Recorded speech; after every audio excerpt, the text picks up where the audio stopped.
G'day everybody, whoops. And welcome back for some more Just Chatting with Zombies. As my local nurse Ratchet goes about killing the wandering horde that went past. Or getting killed by it, I'm not sure which. I don't know how much I can help her. Oh no, she's downed.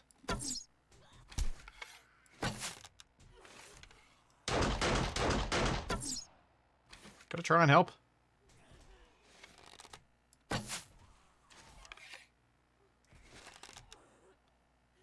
I just hope I don't hit her. Oh no, she's dead! No! Oh. Her gunfire was really reassuring. Well, that's sad. That's a bit of a sad start to the day.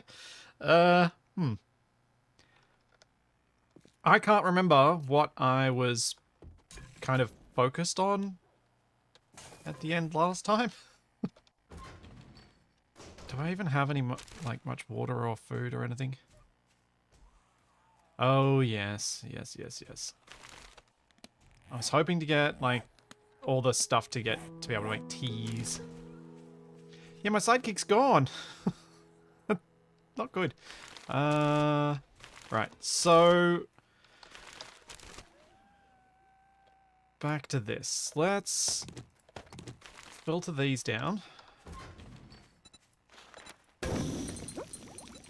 Because once I filter those down, I can then boil that water. I can then drink enough water to max my water level, and then I can eat. Because if I get dysentery from the dysentery water, then at least I haven't wasted my food, since I don't have much food.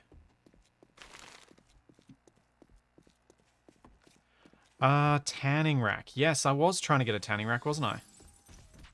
Ooh. Let's see if I can kill this wolf.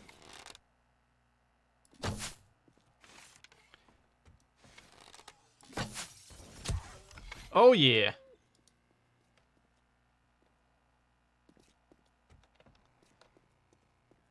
Let's get out of here. Let's go carve that up. Gah!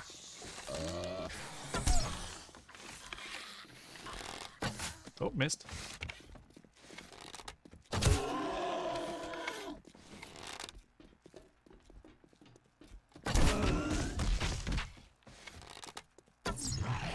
Okay.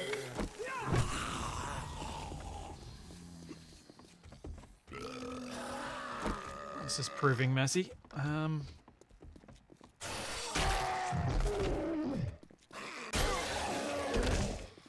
That's better. I'm going to need to do something about this very easy entry to this base.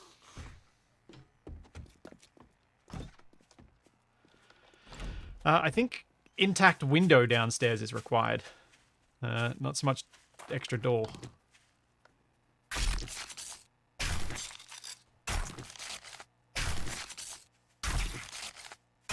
Death inside 10 minutes. Actually, speaking of death inside 10 minutes, the thing that popped up on the loading screen that I thought was quite interesting was that, you know how you keep your debuffs after death in Ravenhurst? So when you die in Ravenhurst, you keep any broken bones, any infections, anything like that you have.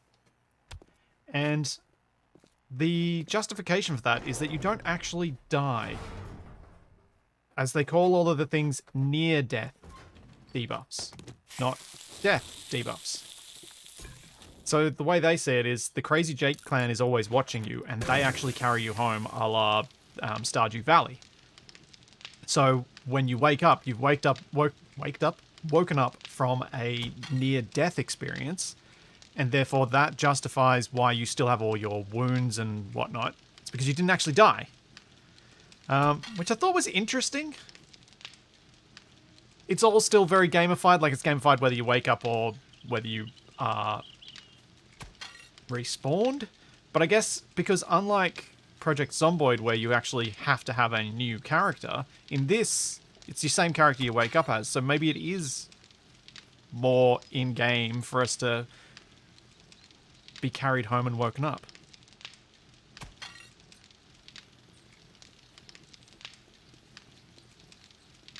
Solonic, it's not been a great start to this day. I lost my nurse.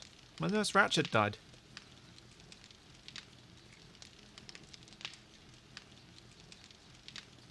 So yeah, I'd never heard that, like I'd never read that take on it before. But it's an interesting viewpoint to take, I think. Alright, let's drink up. So that's going to take me to 50. That's going to take me to 70, I think. Ish.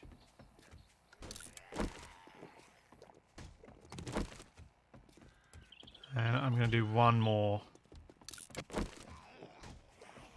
Yes! It didn't go badly. Cool. That means I can just eat now.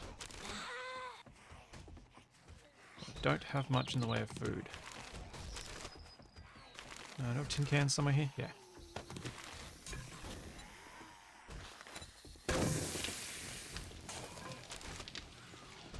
That loses a lot of water.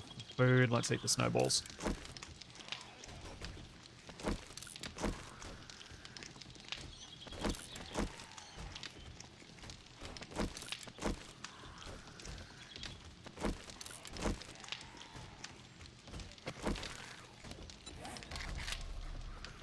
Tanning rack. Oh, I needed twine, that's right. Ever the quest for twine.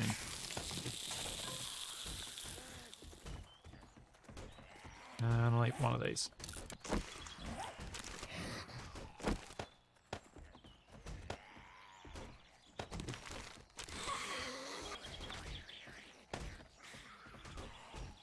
Okay. Club. Need a new club.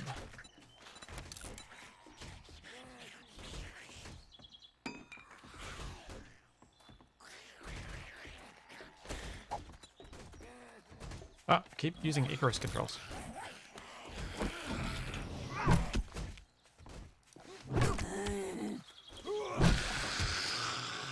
Yeah. Definitely need to do something about these stairs. I think what I probably want to do is just demolish these stairs and build a ladder.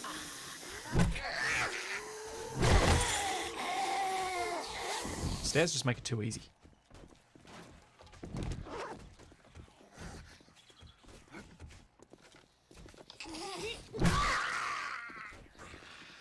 Yeah, I don't know whether I want to craft the book or the.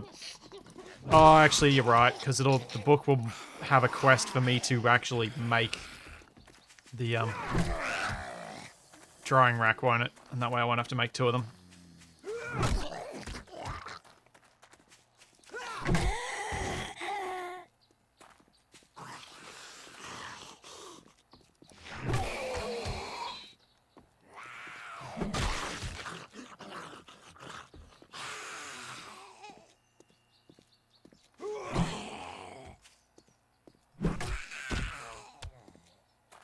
Alright, we need to prep this base, but I also do need to keep going hunting for twine.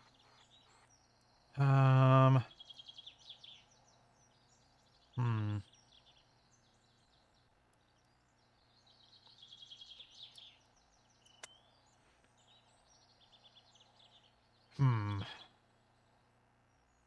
know what the best thing to do is. I think I'm going to head off in this direction.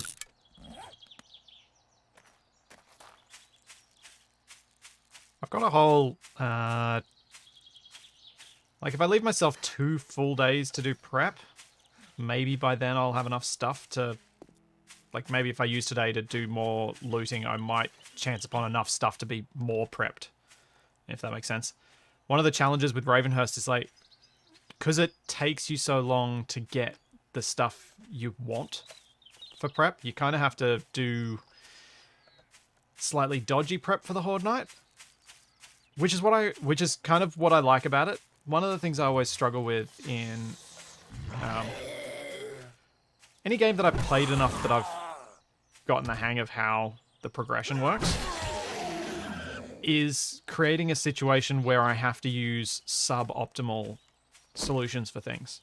So, like, building a vehicle in Space Engineers that doesn't actually work properly for what you're wanting it to, but only kind of works. When you could just go out and hand mine enough to build exactly what you want. How to contrive a situation where that's... where the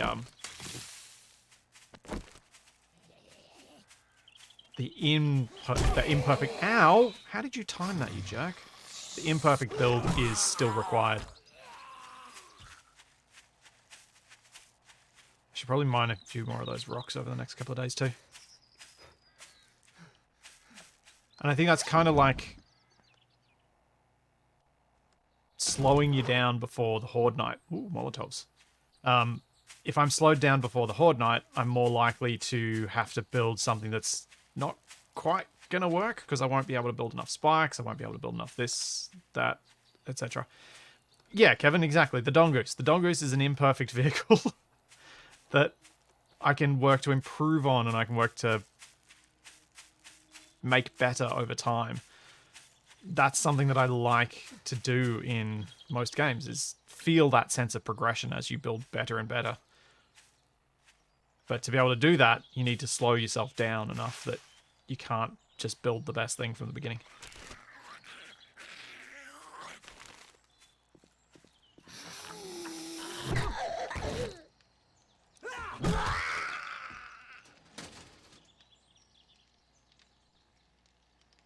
Ooh, is that charcoal or coal? Charcoal.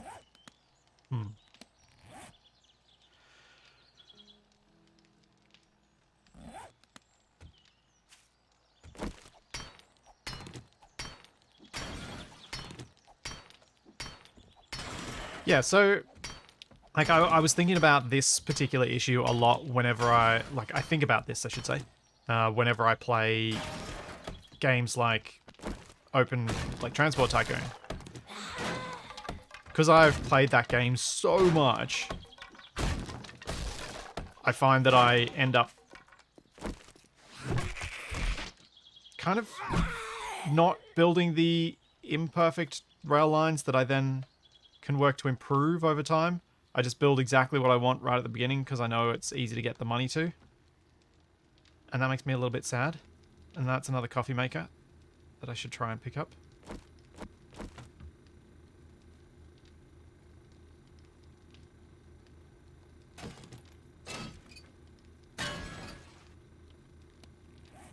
Dang it. At least I got the coffee. I'm going to need that. That's annoying that I didn't get the whole thing.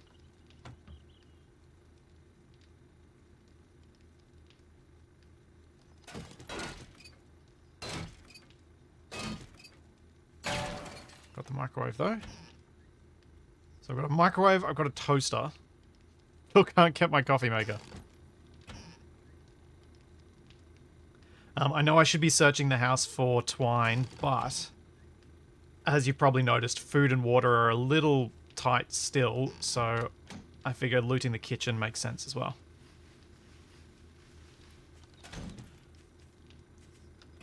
I mean, Anton, I'm used to playing with Capac, so intelligible runs on a scale. Depending on how much attention he's paying or not to what's going on.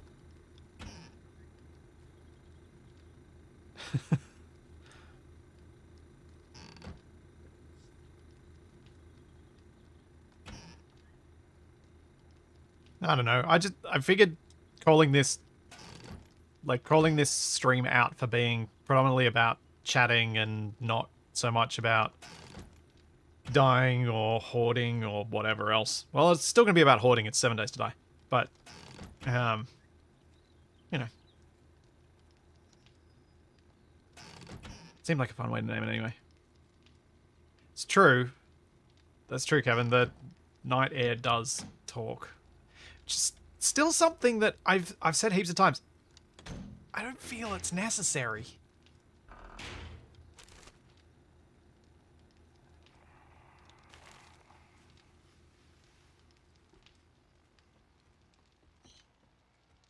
Curtains. So many curtains.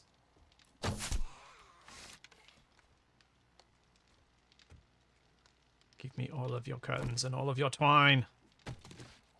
2 twine. 4 twine. 5.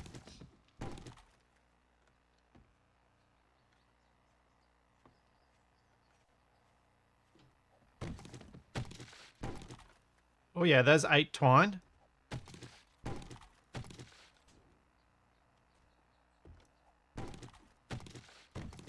Nuts. How much did I get? 9.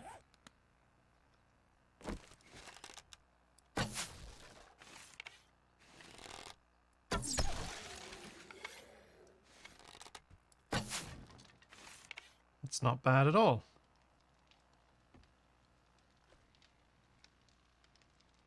Those are leather couches, so I don't think we're going to get anything useful from them.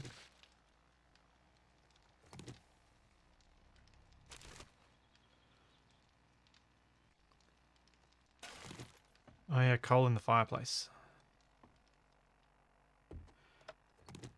Hey, Rad. How's it going? In-game? Could be better, could be worse. Out of game? Well, except it's cold this morning.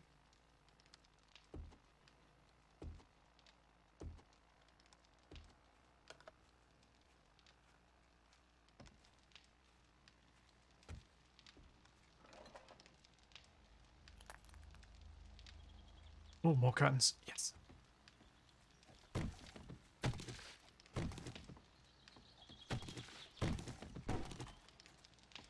Oh, yeah.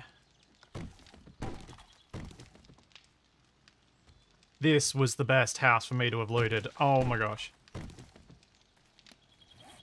18 twine. Alright, it's time to go home. That's all I need. These are just leather, aren't they? Yeah, leather and wood. I may as well grab the leather. Yes! I can finally start the proper quests.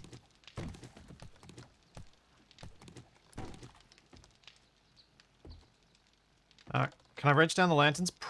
I don't think you get lanterns from them. I think you get the stuff to make lanterns from them, but you can't get lanterns from them.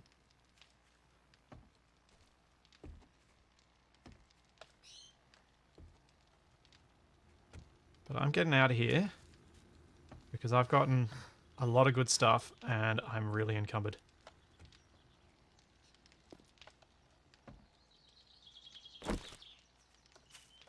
And I would like to get home without dying.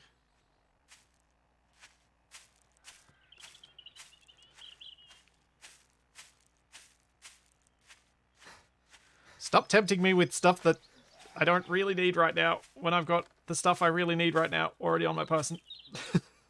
We all know how, if you were here for the previous Ravenhurst game, you'd know how much temptation like that ended up in my demise. Maybe that's what you're trying to do, though.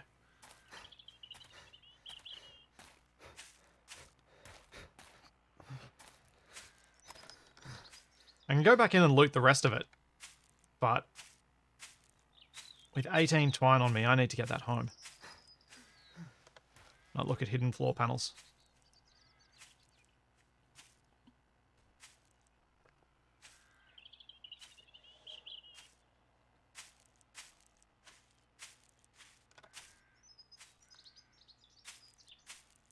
Hey, Bone Crocker.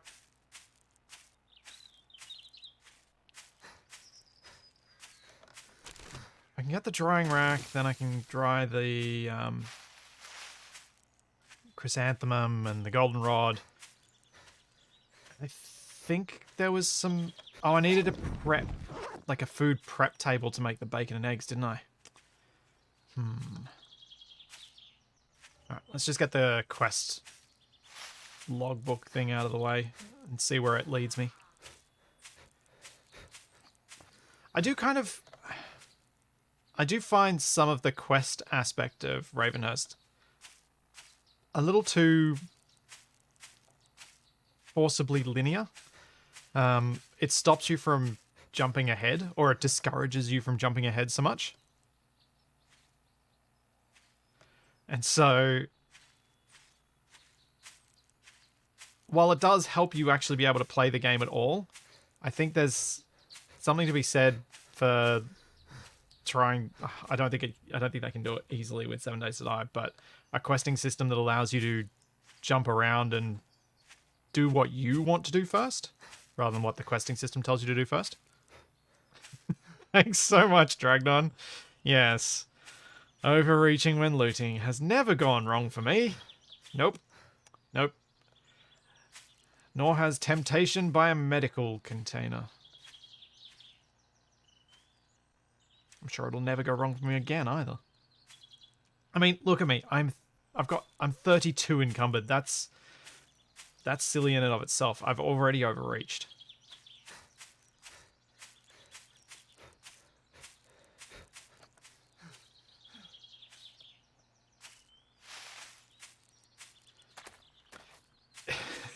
It's fine. You aren't playing permadeath.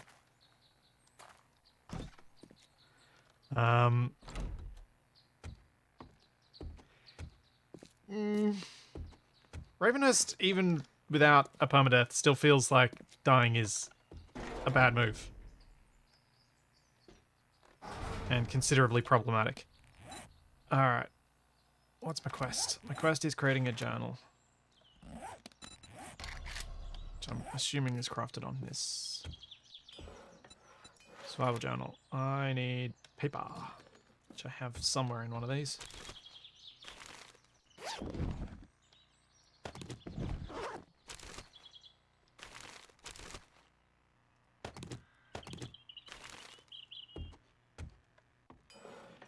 Beyond this is single player.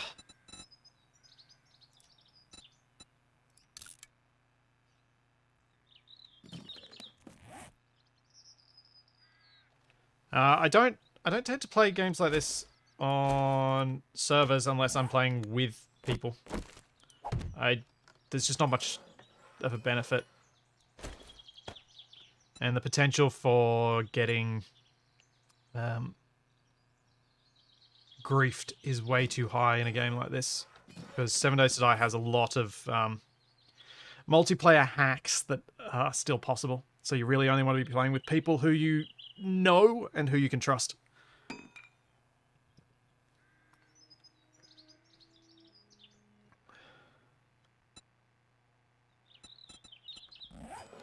Alright, let's make that journal. Yay!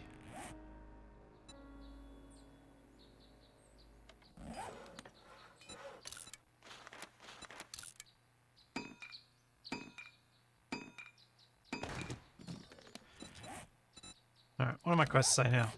Archery training and gather information. Gather paint 5.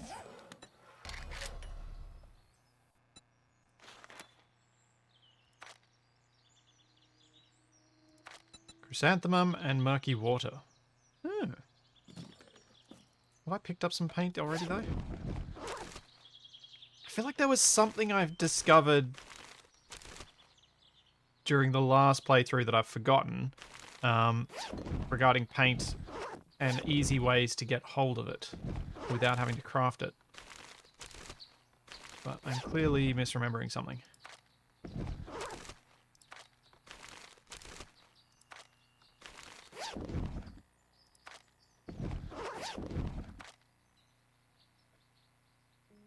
Oops, I made several clubs.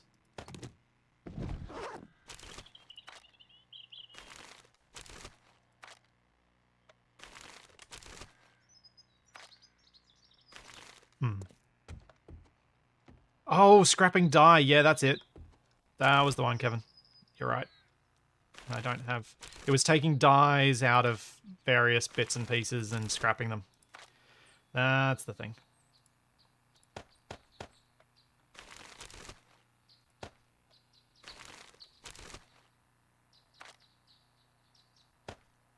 And coffee should go in there.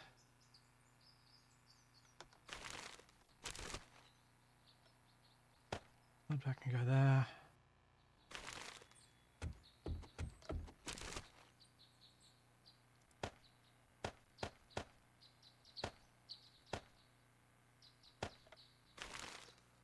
Alright, so for the paint, what did I decide the paint needed? Murky water.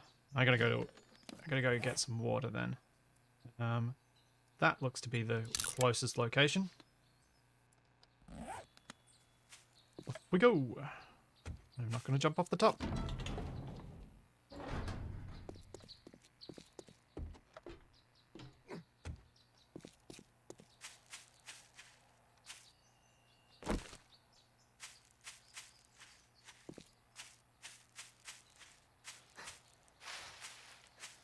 Find clothes, remove dye, scrap both.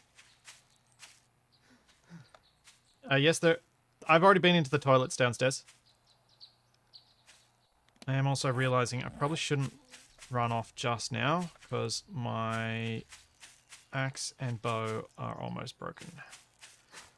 I don't have my spare knife on me. I need to repair my axe at least.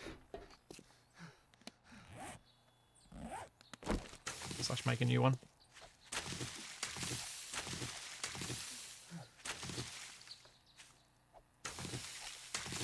What's up with Scrap Mechanic? Scrap Mechanic is a fun game that only has a limited amount of storyline, and the storyline is kind of needed to make it more fun.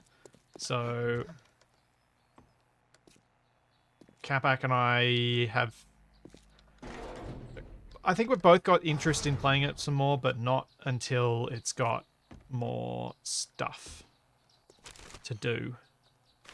Like, the vehicles in it are quite janky, and so for having fun with janky vehicles, you kind of need to have more things to do.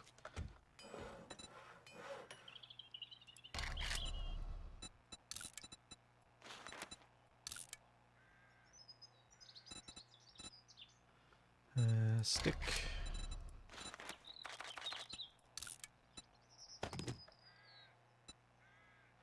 It had an update recently, but the update is mostly bug fixes and quality of life stuff. It doesn't actually add story or any further things for you to do.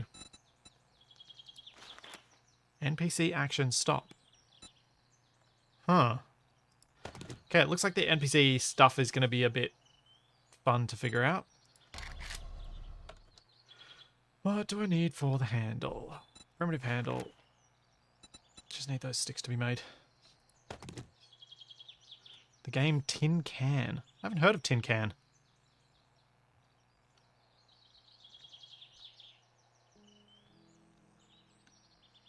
But yeah, the updates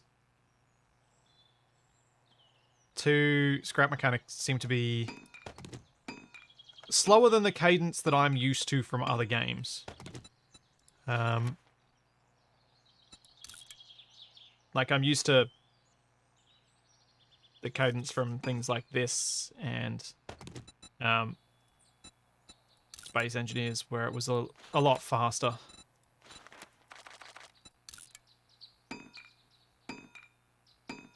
Darren, I've played a bit of Eco just to try and get a handle on how it plays.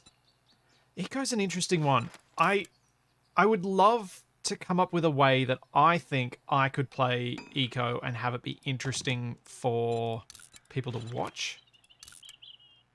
I haven't come up with one yet, but I think it's possible. I can't seem to come up with one.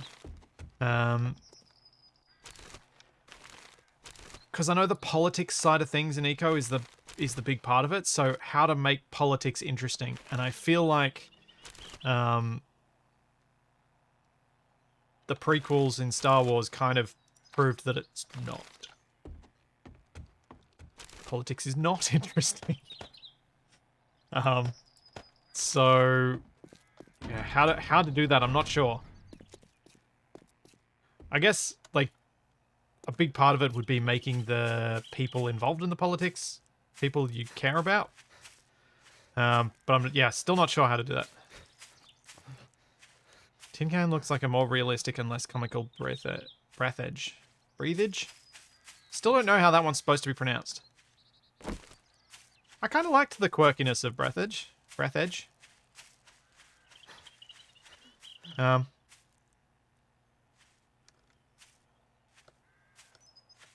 It helped bring some levity to an otherwise very bad scenario.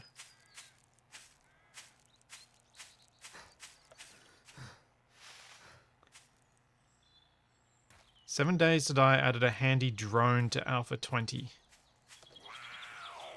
By drone, do you mean like... I don't know what you mean by drone. Do you mean like Empyrean style drone that you use for building?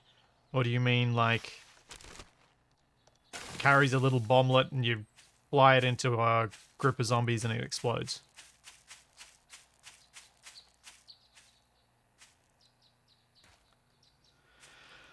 Will we go back to Raft? I don't know when we'd go back to Raft.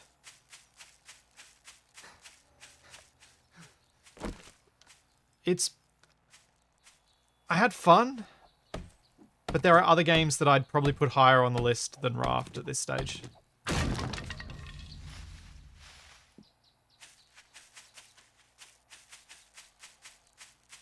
Even with the fact that it's been updated since I last played.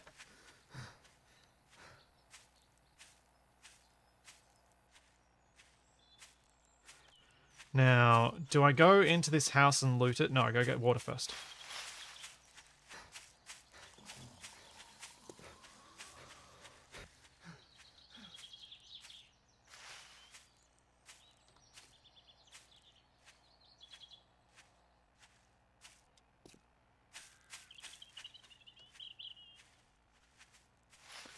Laguna, yeah, I've played a fair bit of Zomboid and played a little bit with it. Oh, actually a decent amount of it with Capac a while back. I tried it again recently. One of the problems I find with Zomboid these days is there are too many people who know what they're doing in it, and I don't. And so chat just became full of people telling me how I should play the game. And I wasn't having so much fun with that as I normally have no issues with you guys suggesting stuff to me and that sort of thing, but when you're playing a roguelike game like Zomboid where you're expected to die, I'm not sure that... I felt like more people were getting frustrated than having fun when I played it. So I'm not sure about that one.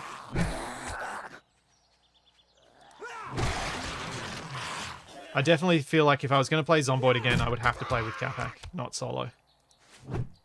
Oops, missed.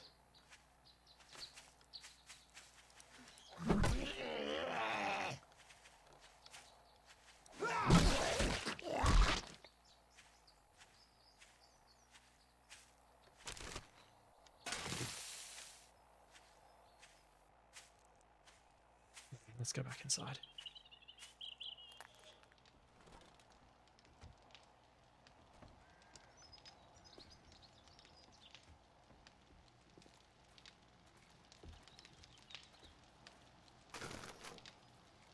Ooh, cloth catchers. More twine. So I've got the murky water I need for the paint. I should collect some chrysanthemum? Chrysanthemum?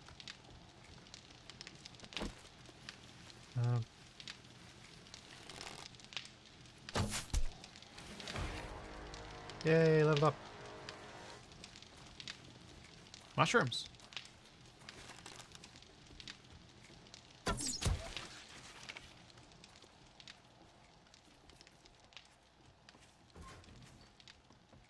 Oh dear, I hear zombie.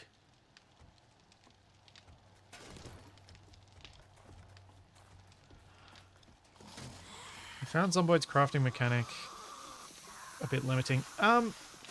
Zomboid's meant to be, like, very realistic in a lot of ways.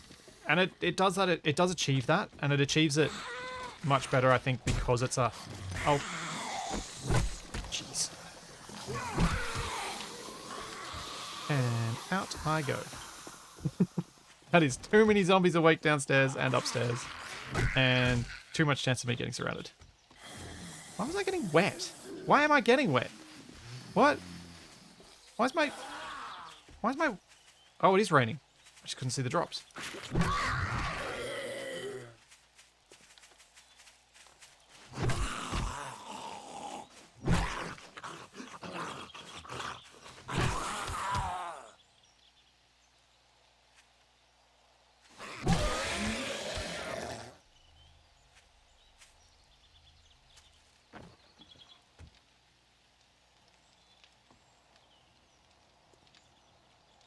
Back we go.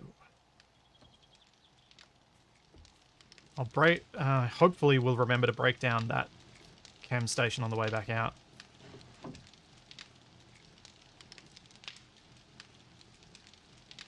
Oh, what's that? That's an archery thing. Ranger's Guide to Archery. No ranger is complete without raining craft flaming arrows. Cool. That's alright. I won't complain about extra bow stuff.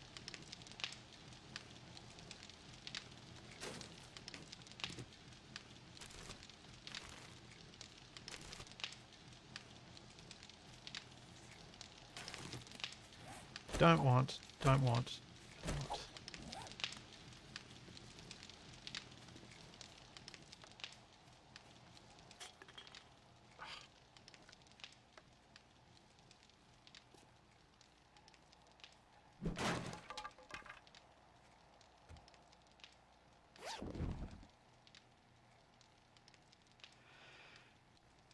Yeah, I think Zomboid has a bit more of a...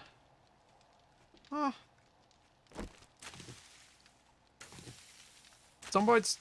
It's a very different game. I like certain aspects of it, and certain aspects of it remind me of what I like about this mod, but... Yeah, I didn't have a good experience the last time I played it on stream. So I wasn't sure how I would go back to it.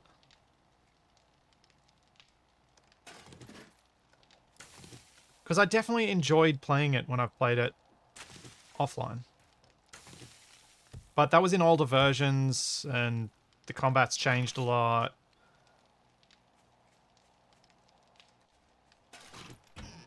I felt like I was having to do too much zombie fighting and too much stealth for my tastes when I played it, I think, as well.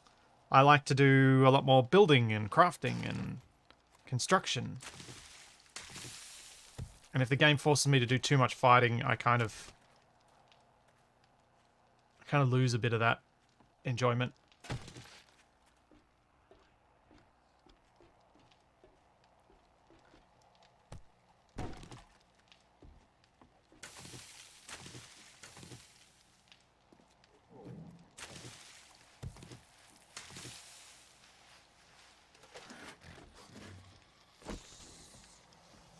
Upstairs or down here?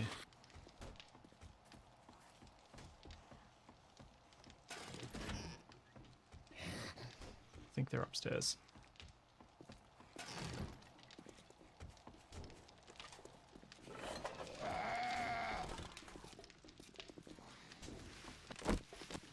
Nope, down here.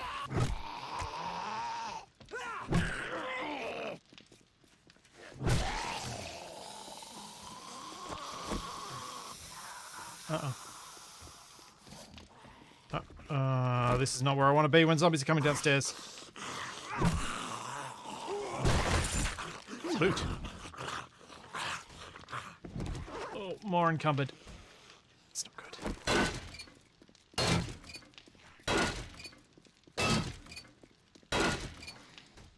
This house is proving to be very lucrative for me. Let's get out of here.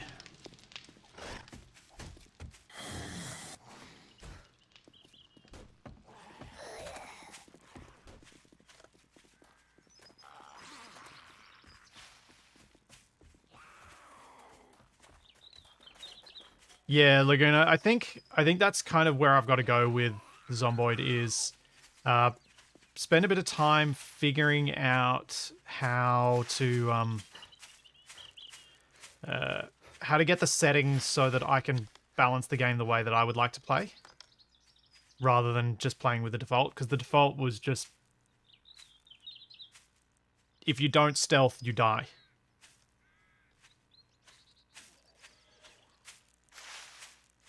And I'll play a little bit of a stealth game from here, like here and there, but I'm not a stealth game nut, so that wasn't super fun for me.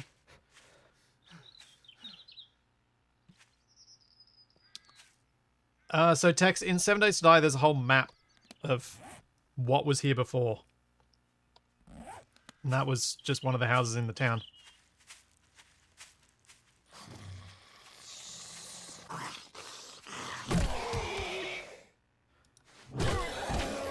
There are some survivor like places where some people might have been after the apocalypse. Scattered around the place as well. I don't think I could pick up that flaming barrel. But I can make them relatively easily. It's just a bit of coal, so that's not too bad.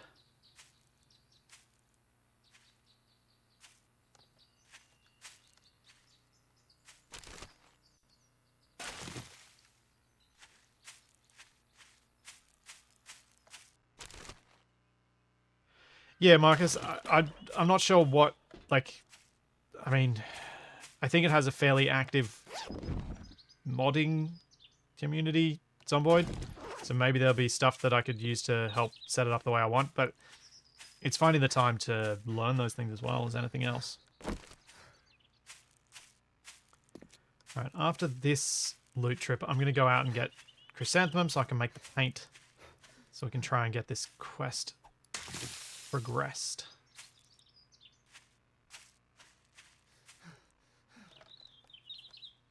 Hey, Tex.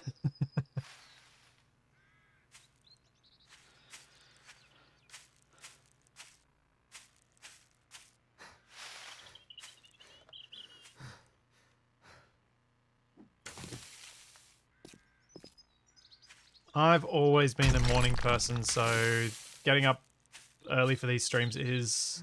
Well, I'm already up anyway.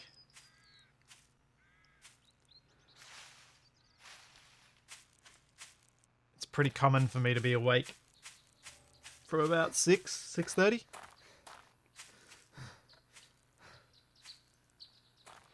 Ooh, I'm going to need to get nails. Right, so I'm going to have to go around and break down a whole bunch of wood stuff around the place. See if I can get some nails so that I can build the blocks to repair downstairs.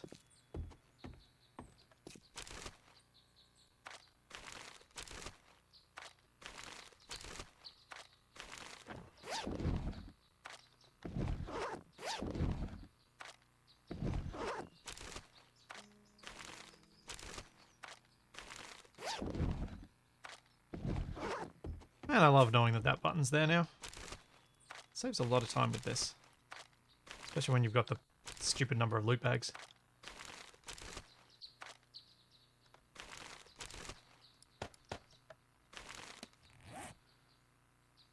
Okay, let's craft... Wait, charcoal.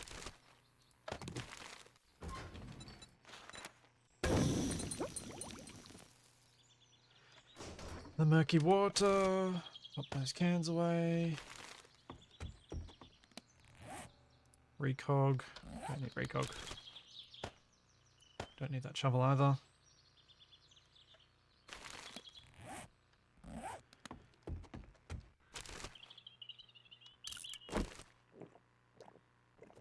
Sweet. That didn't kill me.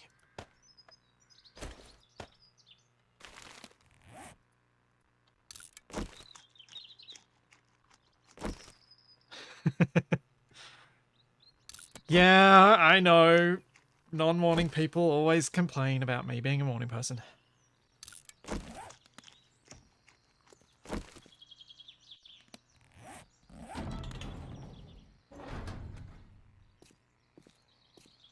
Yeah, I find, especially now that I'm not doing night shifts, getting up early in the morning is super easy for me. It's not even a slight issue. I go to bed about 10:30 most nights, and I'll wake up at 5:36. And that sort of time in the morning. Quite happily. 7.5 hours seems to be my sweet spot, especially if it's dark when I get that sleep.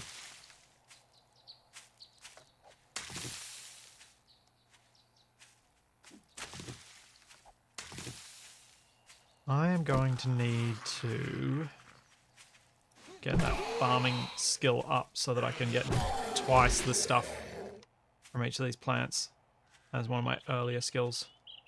It makes a big difference with harvesting.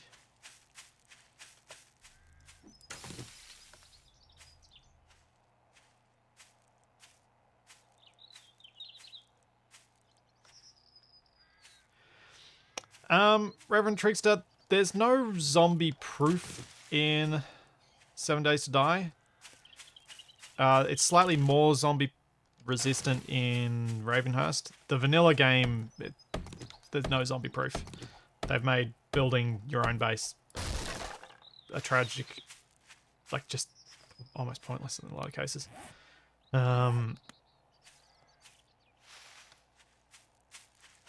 I'm going to try not to build the way that I did in the last series, where I built everything up on stilts and had a ladder that I had to jump up to.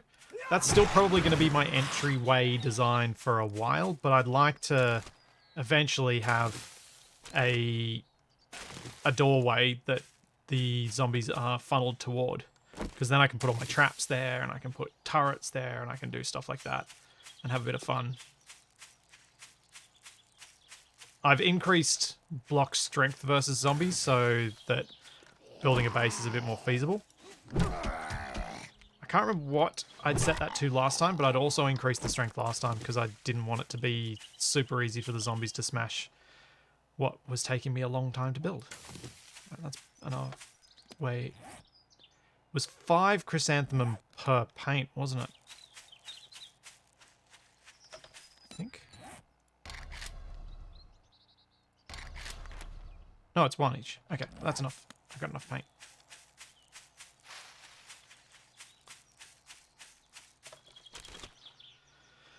I'm not getting enough work. My usual wake up time seems to be 7 and 9.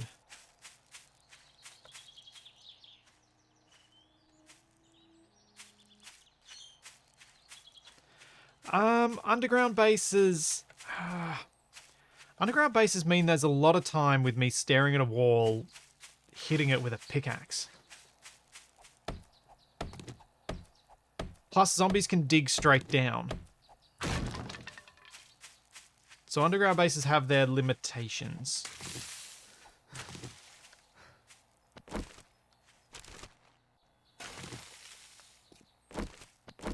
I certainly want to have a mine attached to my base, so something I can enter from inside and get down and dig. But having an entirely underground base, I think, is actually potentially more risky than being able to see where the zombies are coming from. It used to be a great way to get a really protected base in 7 days. Because if you dug down and then dug across at bedrock level, you could actually get a base that was pretty hard for the zombies to ever get to you. Like, they'd spawn so far away from you that they'd never actually properly aggro to you.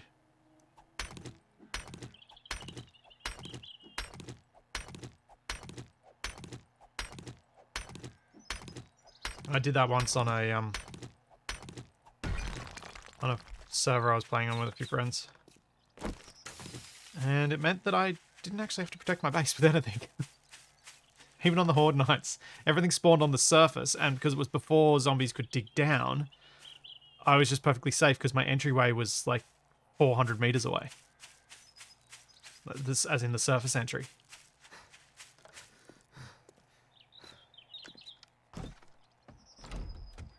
Don't know why I keep bothering to close that door when I've got an open window.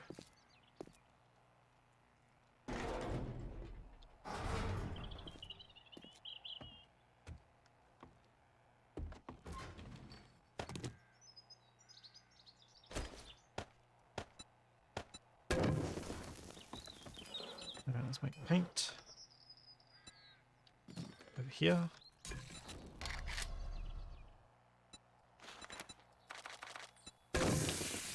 Whoa! Whoa, whoa, whoa, whoa. Okay.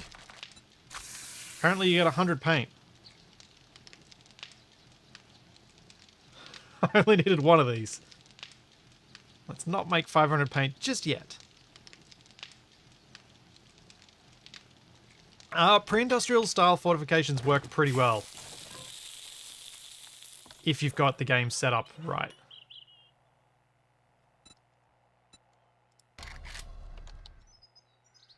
Oh, that's the other thing I needed, the paper and the nails. Nails?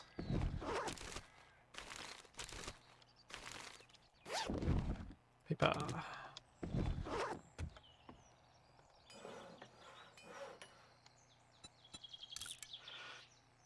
Is the arrow block fixed so that zombies can track over it? I don't know. I don't actually follow... It's been a long time since I've followed 7 Days to Die patch notes.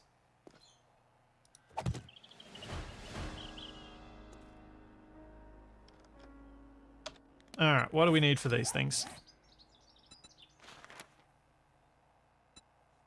Alright, I got it. I don't think I need anything special. Ooh, cardboard storage schematic. Nice.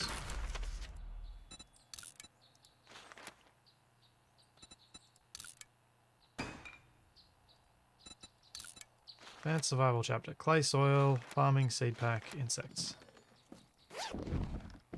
Should have all those things.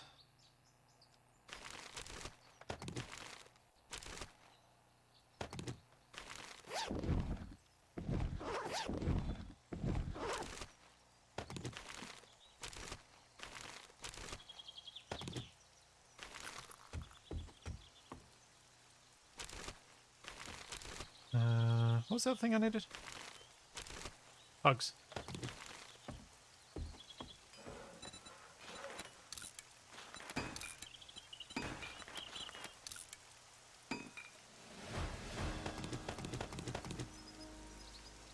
Oh, I got a backpack out of some of that. Yay! I'm slightly less encumbered. It's a miracle. Also, MREs. Nice. Ooh, water. Also nice.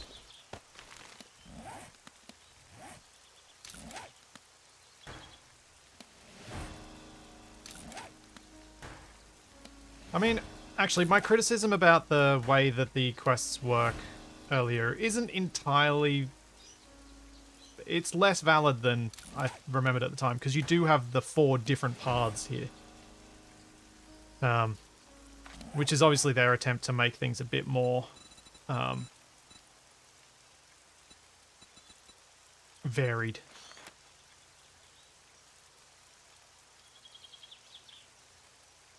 Alright, which quest do I want to do? I'll do the ones that I can do, because that's how this one works.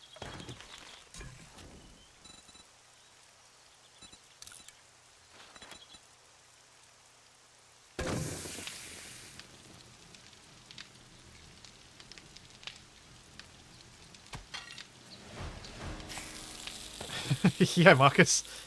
As Jackson says, this is the stream that's in the wrong way up time slot. Because this is the thing that wrong way up actually replaced.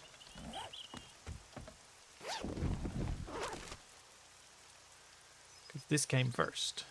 Although it was a different save. Where's that beer? Did I think I put beer over here. Did I get 2 beers or have I only got 1 beer? I got 1 beer. Okay, so we can't do that quest. What other quests we got? No!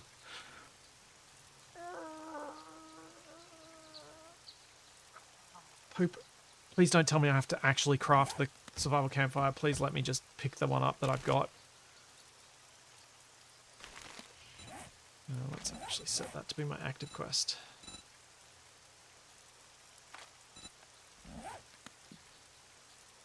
And the twine. Oh, I just want to check something.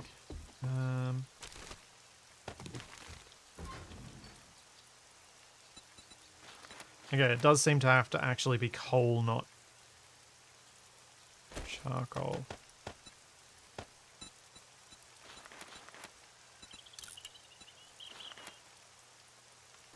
Nuts. All right. Don't have any use for the charcoal then. Going to need more coal.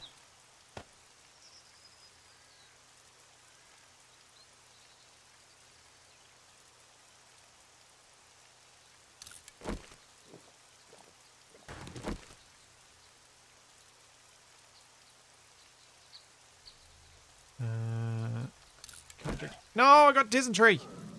Erg.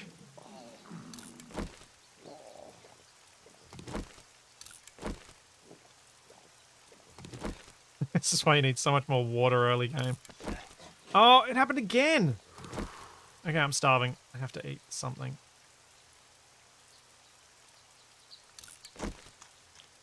Just eat a bug. I know that harms my health, but whatever. I can't believe I got dysentery twice.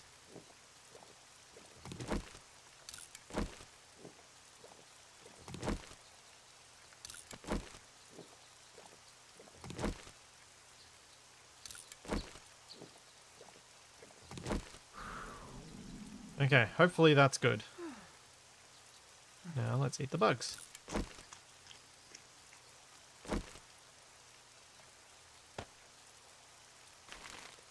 And eat some other food.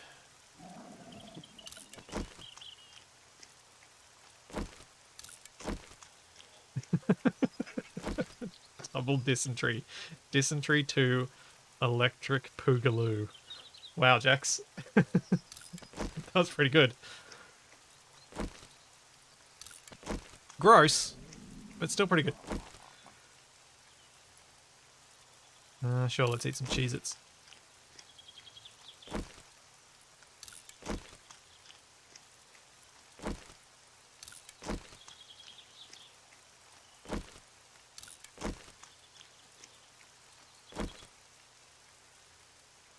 Where's that going to end me? Still need to eat some more.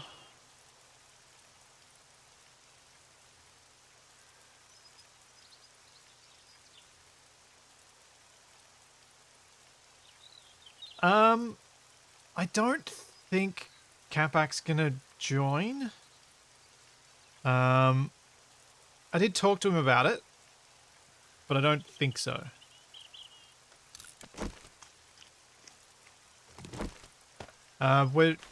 We have talked about maybe doing something on a Monday, but that was only because he wasn't sure what he was perhaps going to stream later. If he comes up with something, he may well just do whatever he was planning on doing anyway.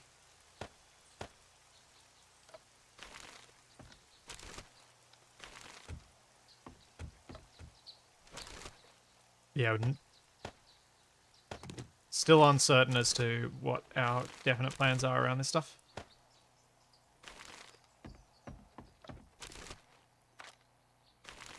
But yeah, we've talked about maybe doing something together on Mondays. I'm a bit torn as to how much time to put into streaming on a Monday, because Monday's sort of going to be one of the days when I try and do Survival Impossible recording and editing. I'm really going to have to sort this out properly soon. A bit of a mess. Can I make cobble already? I can. I should probably be working on that.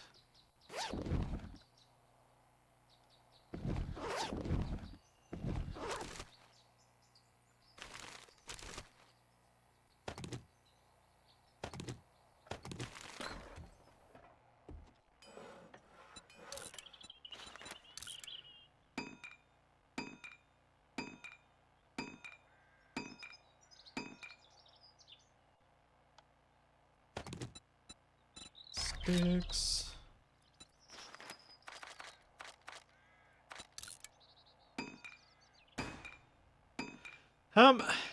Yeah, I think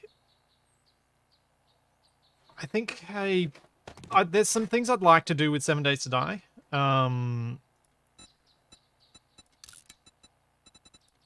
It's just trying to figure out how to set it up. Like, one of the things I would like to do if I manage to get Capac to do another co-op recorded series, is actually get get a server set up properly and have it so that people in the community can get on there, play, leave it up for like a few weeks, and then make it offline. Then have it just Capac and I playing on a world that has already been inhabited by survivors who are now mysteriously gone. So what that would effectively do is allow those people who played on it to create interesting, unique points of interest around the place. And I realize I just said interesting points of interest. But that was sort of the concept that I wanted to toy with around the time that I stopped editing Little Construction Company, our edited 7 Days series. Coal. I need coal. Let's go smash up some boulders. What do I need for the cardboard boxes? That is a good question because they are much better storage. Duct tape and paper. I can make maybe 2 of them. Yeah, so Uncle, that's a very good point. I should probably make those cardboard boxes. In fact, I should probably make them in a spot that's safe during the Horde night. I put them up on a hill randomly somewhere and put all my important stuff in them.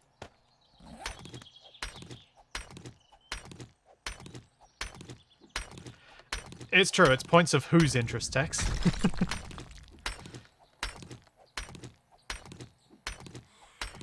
I'm sure there's someone who finds some of the things that I find just interesting.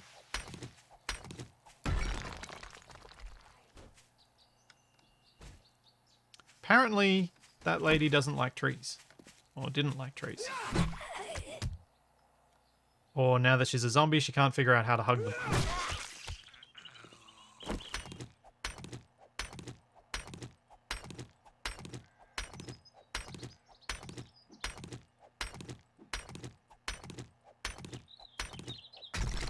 I, over the weekend, actually did something with the little construction company that I had been wanting to do for a while.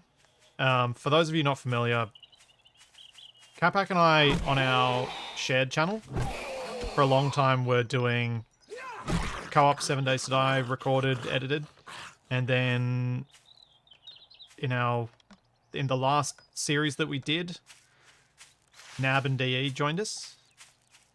And we actually recorded a fair bit after the last episode that I edited.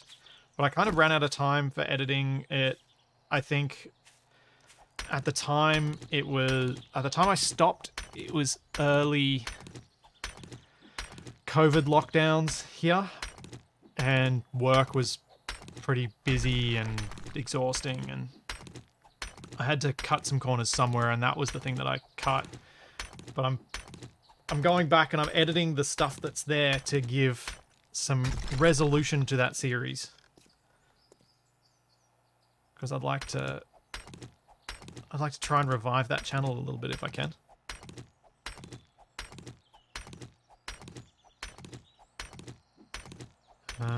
Is that iron top left? I don't know where top left was, Kevin. Unfortunately, stream lag, even on Twitch, is not quick enough for such things. I do have an iron marker here, though, so I'm not stressed about that. I have already marked some. That's 6 coal. I might just keep collecting more coal. I'll do another boulder.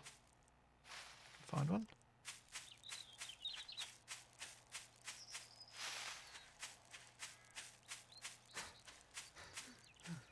Here, boulder.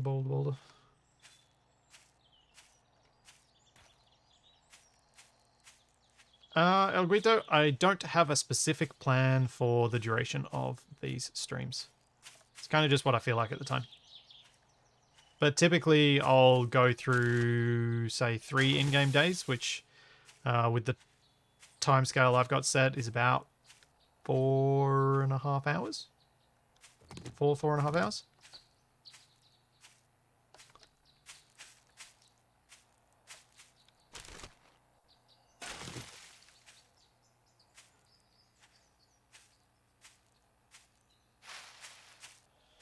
There's some lead. I don't really care about lead. I don't have use for lead for quite some time. From what I recall. That's more lead.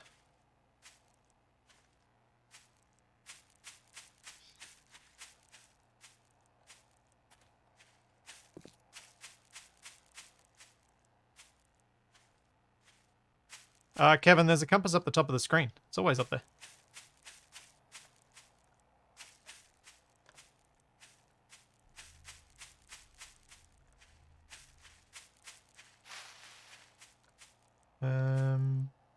Seriously, where are boulders? Why are there so few boulders?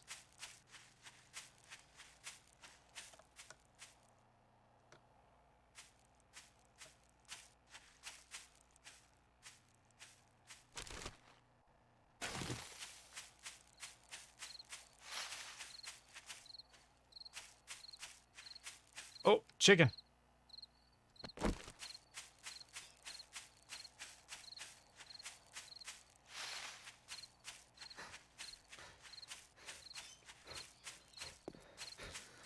No!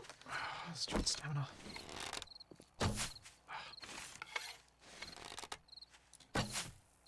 That vulture won't save you, chicken. Radiation might, though. You jerk. I can't follow you. You little jerk.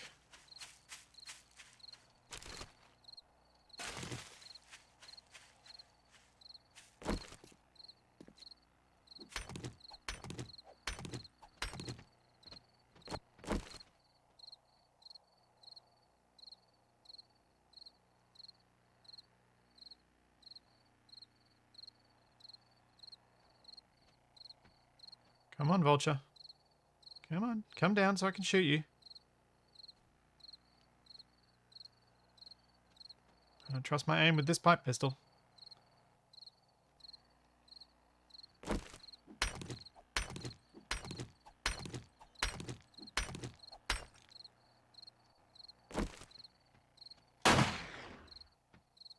See? I don't trust my aim.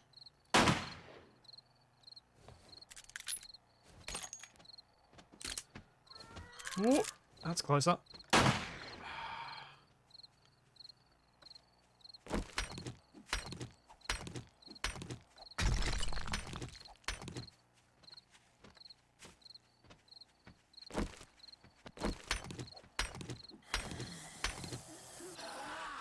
Oh. Just let me bash my boulders in peace, you rotten zombie fiends.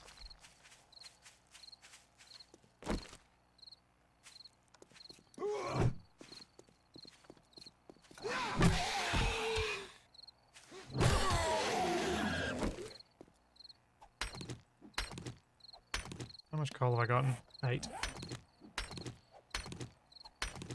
Need so much coal for all that water.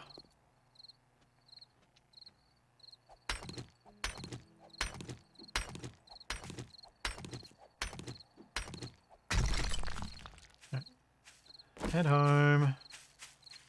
It's getting late.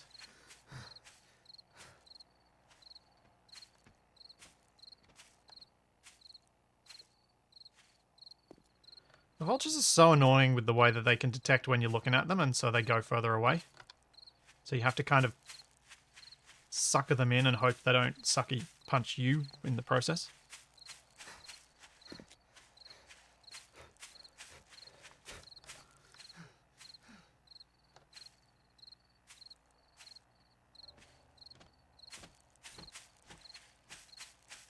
See you, Tex. Have fun.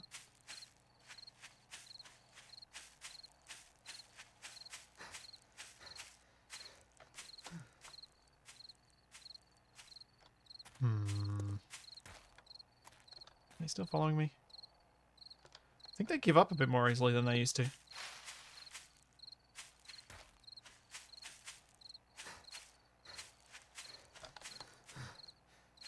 Which is very, very handy.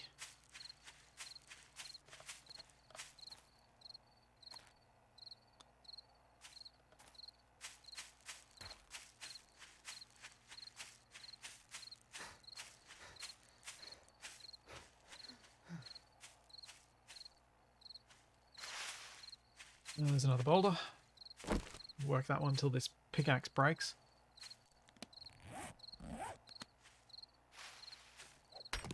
I can't think of a way that I know of to get coal more easily, given the fact that we no longer have burning zone biomes in the game, and the what's it called? Wasteland. It's now irradiated, which means I can't go in there without dying. Like, I mean, I always used to die there, but now you die just from existing there rather than getting eaten there.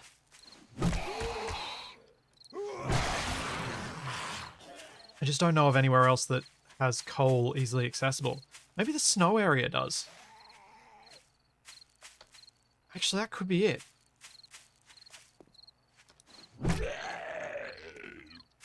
It could be the snowy area.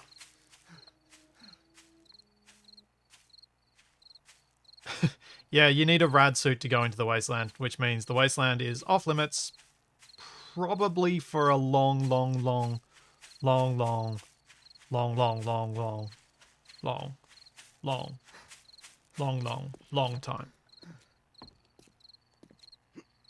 Long.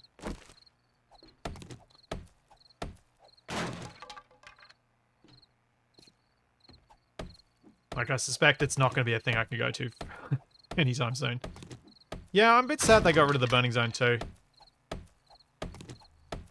But apparently the wasteland now kind of has some burning zone features to it, so it makes the wasteland more varied. So I guess consolidating your areas, but they also seem to have gotten rid of the plains.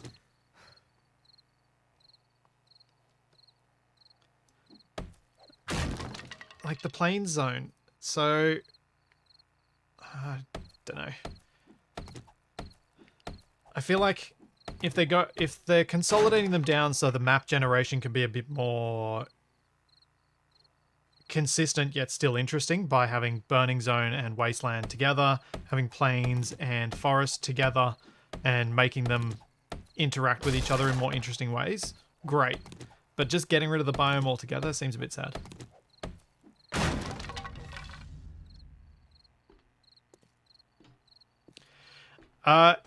Ecto, that's not a coal boulder that I'm digging up. It's just a regular old boulder. I haven't found any coal boulders.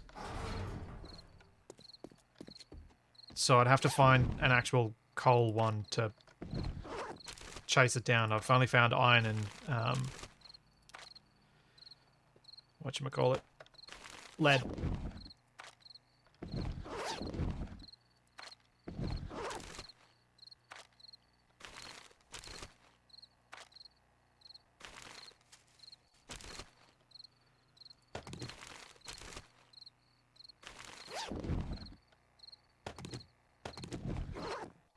Alright, sharp stone, make 10.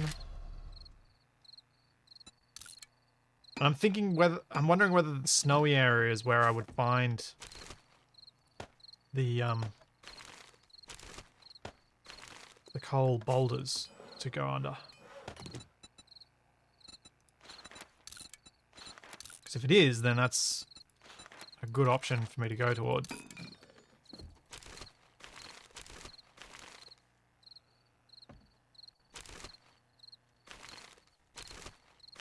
Oh no, where did I put that?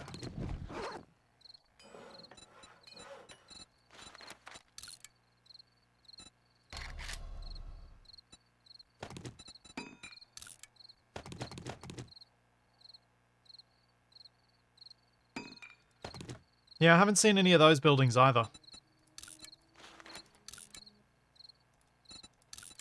And unfortunately, without a bike yet, getting around is slow. I need to quickly go grab some grass so I can do the craft fiber cordage for this quest.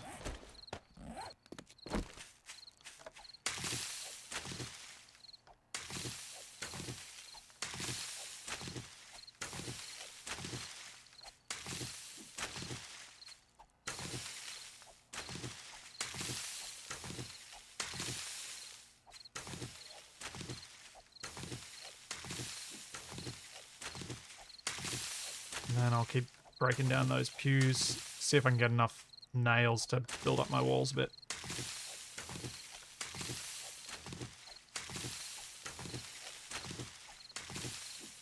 Should probably have a look at my stairs and see if I can break them too.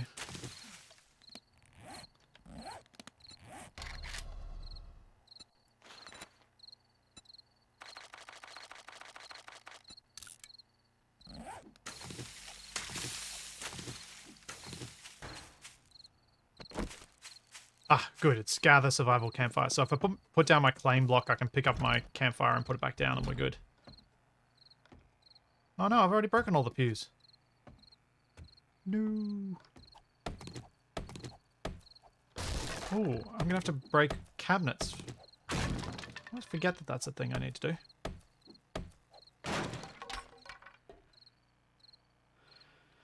Ecto, the looking for black nodes on the map hasn't worked since they updated the mining setup.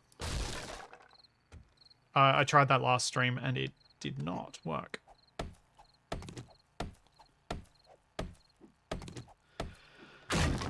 Yeah, Overwatch, I was leaning toward doing the Horde Night at this location.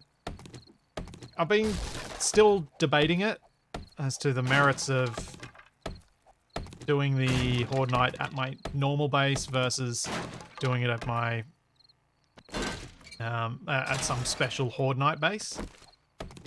And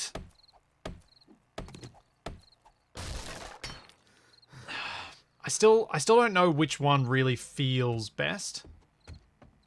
I certainly think there are merits to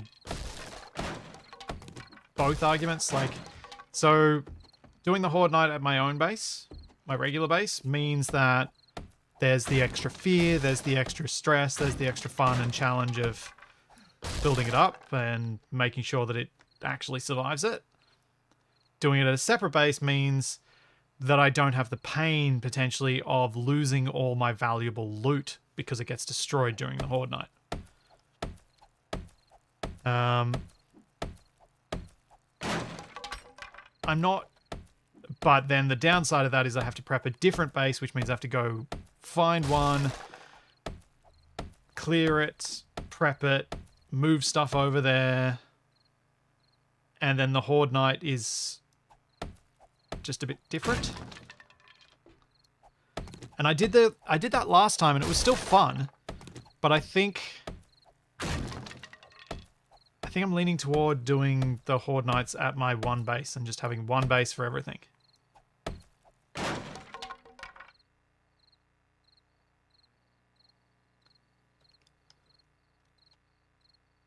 So I'm open to hearing other people's arguments for and against the idea.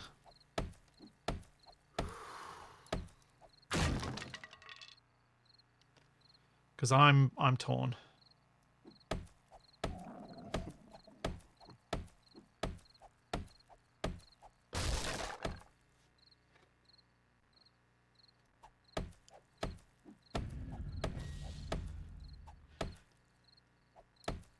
Yeah, I feel like probably a lot of people go the Horde base and normal base separate thing, which is, to me, is almost an argument to do otherwise. Oh, I missed that.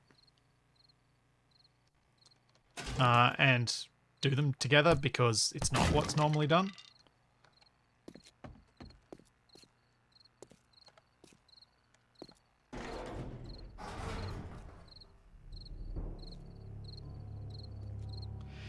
Yeah, I'm inclined to, like, I kind of feel a little bit that way too. It's Upsihick.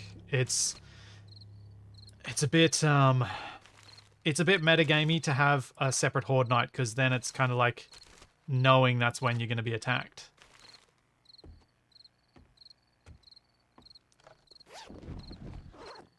Which, I mean, I could have chosen to have the Horde Nights be at a random interval, but I'm not a big fan of that either.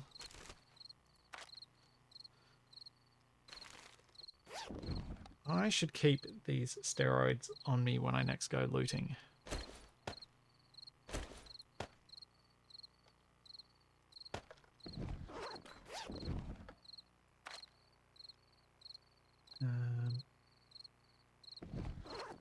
I was looking for the claim block and I just totally forgot that that's what I was looking through for.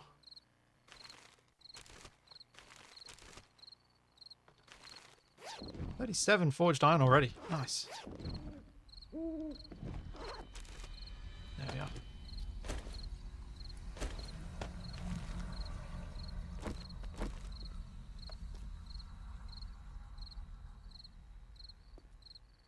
What?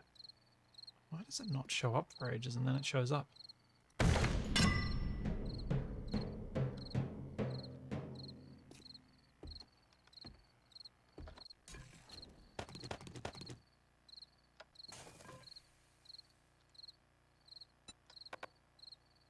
We must repair this before... What? How did I damage it? Must have accidentally hit it with my pickaxe when I alt-tabbed back in.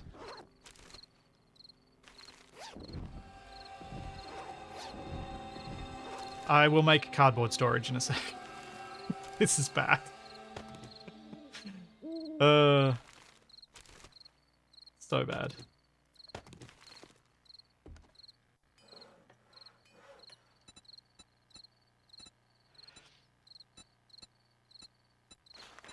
I will not, like, I don't think it's bad for people to mess at the game if they're happy with doing the meta stuff. In this, like, in 7 Days to Die in particular, I think knowing some meta for the Horde Night is actually... It takes me less out of the game than a lot of other games when I start playing around with meta stuff. But I still kind of like the idea of not doing that if I can.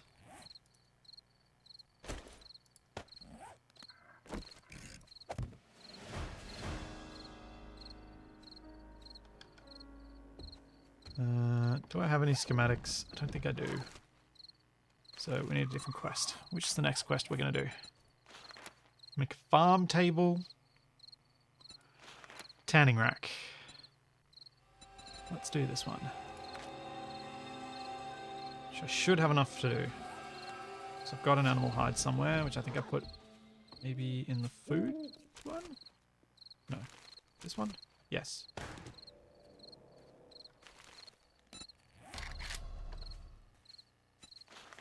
Wood.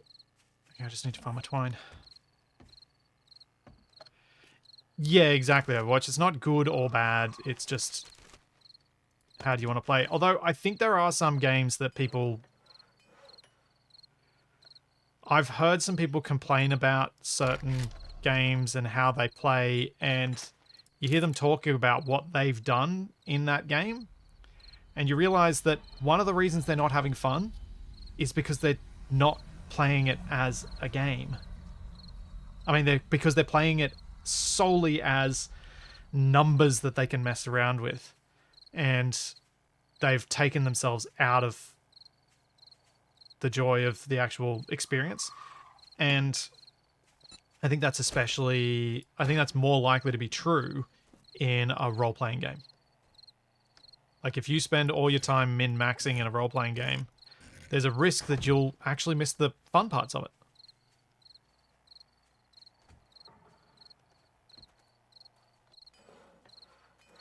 I mean, Ben, yeah, it is technically metagaming prepping for the seventh night. I don't see it as a big deal because, as you say, it's the name of the game.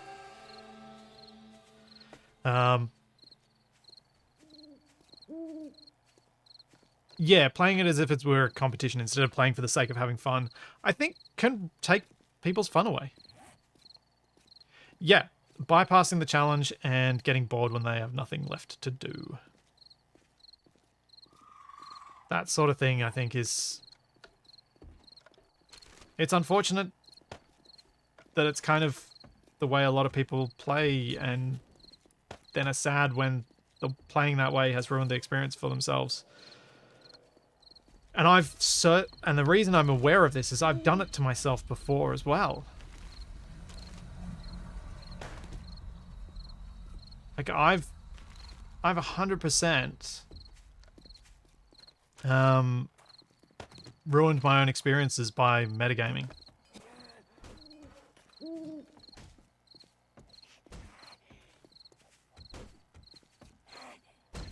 Oh dear.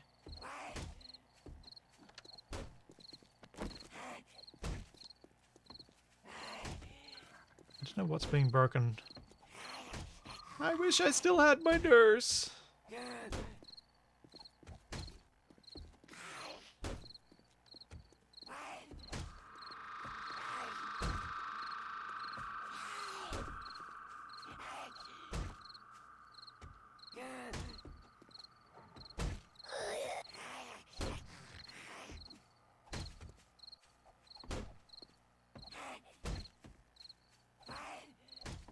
So yeah, I'm not... I mean, some people, for them, the challenge is figuring out how to min-max a game. And I think those people who play that way, that's fine. That's how you enjoy it. But I'm more thinking about the people who read other people's guides on how to min-max something and then complain when the game becomes too easy and boring. It's like, you just did it to yourself. Why did you do it to yourself? Why?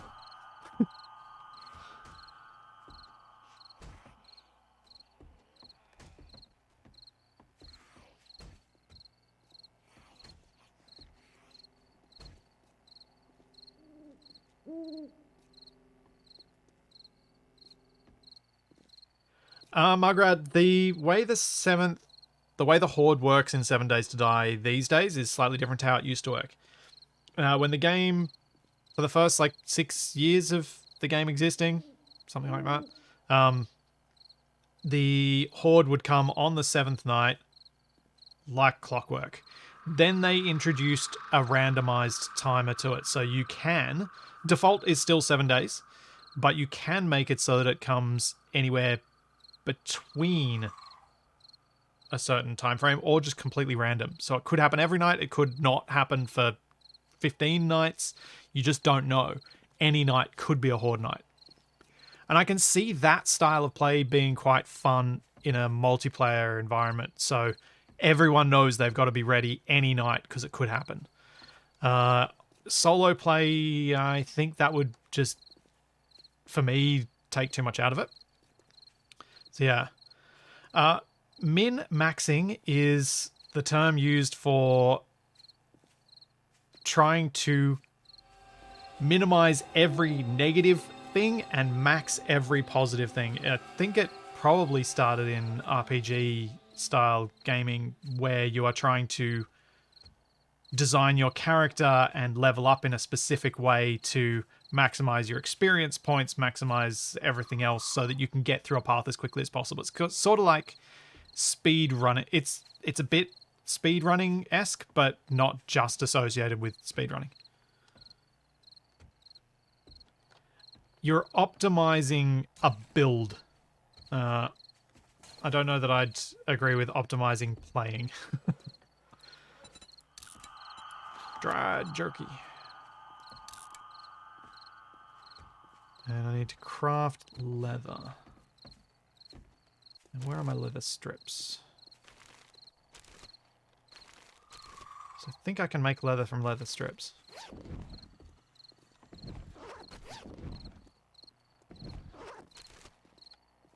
Oh, I have another hide anyway, if I can't. Yeah, MMOs is probably where the min-maxing thing is most found.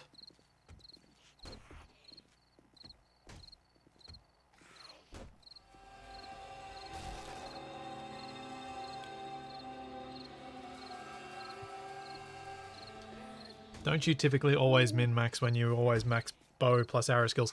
I like bow and arrow skills though, Mike. That's why I do bow and arrow stuff. I'm not good at a lot of the other things.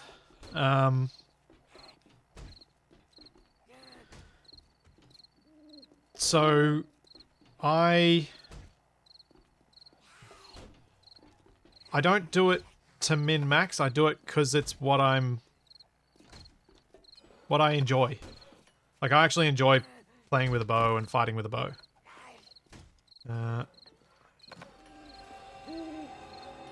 cancel that for a second, because I'm going to have to fight this zombie. Or am I? Maybe. What are they breaking? I don't even know what they're punching.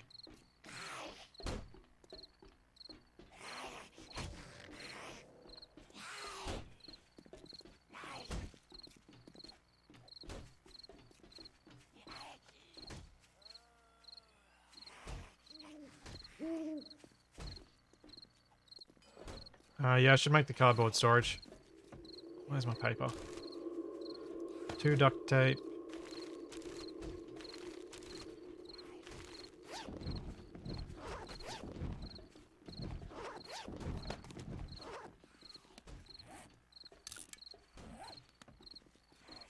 I just kind of don't want to turn my back on that.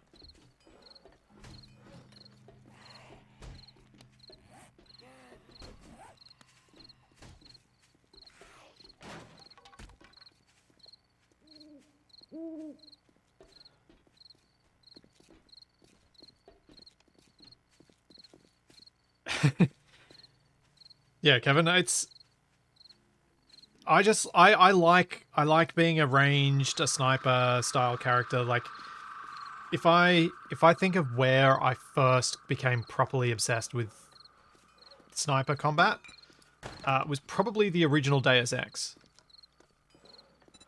I basically spent time in that game making myself into a sniper god. Because I figured out that if I pushed my sniper skills far enough, I could actually use my sniper rifle to destroy the robots instead of needing to find rockets or other explosives. And once I figured that out, I was like, yes, I'm just going to kill everything! And it will never touch me! And I had fun doing that.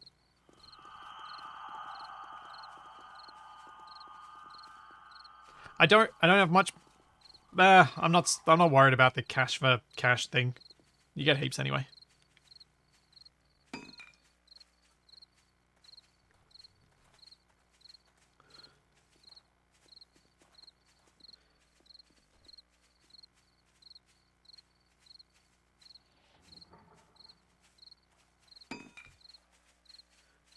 What is the most fun aspect of open world games? For me, open world is less about an open world. The games that I play a lot are more about crafting than being an open world. But kind of crafting goes hand in hand with that. Hey, now we can do the forge crafting.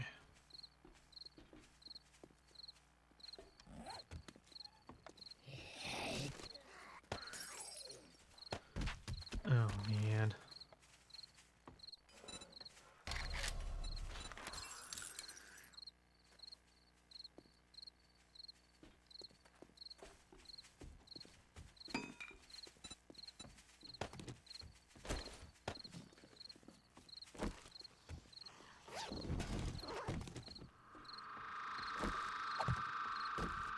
Well, that's better.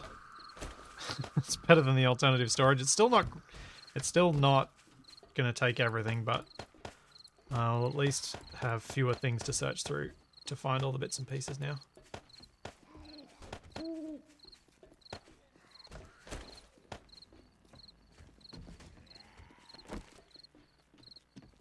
If I can find more duct tape, I'll keep making more of these.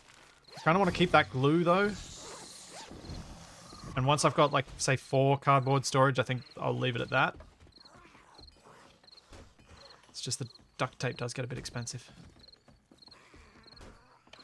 I have to make the advanced bellows. Which is made at personal craft station, that's fine. Wood, leather, short. This is the problem. I need the duct tape for other stuff. Ah.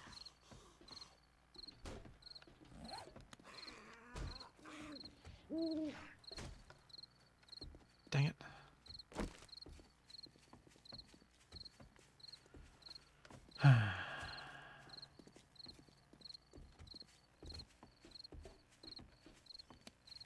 Where's my other club? I got a club around here somewhere.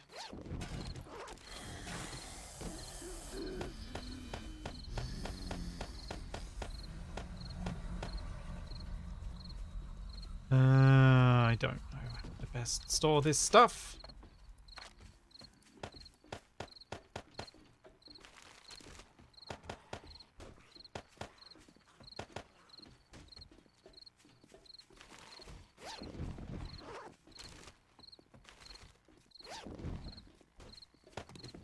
But those are the two of the things I needed. So if I can make this bellows, then I can make a forge, which would be really nice. Yeah, the bones for glue thing, I need a lot of bones. I remember this from last time. Ear of Supercorn. So I need 4 whole bones to get glue, which means 20 bone fragments.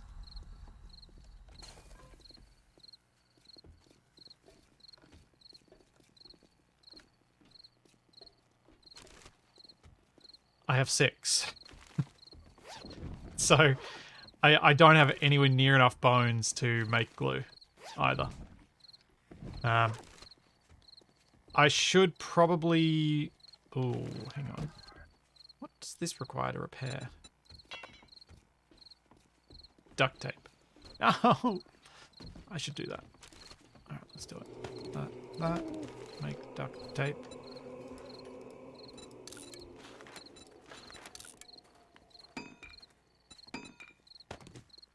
And I'm going to repair this knife because I think having this one repaired is worth it.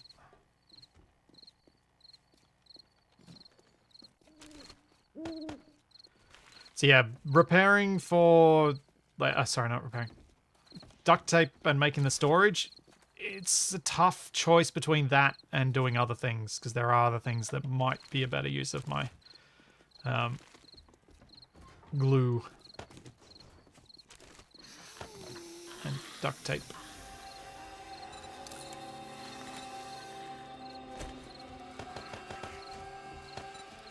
So one of the other... Okay, so we were talking about metagaming and the Horde Knight. I don't feel that having a Horde base is super metagamey, but it is a bit. One thing that is metagaming in 7 days is having a forge base, where you run your forges, your chem stations, all that sort of stuff, because you know that it generates heat, which then attracts screamers to your base. And I feel like that is metagaming. What makes Ravenhurst special? Ravenhurst, to me, is special in 7 Days to Die because it brings some of the stuff that I enjoyed about Alpha 16 and earlier in 7 Days to Die back. It brings back activity-based skills. So, in 7 Days to Die Alpha... I swear I just saw an arm come through that wall. I did. In 7 Days to Die Alpha 17 and onwards, you got XP every time you killed a zombie, and it'd pop up in the bottom right. So you knew when you'd killed that zombie because you'd be watching the bottom right of your screen to see when the XP came up. Then you would use that XP to apply it to various attributes. And that's it. You didn't have to do a specific thing to become good at it. You just had to accrue experience points and then spend them. And to me, that created a disconnect between my actions and my skill set, which I didn't enjoy. I liked their original setup, which is much more like what Ravenhurst has, where you have action-based skills and you have skills you can put points into. So it's kind of this hybrid setup, and I quite like that hybrid setup. For me, it allows me to feel more attached to my character and the actions that I'm doing with my character. And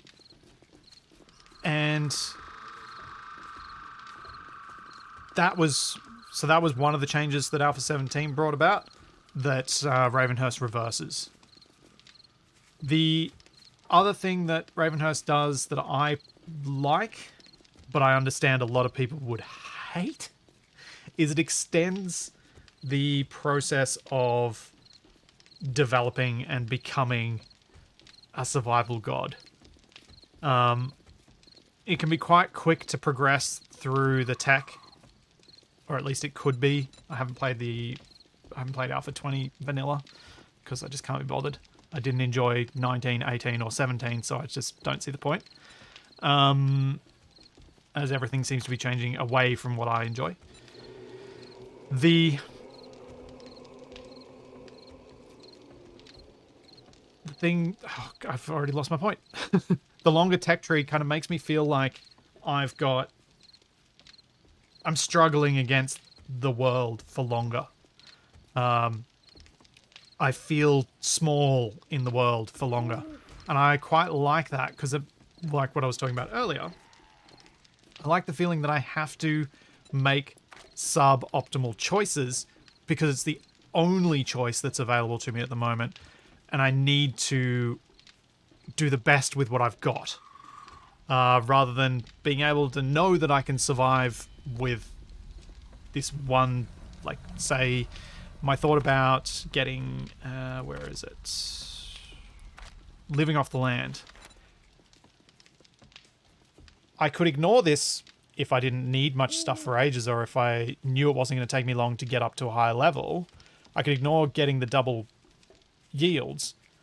But because of Ravenhurst and it taking so long for me to get up to those higher levels, I reckon I'll spend this point here, even though it's not optimal, because it helps me get stuff I need right now.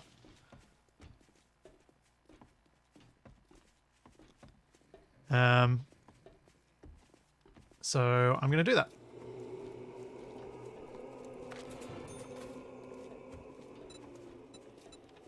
And there are a heap of extra points of interest and other things like that in this. There's a whole bunch of different crafting tables. It adds a lot of stuff. Whether it's stuff you personally might like or not, that's going to depend on the person.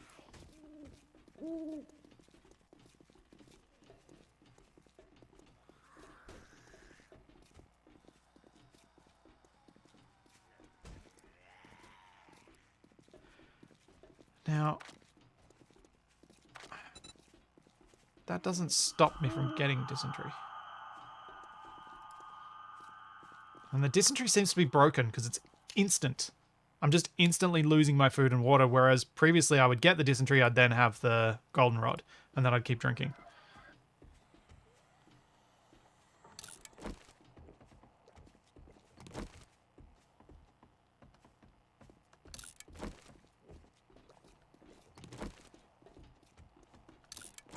No! Urgh! Literally poop.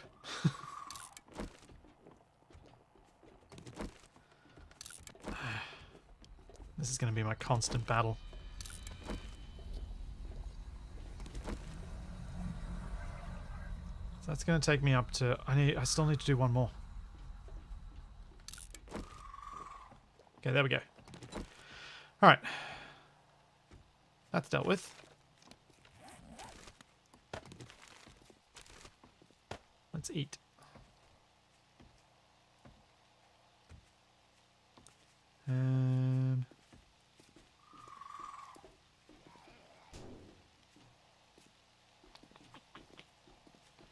Oh, what do I need for survival mix? It's blueberries, isn't it?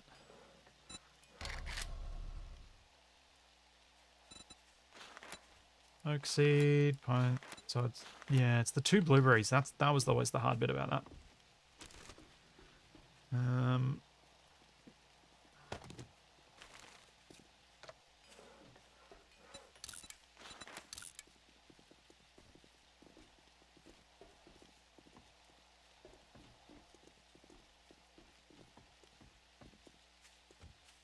Yeah, it's about reaching the end game later and feeling like a peon for longer.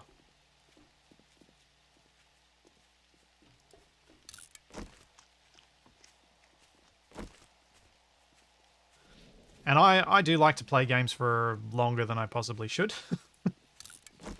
I tend to like my long playthroughs, so the stuff that Ravenhurst does works for me. I think I'm gonna have to eat the MRE. I kind of try and save them for when I'm desperate, but I think I gotta. Because my max stamina is just horrendously low.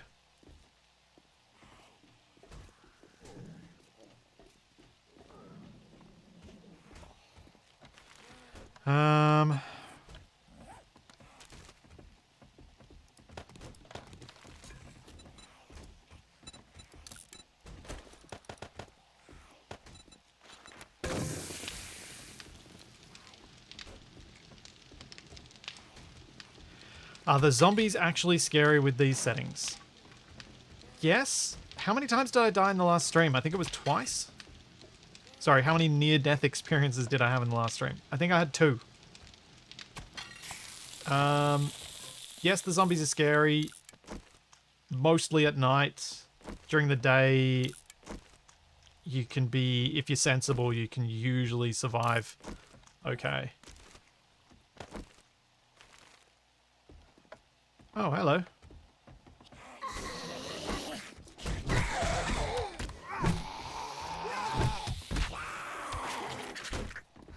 Oh dear.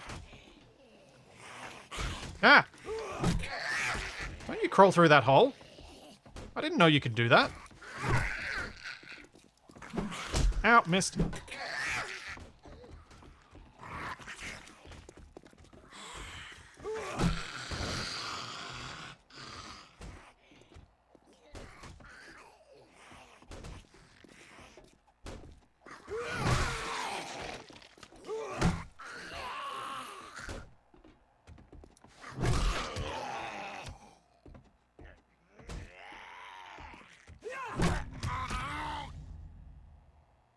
See?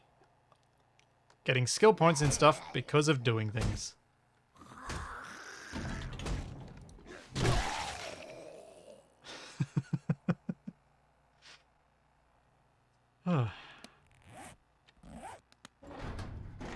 Chris, I don't have any public servers or anything that I play on, so there's not really any way to do that. Right, I need to go out and get myself some nails, and then I need to dig up a bunch of dirt and stone to make the blocks upgraded to cobble, so I've got some strength to this place. So let's go into town and do that. Break a whole bunch of... Oh, I should make a new regular axe before I go in, because I'll need a couple. What the... Were you already inside?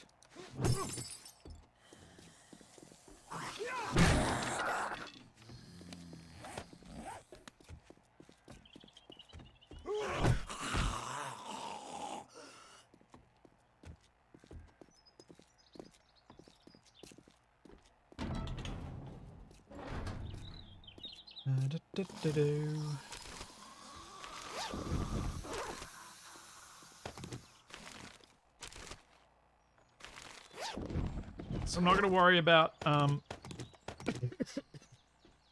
not going to worry about my quests today. I'm just going to focus on prepping the base to hopefully survive the horde. Which means getting lots of nails, getting lots of cobble, and hopefully being able to strengthen this place up. And then it'll be tomorrow, probably more of that, and spikes, just seeing how many spikes I can actually make.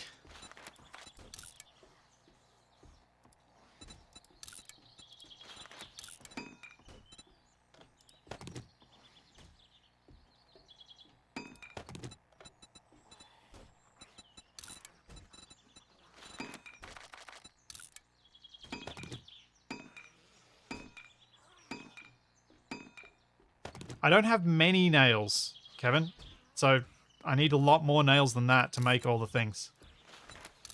I've got like 10 nails or something. It's not enough.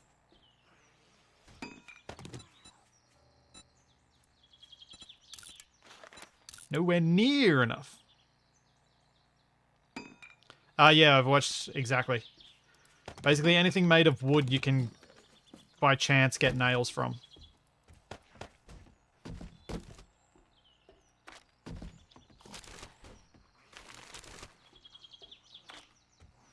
So that is what I'm off to do. I don't want what you're selling.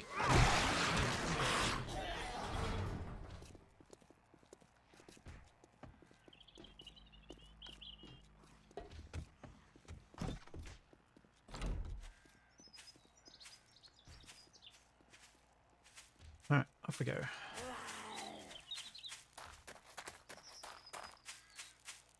Hopefully I don't get overwhelmed by some horde while I'm in the town. What did I need for the... Was it kitchen bench? No. Prep?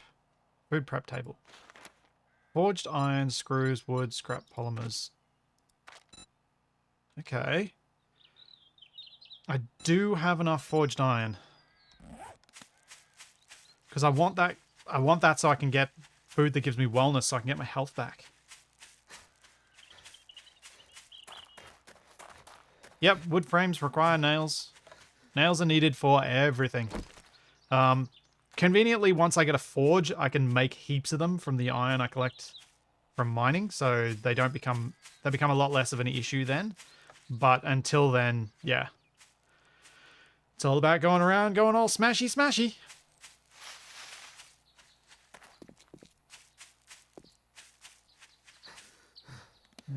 Let's pop that off that bar so I can punch some goldenrod and some chrysanthemum.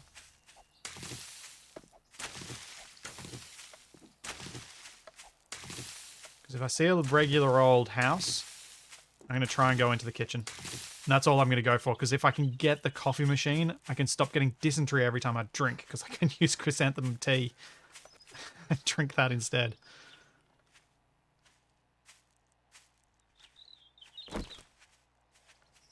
Oh, smashing this fence might give me nails. I'll have a look.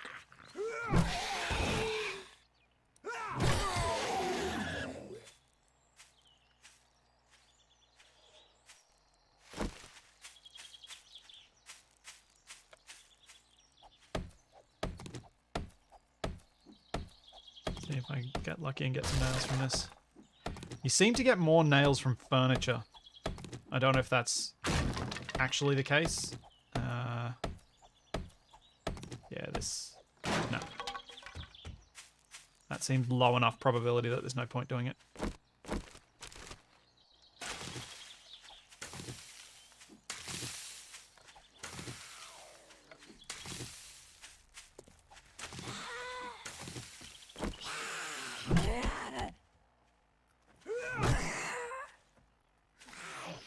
Whoop. Ugh, really?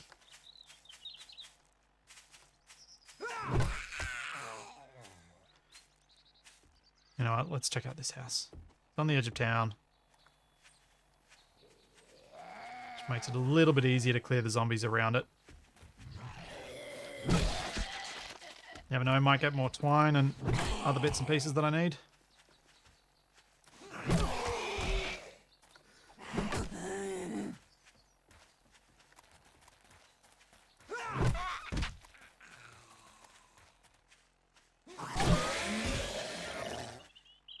Yeah, I probably should get the corn as well. As the wheat and all the other things. I'm just worried this is going to be... I'm going to fill up my inventory with just plants.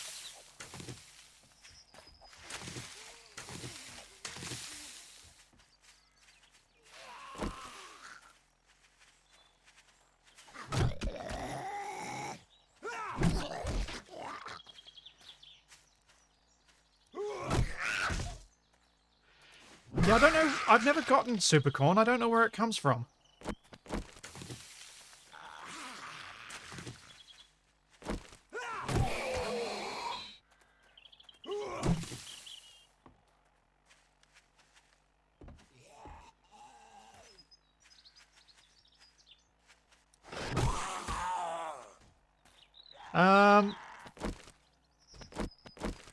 Is 7 days to die worth a buy? It depends what you want from it. If you're someone who enjoyed playing Minecraft but wanted more of a reason to build fortifications because then things would attack you, yeah, probably is worth it. if you're someone who enjoys building stuff in Space Engineers just because you're building machines, it's probably not worth it.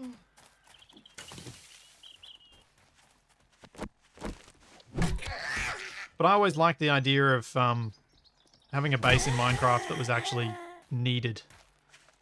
Because I needed that protection, and so the Horde stuff of 7 Days to Die really appealed to me from the beginning.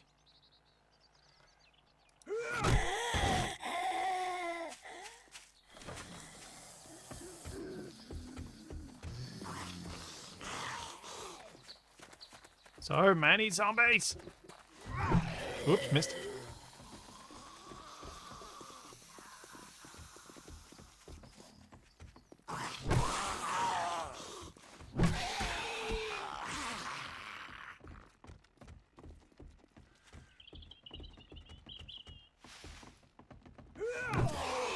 Oh, I got him on the hand. That's annoying. What? How are you not dead?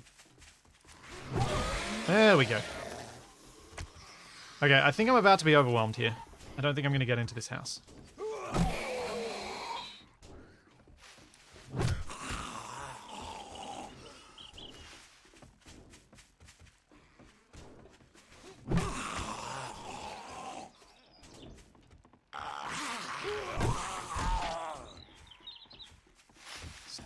Kind of want to, and that's the kitchen right there. All right, let's do things this way then. There's a chance I'll get nails from the walls anyway.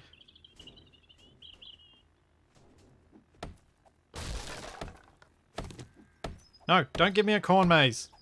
That's evil. Also, wordplay.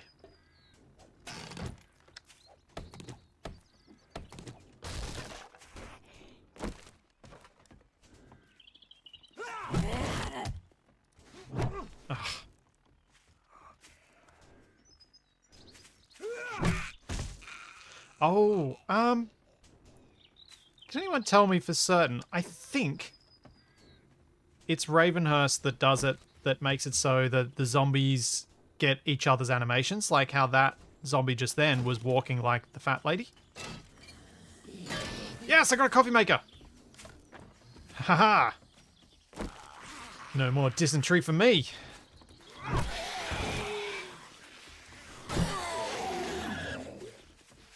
Yes.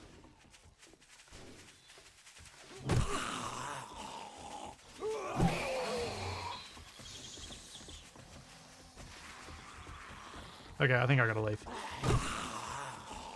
This is getting ridiculous. Where else could I go to get?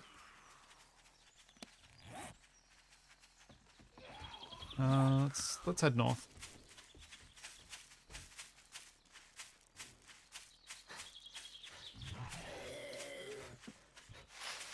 Yes, indeed. As long as I make it back to my base, I've actually got it. That's true.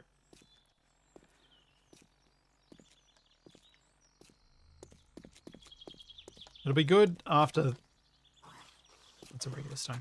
It'll be good after this Horde night. I think I'm getting close to the point where I could have another crack at a mission for the trader. Try and get money and the nice rewards that she offers.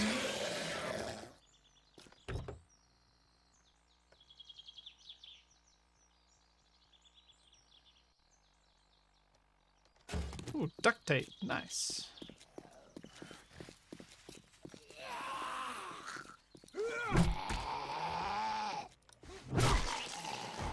Alright, leveled up too.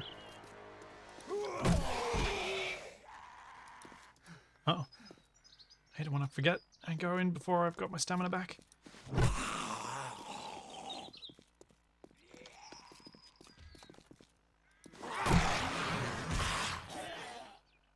Screws. Do I have enough screws? That I don't know.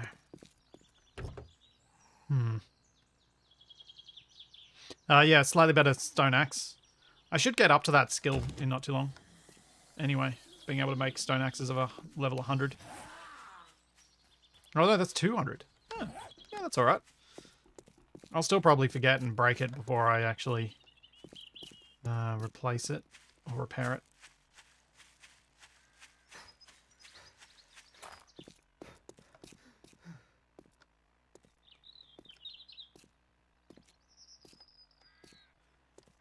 But yes, if you're wondering about the zombie and their level of threat, that example just before was a prime one.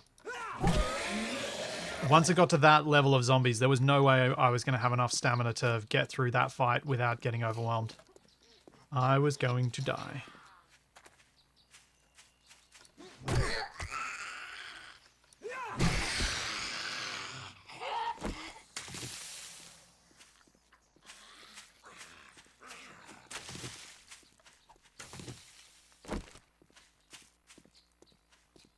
Yeah, Hammerby, I think I've figured out the wellness stuff. There are foods I need to make, which means I'm trying to sort of beeline for the food prep table right now. Because if I can get the food prep table, then I can make stuff like bacon and eggs that should have a wellness bonus to it. I have a feeling it was like that last time, and for some reason the wellness system just doesn't stick in my head.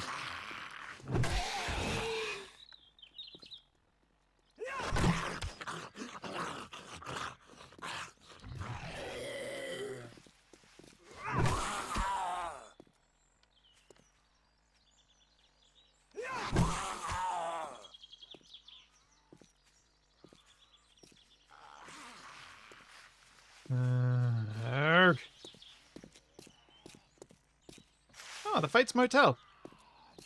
How familiar. So this time it's in a town, so I can't use it.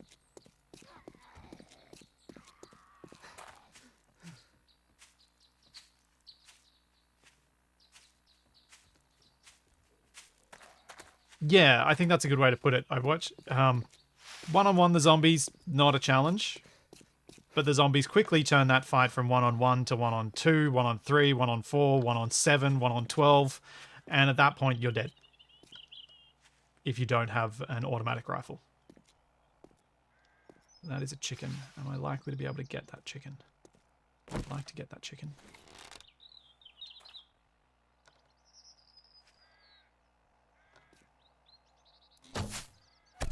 Oh, I got the chicken! Yes. Oh, and there's a drop.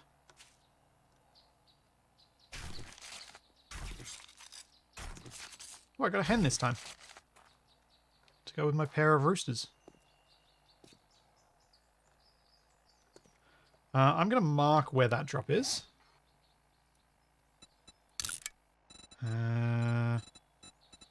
What shall I put as the marker for this?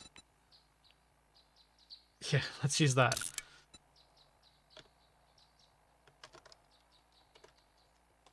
Because the plane drops are guarded. For those of you unfamiliar with Ravenhurst, the plane drops are guarded by zombies, which means I'm probably not ready to take one on.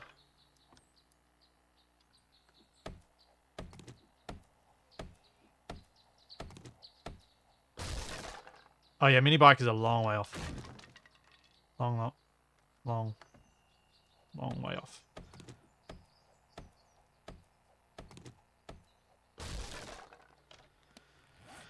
And for my trip going out to collect nails, I've collected 4. So I'm doing well.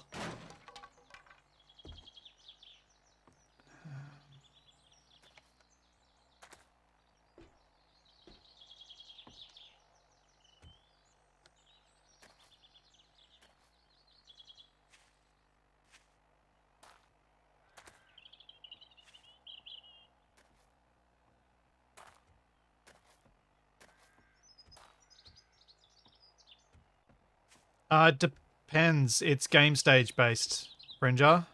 The number of zombies and what zombies you get.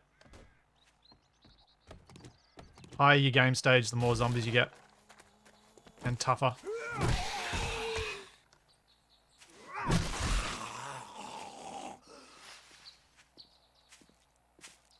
Ooh. What's all this then? Is that meant to look like a vineyard?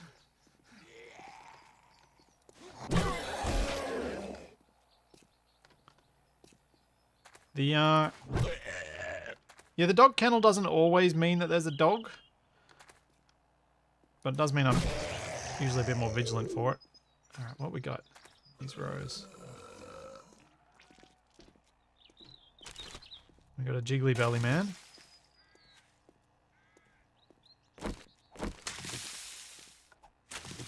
Okay, that's just regular old grass.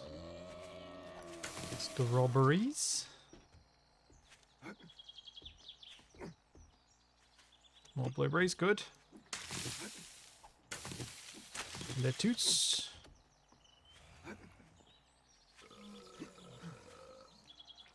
I might head back after this and then come back out.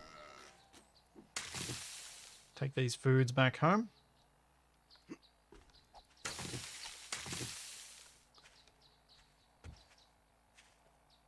Start making some red tea so I can carry that on me and keep my stamina up. Oh, actually, I can't remember. Does red tea give you some wellness? Don't think it does, but it might.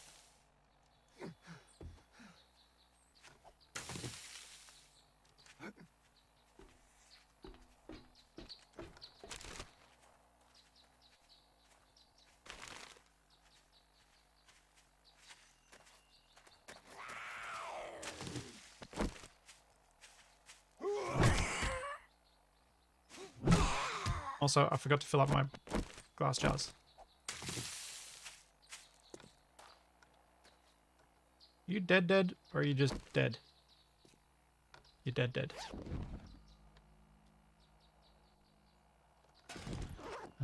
Because you're own...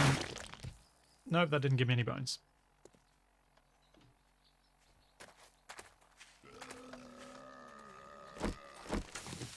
Alright, let's head back. And then come back out again. It's only 9 AM. Oh, I'm very encumbered. Not enough that I'm going to use my my steroids, but still feeling quite encumbered. Alright, let's come up to put it. Encumbered.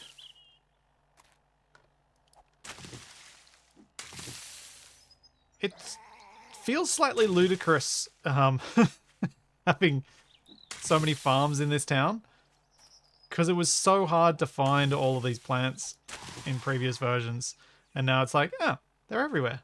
I've got plenty. I'll be fine. I've easily got enough to make seeds of everything.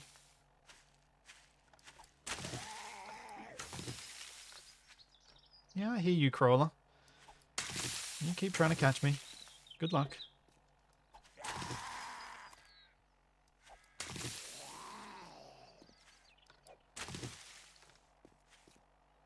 Okay, the mannequin in the field was something I wasn't expecting.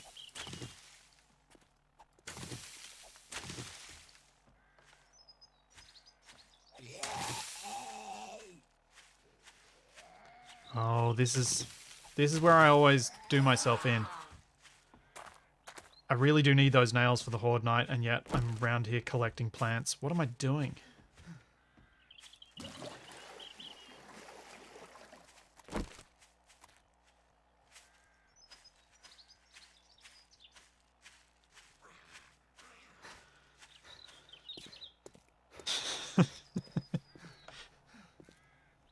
Yep, that's got to be a DE comment there.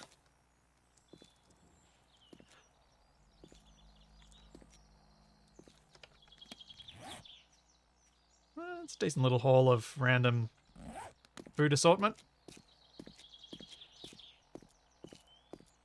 I definitely want to try and do farming. Oh, dang it! It's Nab doing a DE style comment. Ah.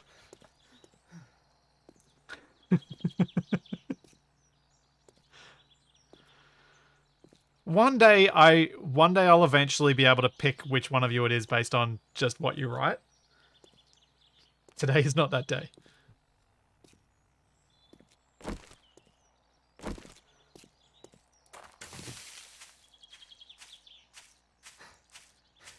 See you, Bone Crocker.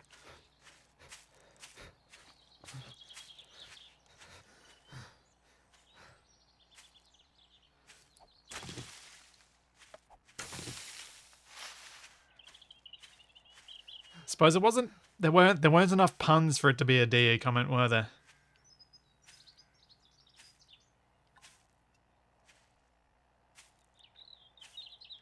Ugh.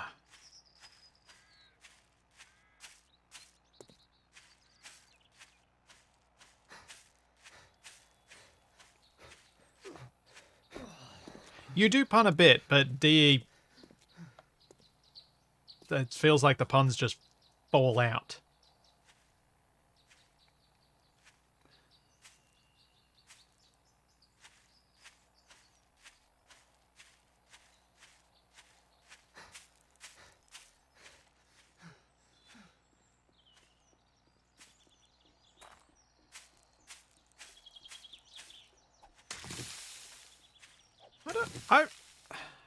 I'm thinking about it. Prior to Wrong Way Up, I probably spent more time playing games with you, Nad, than I have with DE.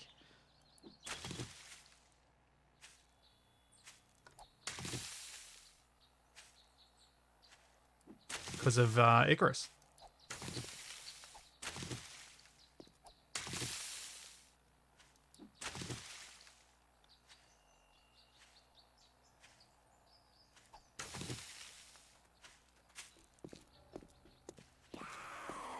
Alright, you're gonna have to die.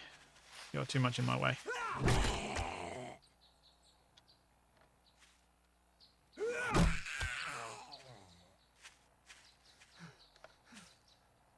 Yeah, it was 4 or 5. I would like to do some more Icarus together. I think until our colony on RimWorld either dies or successfully escapes, probably dies.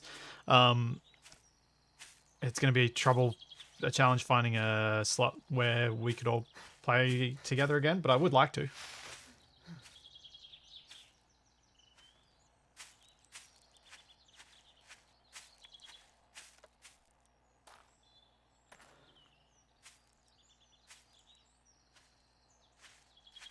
Even though you were the anti-challenging boss for Charm.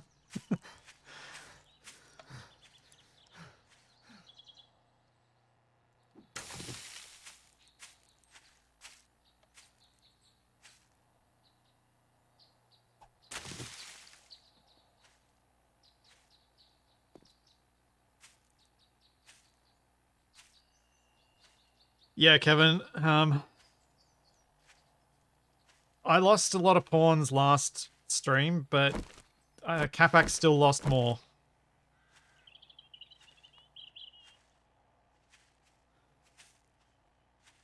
Not sure, Darren. As I was just saying, finding a time slot at the moment is a bit of a tricky one.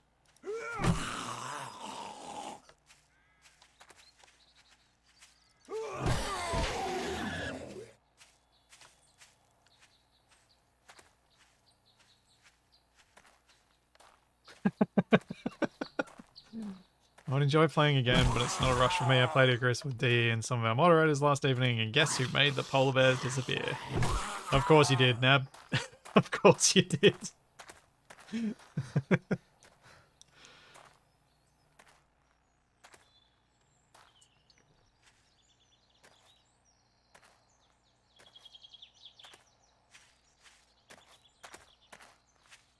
It's just some weird magic you've got.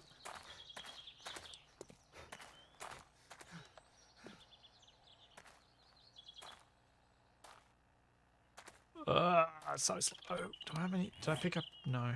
Oh, I could have coffee. Yeah, actually. That should fix my thirst at least.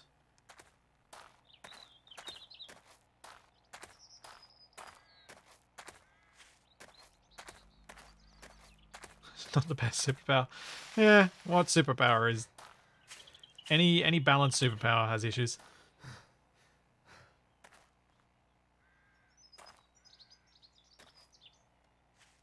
No, my crane's totally awesome, Overwatch. You'll see. You'll see. I need to work out how to turn this highlight off. I think I turned it on. I want the giant floating green cube turned off. I'll figure that out when I get back.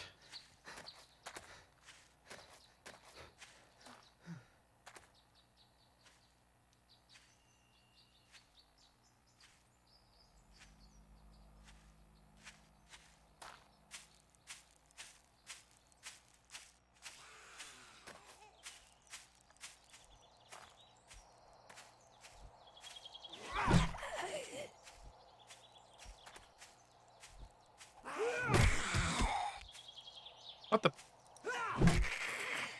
And that is why I like not having the XP thing shown up in the bottom right.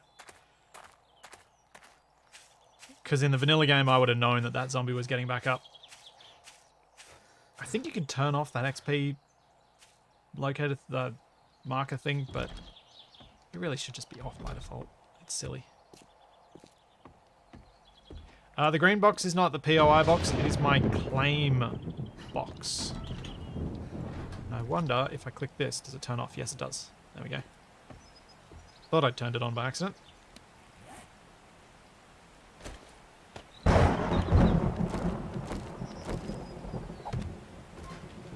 Aha!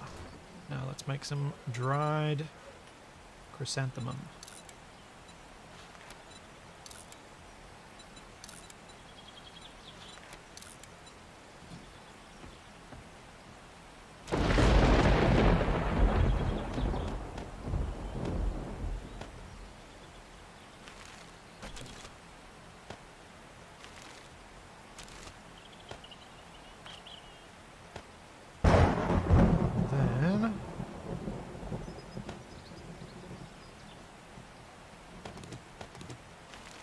It's just murky water I need to use to make the tea. Let me just check what the tea requires.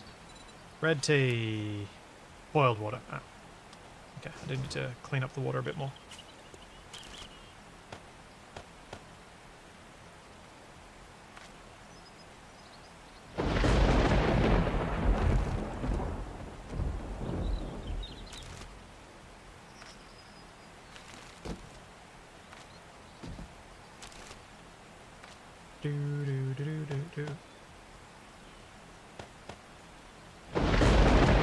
Yeah, I should head back out sooner rather than later. That can just keep running. I just need to eat something before I go. Yeah, let's eat the jerky.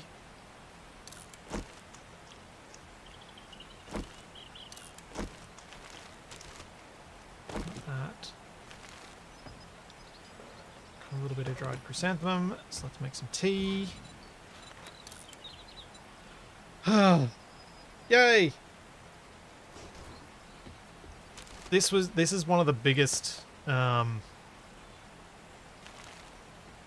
of game-changing things in the early game that you hit. Being able to make water that doesn't make me sick. See you, Neb.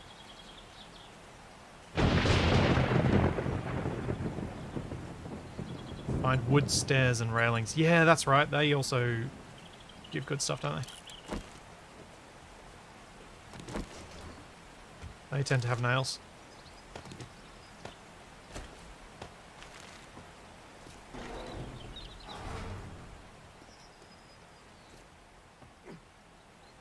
Oh! Hello, chicken.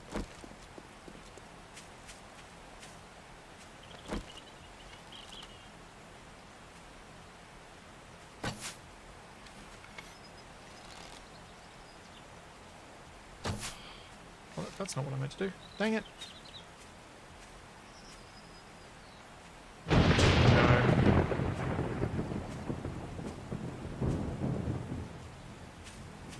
Come on. I want that chicken bacon.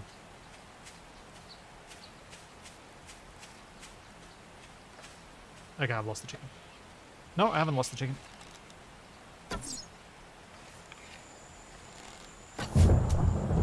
There we go. Got the chicken.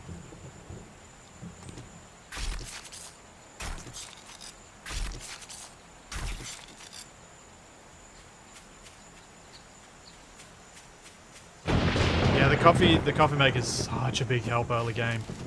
The sooner you get that, the longer your water supplies last, so you don't have to keep going to refill them as much. Yeah, huge benefit. Let's get into town quickly and try and break some stuff, because I really haven't achieved anything toward my goal of nails today.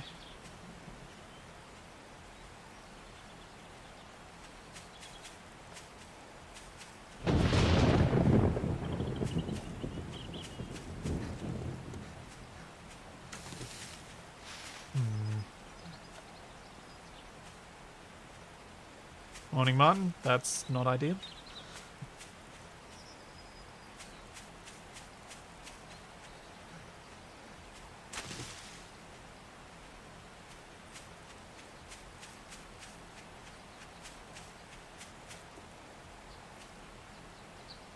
Is that rock or is that... Yeah, it's just dirt.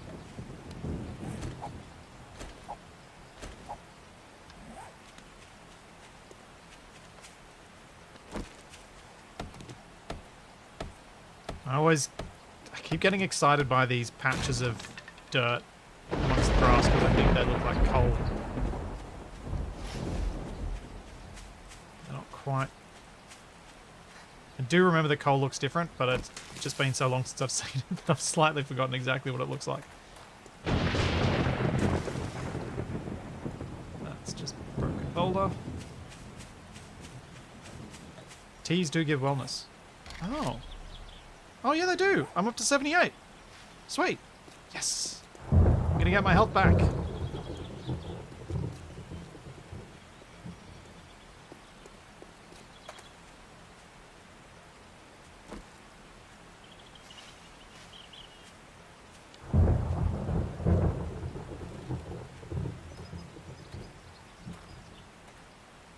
Yay.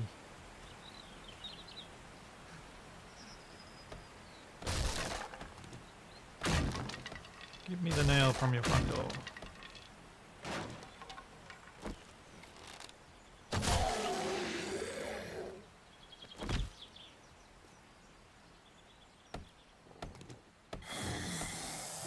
Ow.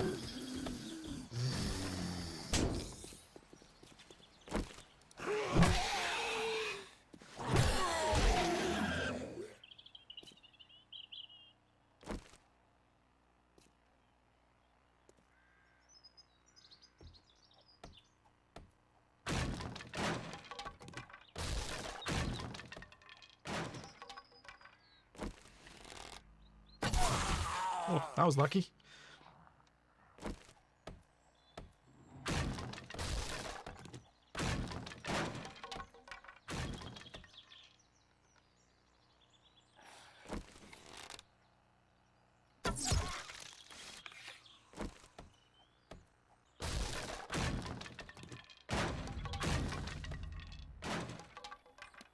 How many nails we got? 10. Woo! That really doesn't go very far.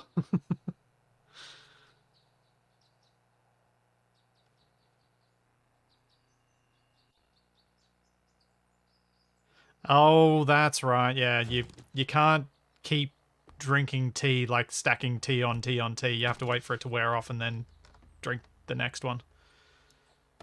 So I have to wait for that little tea symbol to go away before I get another wellness boost from tea.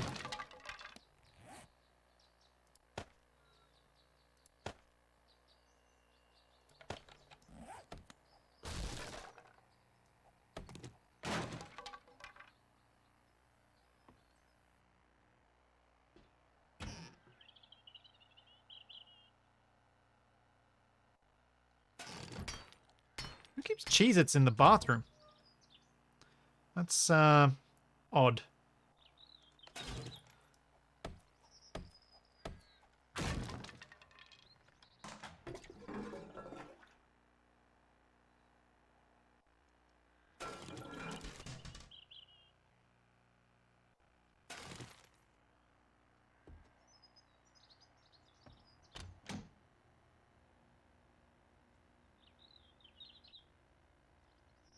Ooh, nerd glasses? Yes! Give me the nerd glasses.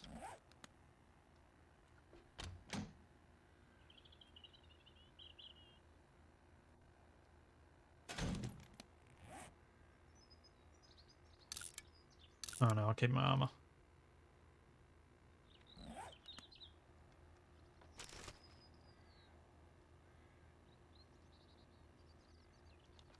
No, I do not have kids I have to hide snacks from. That is true. So I'm not sure I'd choose the bathroom. There's plenty of places in the garage and up high places that I could hide them.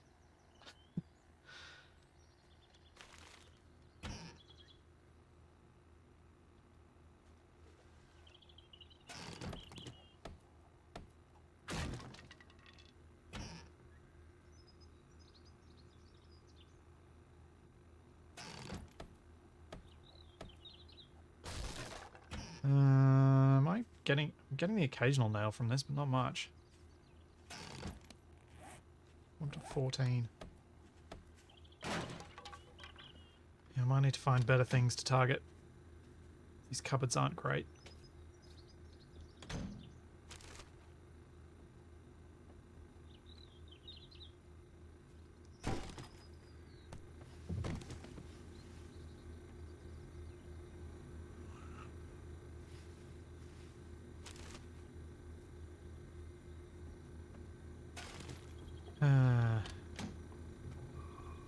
Nothing.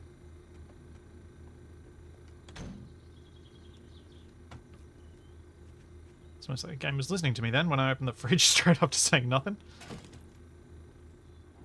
Ooh. Bookcases, you say?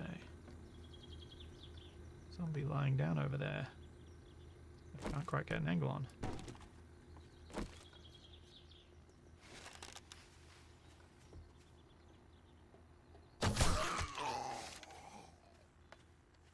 Ah, more doors, good.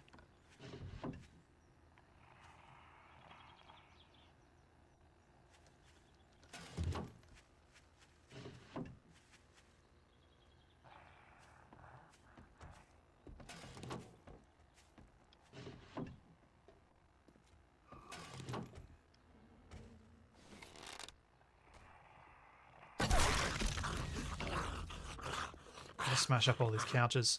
Get that twine.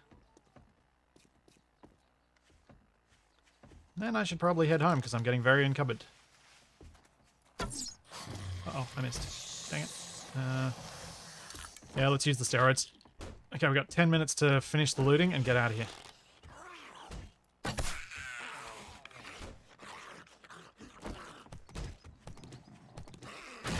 Smash all the things! Smashy, smashy!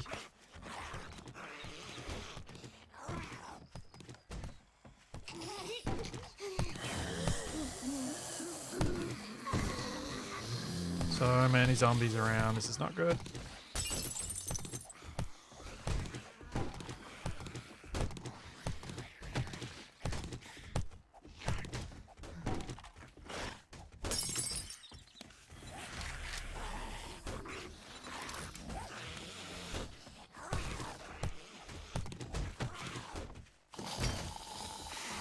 Yeah, desks might have nails, that's true.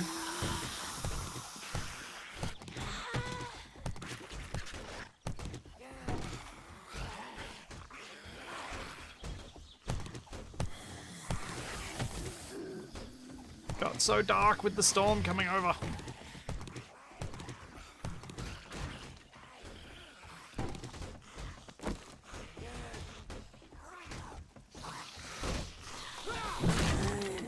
Holy moly! There's a lot more behind that door than I expected.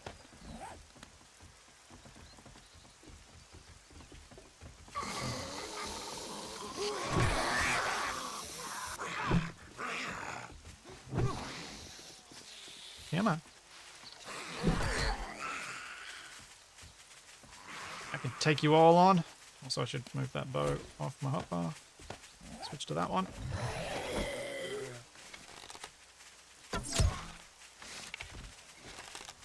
Oh.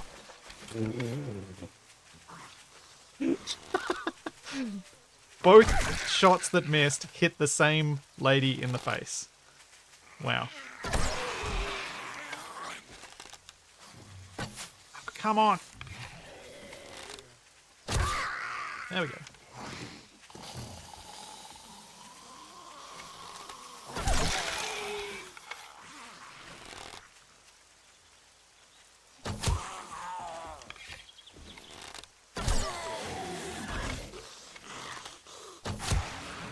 There we go. Okay, now we go back inside and get more nails. 7 minutes.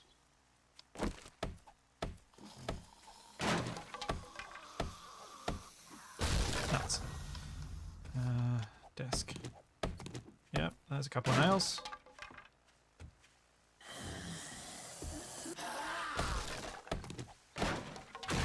Seems like doors are pretty reliable.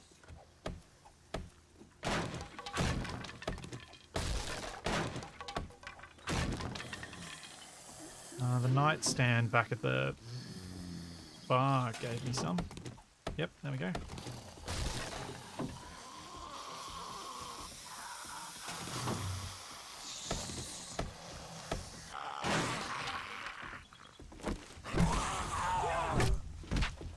Oh, that was close.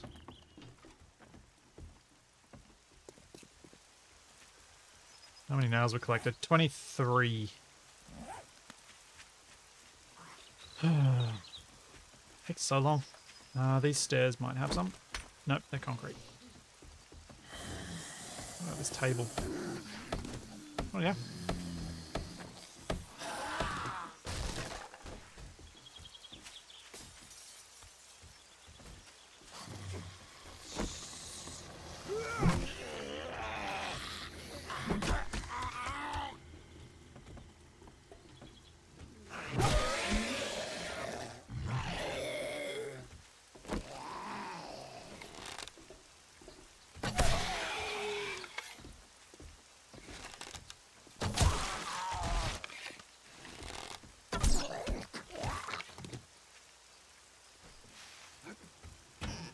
Okay. 5 minutes left. 5 minutes left. Ooh, screws, nice.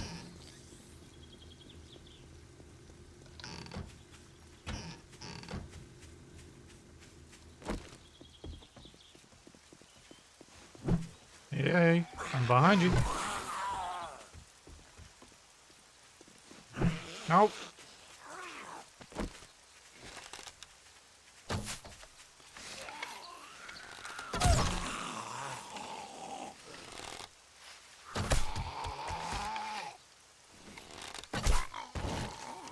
Have anything I can drink? Not safely. Oh, ravioli. Nope, that just gives me food. Nuts.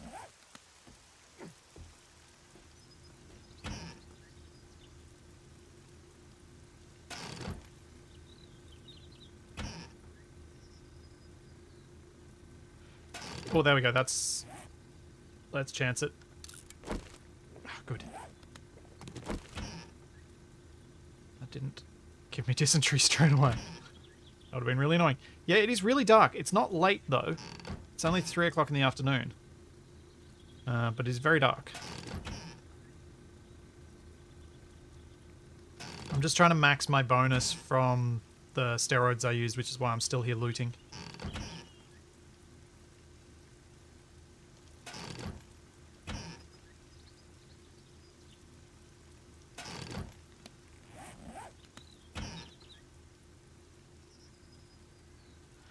Well, I thought the ravioli might come in a sauce, and so the sauce would give me some sort of water bonus. Like, I thought the canned ravioli would come in a sauce. That's where my head was at with that. Which isn't so weird. I've actually never eaten canned ravioli, though. I've never seen ravioli in a can, actually. Never seen pasta in a can, now that I think about it.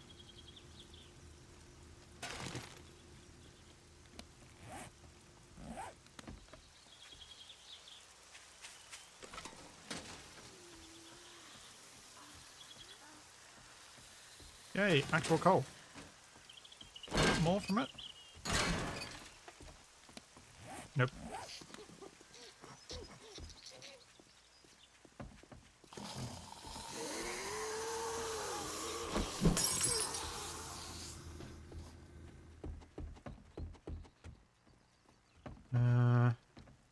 It's just going to be charcoal, isn't it?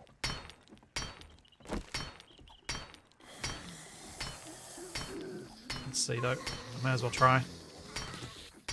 Ooh, only 2 minutes left.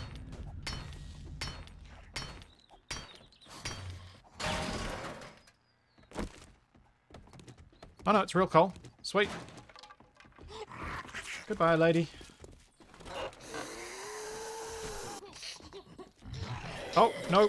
Bad, wrong. Oh. Yeah.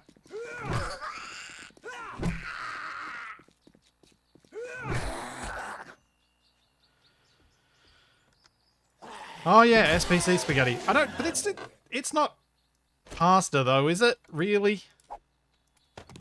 It's another archery book. Exploding. I've got flaming and exploding cross arrows now.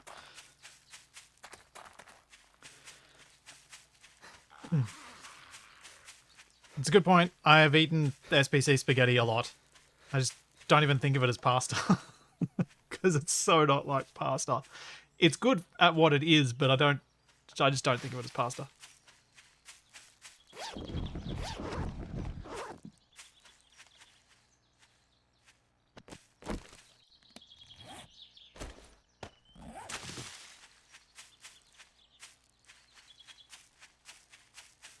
One minute. Let's run, run, run, run.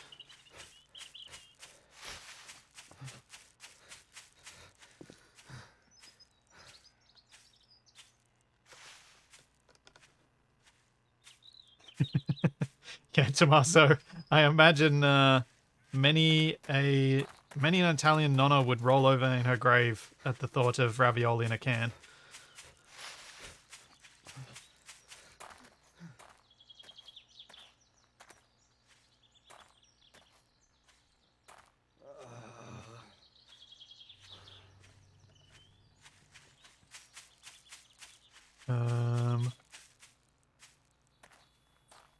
What are you?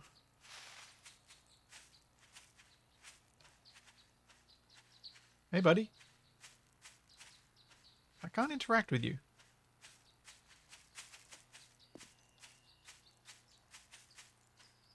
Huh. Weird.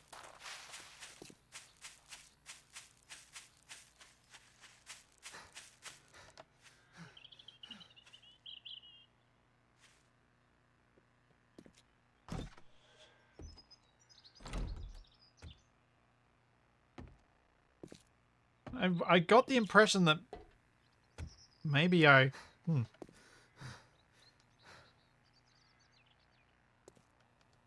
Yeah. If he was like, if I could use him as a chef. Alrighty. So, how many nails did I actually come home with? 27. Not great.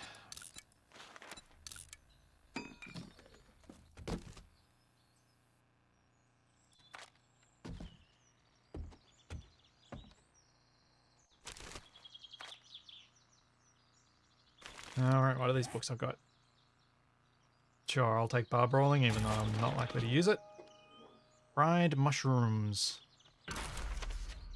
I can scrap this to get the knowledge point I needed for another skill. Same with the berry tea.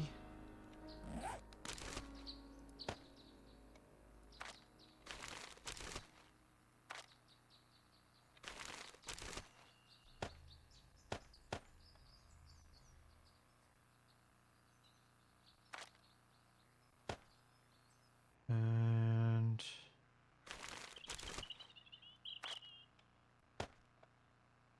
oh, I got 17 twine from that trip.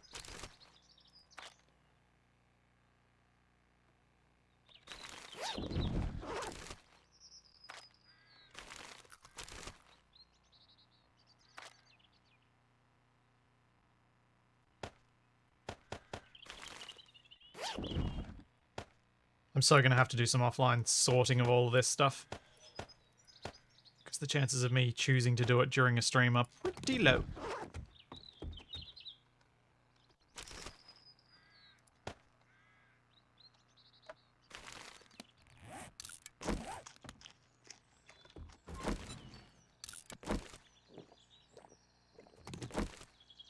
Yeah, wellness 1. It'll be a very slow way of getting my wellness back up, but since it's pretty much all I'm going to drink, it should happen.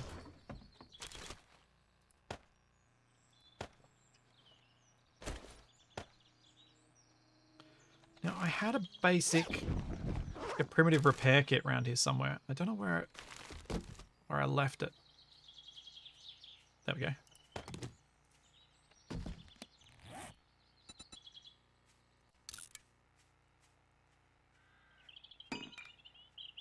Oh. Can't use my extra mod anymore.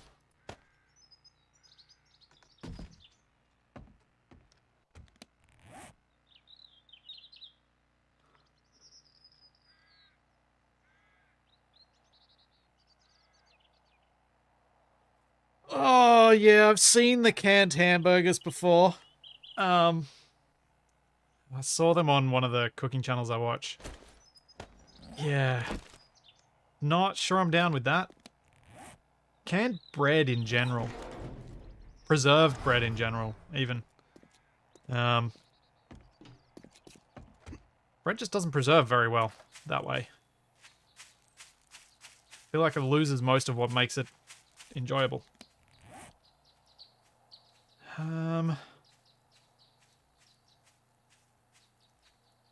I guess I kind of just got to go back into town and try and get more nails. That's really what I got to do. I'll just go around bashing on all the doors and then not knowing which houses I've actually looted. It's perfect.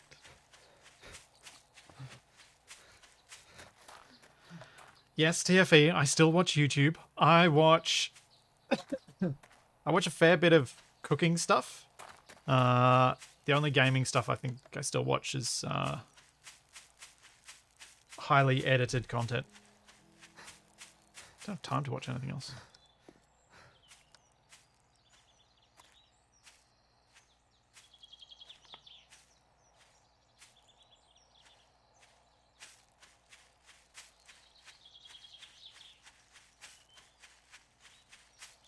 Why would you can rice? Because then you don't need to have the water to cook it.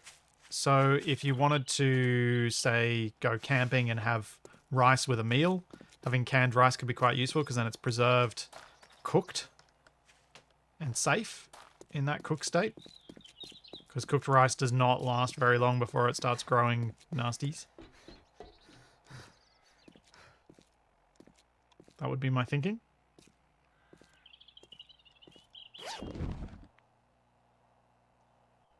Like a lot of the weird stuff like that is I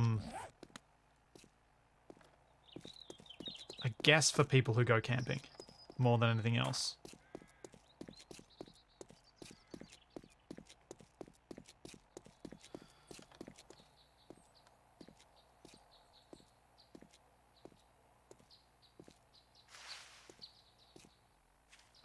No, canned rice wouldn't turn into mush.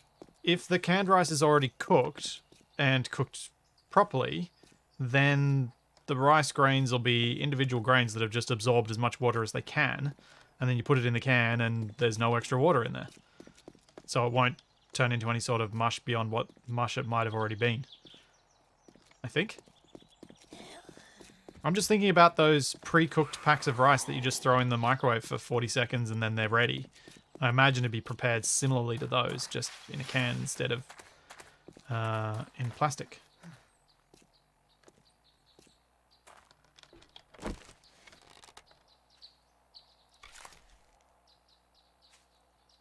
Is the chicken going to calm down?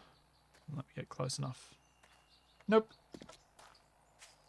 I'm not wasting my time chasing the chicken. It's all so skittish. Okay, maybe I am. Nope. Oh, is that furniture in there? No, that's just the walls.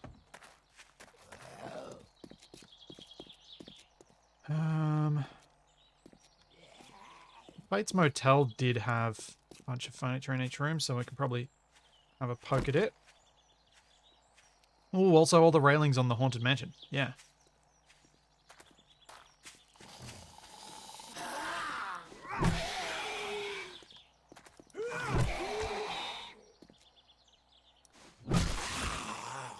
What's wrong with microwave rice? Can't think of anything blasphemous about that.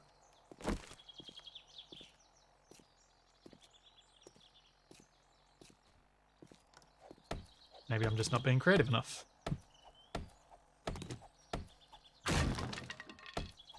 Okay, seriously, game, are you going to give me any nails for this?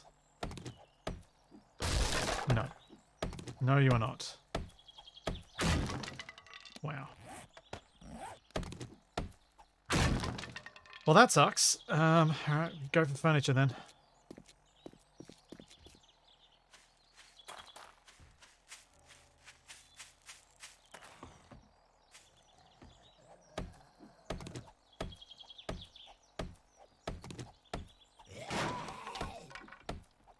I've got a, like a microwave rice cooker that I use quite a lot. Because it's just so much more convenient than doing the proper cooking of rice on the stovetop at the same time as cooking other things. You can just throw it in the microwave and get exactly the amount I need.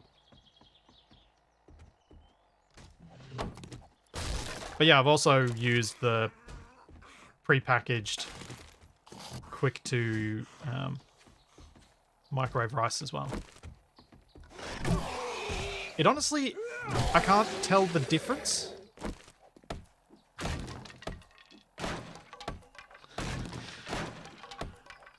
Microwave rice is fine, but honestly, snapping spaghetti in half while cooking it is blasphemy. I don't understand why that's specifically blasphemy. I know that it's seen that way, I just don't understand why.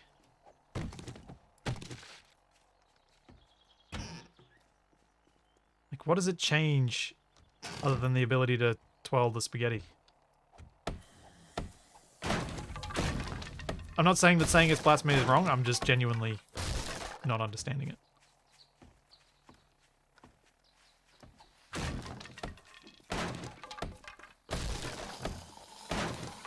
Because then spaghetti are only half as fun. Alright, fair enough. I'll pay that.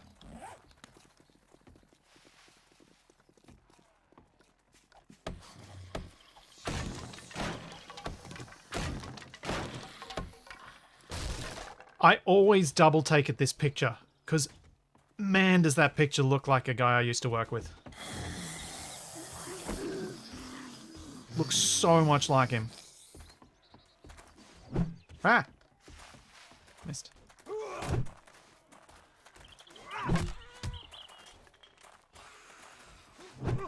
Like, including the expression on his face.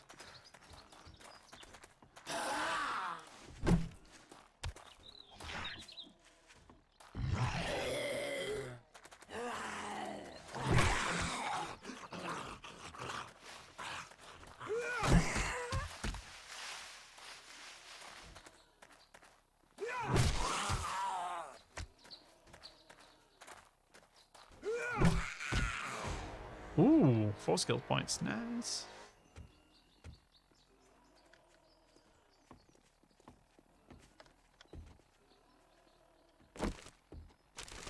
Let's see if we can get any more good stuff in here. Oh, this might well be a place that has a chance of giving me some backpacks too.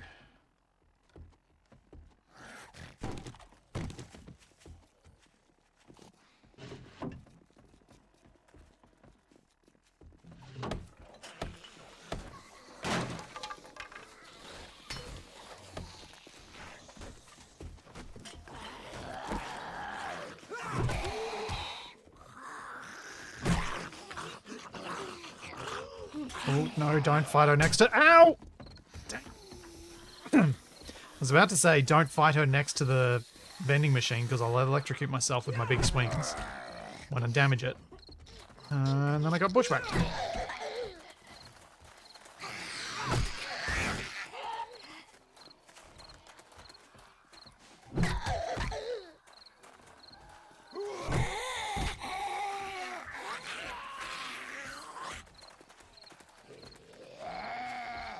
Oh dear.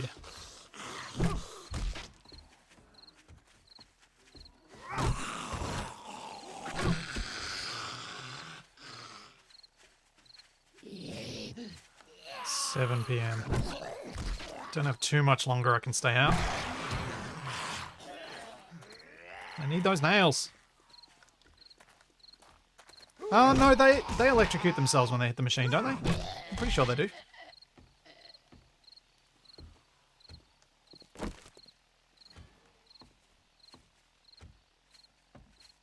That's the one I've already done. Let's go to the next one.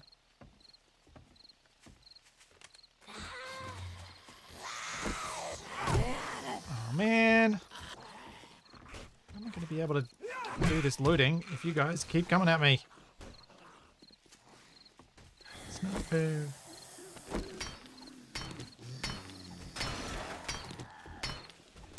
Just want all the nails.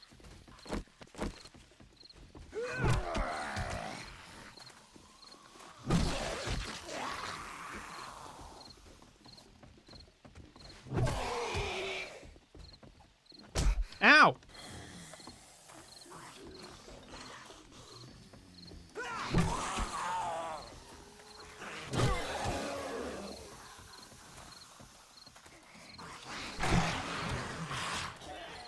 I actually made my first homemade pasta the other day. It was delicious. Like made it from scratch from flour, egg. It was really, really tasty. I am, on the topic of delicious foods, I am very much wanting to do that again. It was a bit of work, but it wasn't as much work as I thought it would be.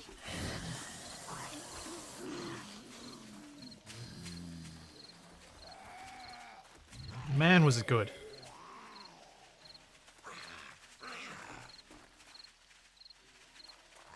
Had it with a simple sauce made of capers, anchovies, a little bit of tomato and parsley. And oil, of course. Oops. Ran out of stamina. Yeah. I think I'm done here.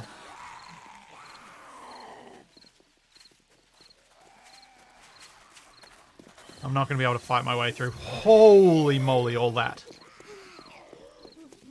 Before it gets dark.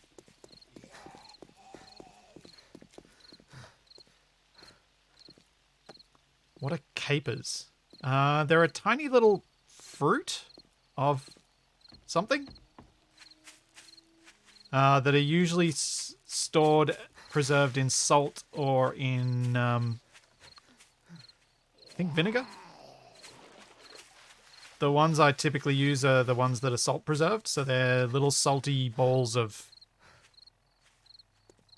kind of acidity, I guess. I can imagine they would be a polarizing flavor, because they're quite intense. I thought I got past her before I got hit. It's not cool, lady, that's not cool. I'm gonna scare the chicken.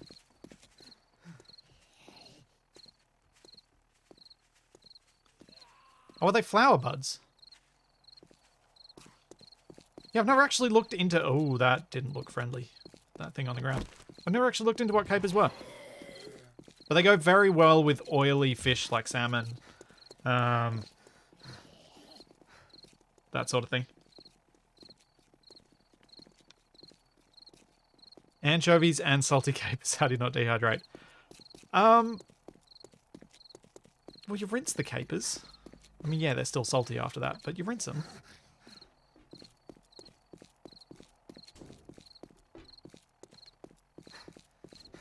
Like, you don't add extra salt. It's just the salt in the dish. You don't season it with extra salt because you don't need it. Ow. You just, go with what's in it. Okay, yeah, I'm going home. I've taken too many hits. I'm glad there's a passing gas, because at least there's some fuel source in town. Whoa!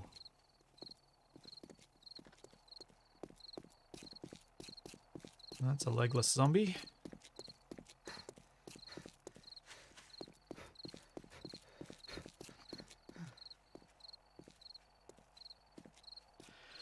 But what I like about simple sauces like that one is that they, especially when you're making fresh pasta, it really lets the pasta be the hero of the dish. Whereas something that's like a rich sauce, you don't get to taste the pasta itself as much. See you, Martin. So that's why I made a relatively simple sauce like that to go with it.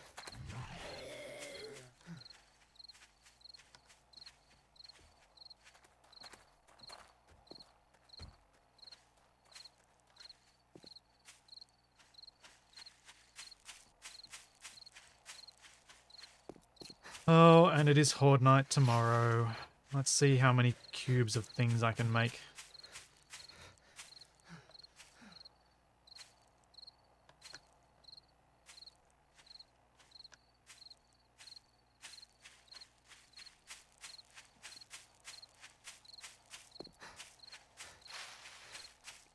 How many frames? Even though they're not frames anymore.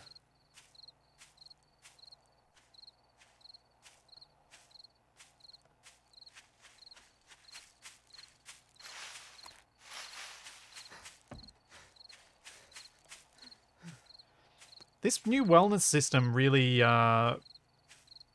extends that punishment from dying.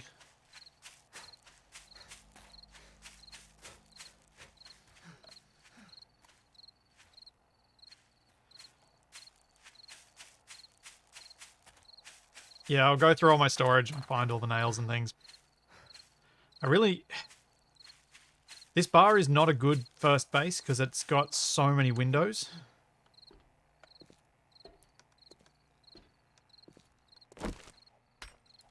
Oh no. Oh no, no, no, no, no. The stairs are stone. It's going to take me so long to break them.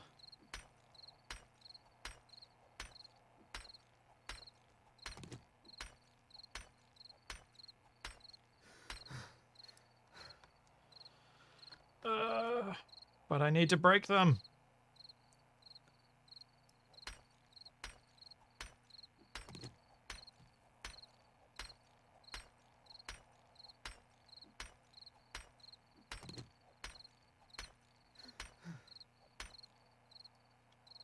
No, Marcus, if pasta has no flavor, that's because it's not good pasta.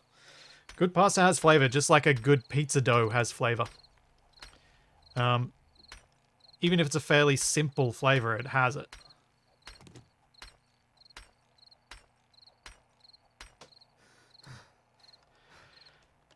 Yeah, if I break just this wood, it's upset. I don't think it'll give me the clearance I need to stop the zombies coming up. My plan is to break these stairs and then break the wood I'm standing on. Because that should stop the zombies being able to get up. And if I put a ladder in the right spot, it should allow me to get up. So the zombies have to break all the walls to crush my base. Which will hopefully not happen.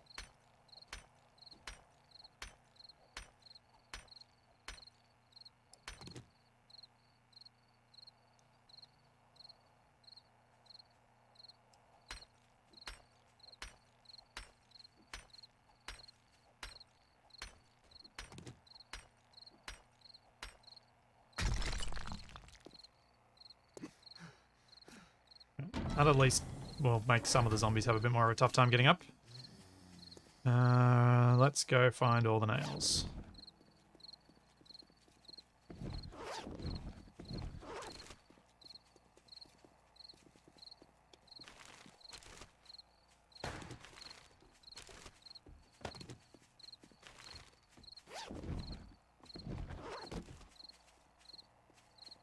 Nope, not in there. Oh, I've got enough screws for the thingo bench though.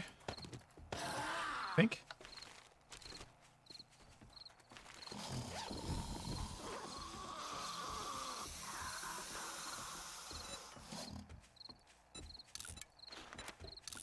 Oh, I've actually got a moderate amount of nails. Cool.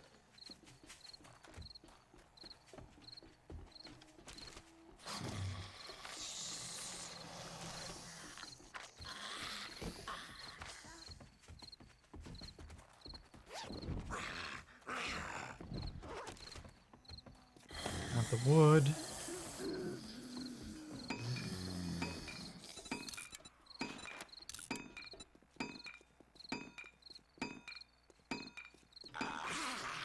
Yeah, the new AI, the zombies can get up a lot more easily than they used to. And they can jump gaps as well, so you have to make the parkour even more difficult than you used to.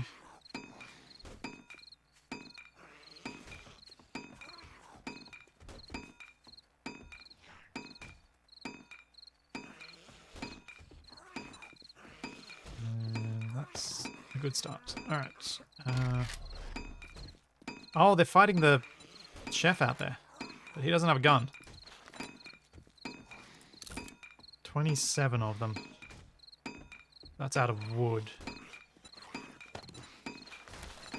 I can make 28 wood frames. Okay. It's a start. It's a start. It's something.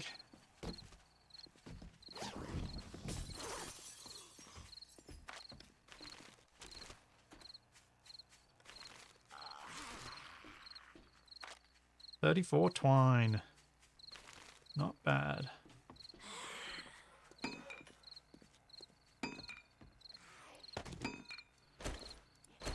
Alright, let's go see what it costs me to make a cobblestone block. So place that down. Harden it up. Harden it up again. And I have to go for metal next. Dang it!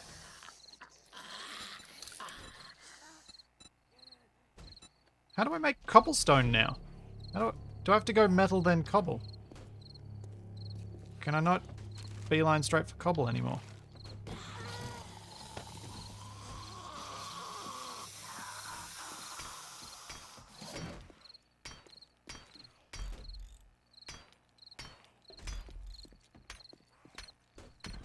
No. Okay. That's how I get to cobble. Okay, that's going to take a lot of materials.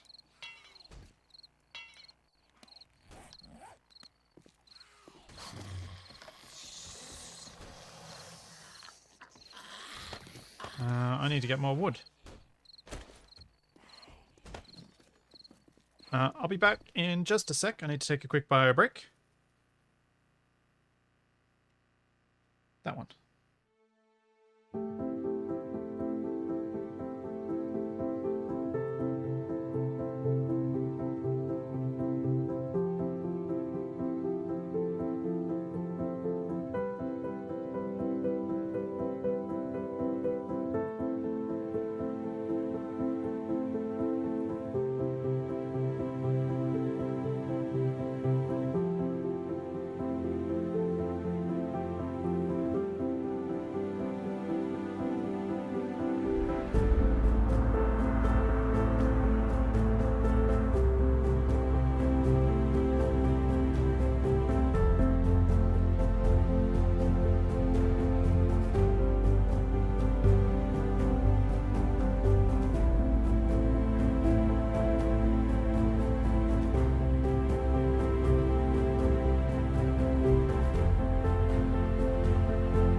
Oh, I gotta make a pit stop.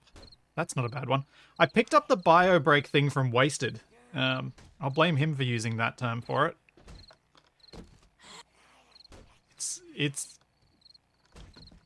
But yes, I gotta go make Tinkies. Does sound like a fun thing. I think that would be rather... I kind of imagine... I'm trying to imagine the reaction I would get out of Capac and Wasted if I said that during a stream with the two of them.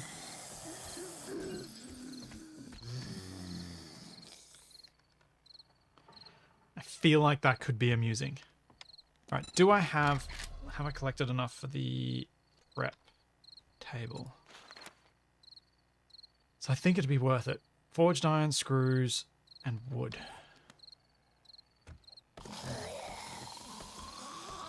I used up all my wood.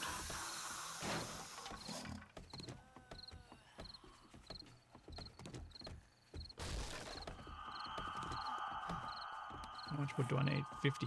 Oof.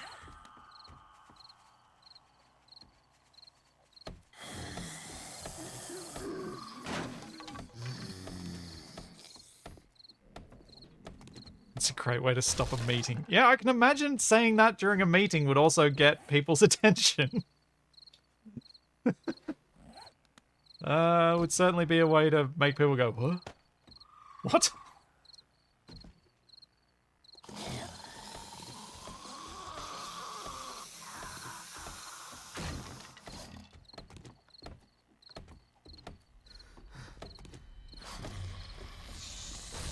I don't know that that's specious, Frollo, because are mechanical beings species?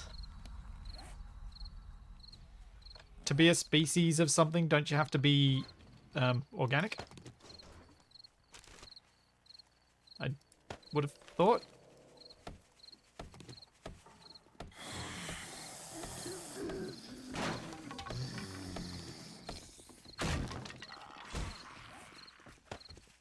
I don't think I'm getting enough wood going to get enough wood for this. Do I have any wood shoved in a bag anywhere? Stellaris says yes. Nah.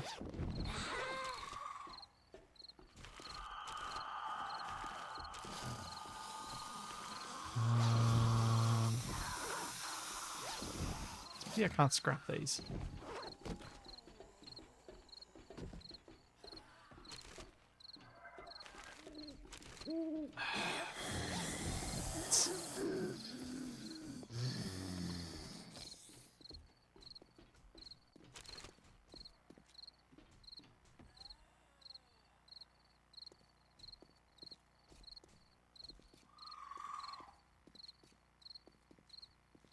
I don't want to use the MRE if I don't have to. I kind of need to eat before I go out, and I'm planning to sneak out there and do some wood cutting during the night. But I don't want to use up my last MRE. Making a lot of noise there, Charlie.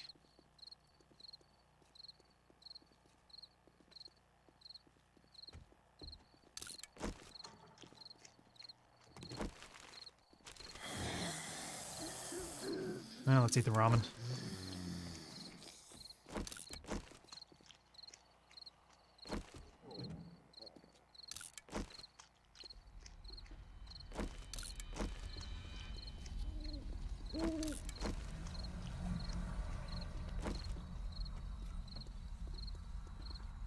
that going to get me enough to get rid of my debuff? I don't need to eat the can too. Can of beef. Yep, can of beef.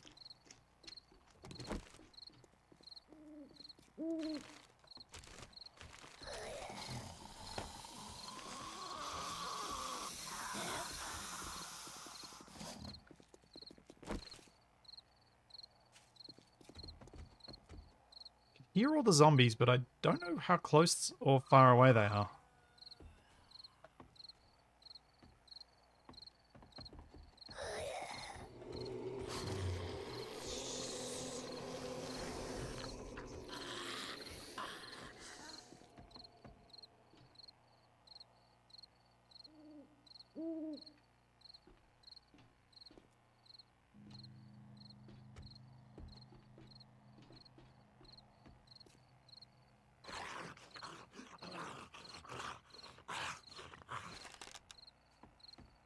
Dead chef.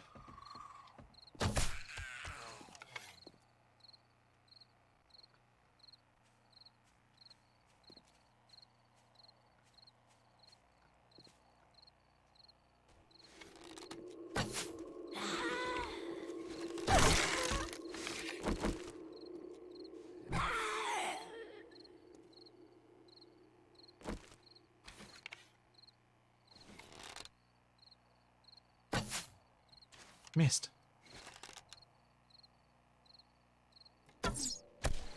Oh, headshot! Decapitation! No. Please. Good girl. Good girl.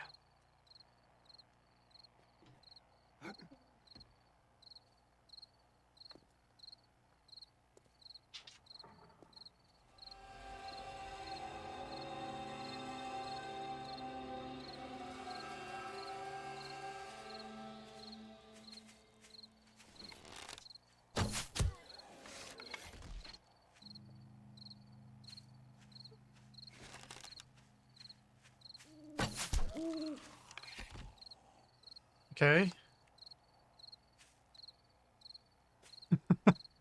I've gotten lucky so far.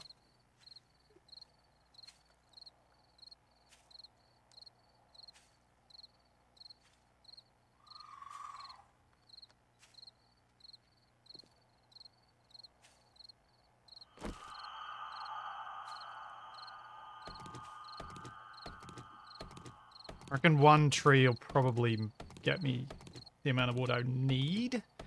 How much would I want? Not, definitely not, but how much I need maybe. Oh, that's a wandering horde. Oh, that's not good. Well, I'm not going home yet.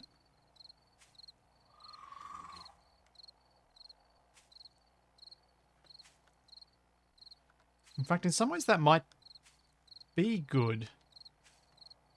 That they're going to wander past my base while I'm not there. If, of course, they actually wander past.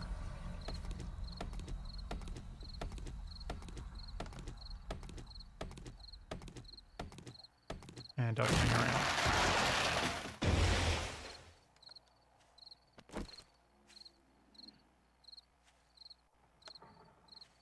Which they look like they're doing.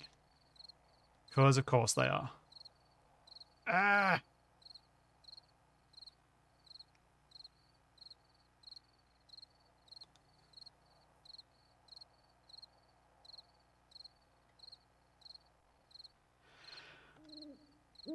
Yeah, I guess I am being meta there, Overwatch. I'm not intending to.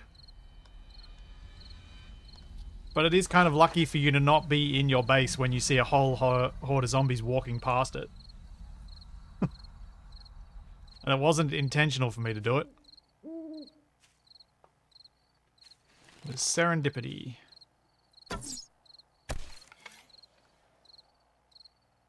Now that was a shot.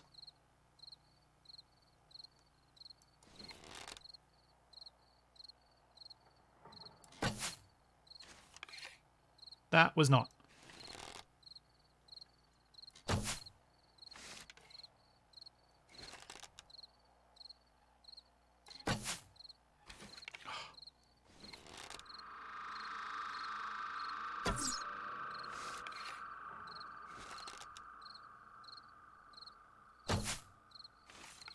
Seriously? Oh yeah, got her. Finally.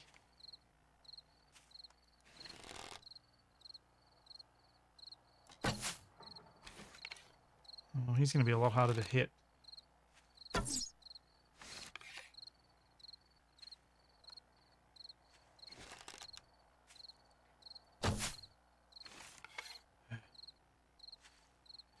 So hard to judge the drop on these arrows. Yeah, Icarus cheats for me. That's why I'm able to hit so much stuff with it. My arrows have auto aim.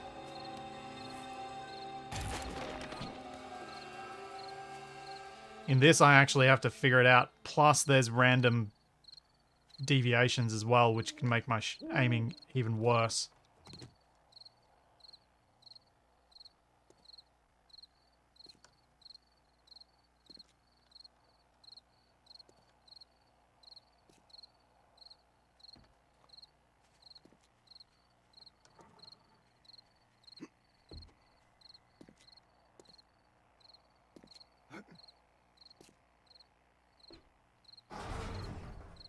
There we go. Successful little midnight lumberjacking.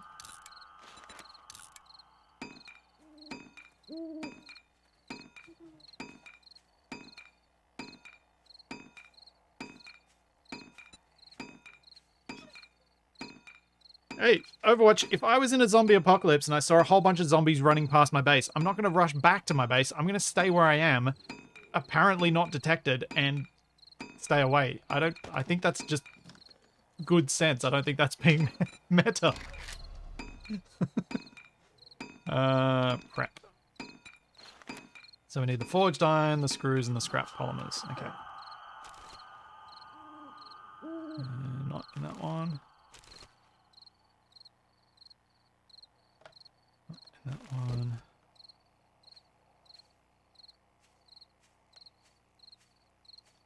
screws. I can scrap these for polymers if I don't find enough of them.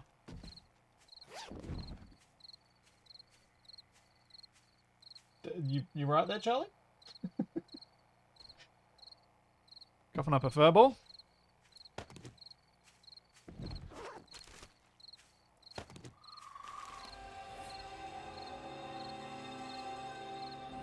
Yeah, it's just need more polymers. So I'll need to break down the fuel canisters, I think.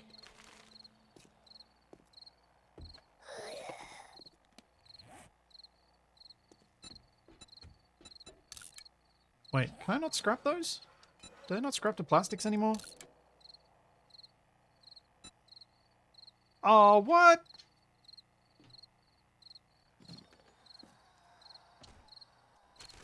Oh, I did have loads. Thank you. That's good. Alright, prep table. I really hope that doesn't need to be crafted for a mission, but I really want it now because I need ways of getting better food and ways of using my eggs. So my current means of getting food is just not very good.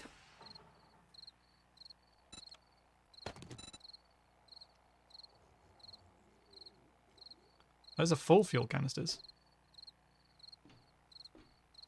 Oh, right. It is. They are. Wow. I thought we got empty ones all the time in Ravenhurst. Those are full ones. Maybe they got rid of that. That would explain why. Shadowstar. And thanks, Hammerby, for reminding me where I actually had stuff.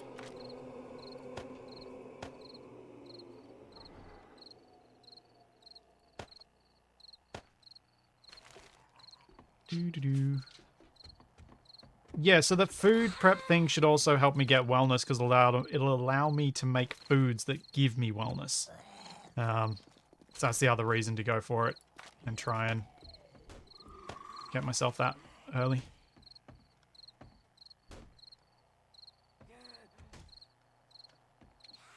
Oh, has Capac decided to go live, has he?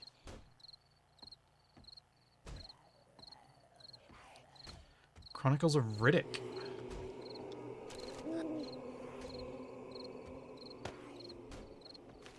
That's not what I expected.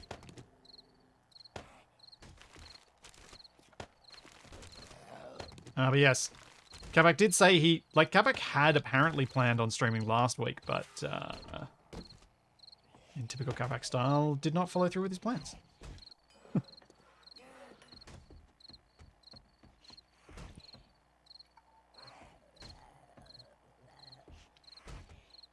So yeah, I guess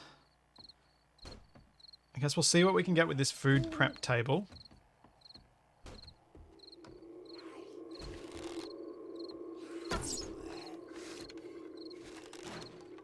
Oh no, she broke my door.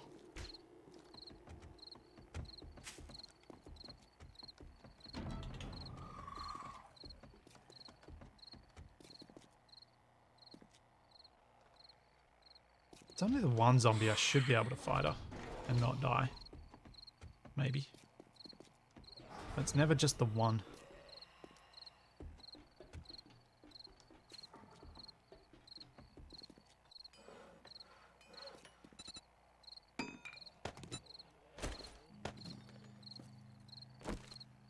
Okay, that's a bit bigger than I thought it was going to be.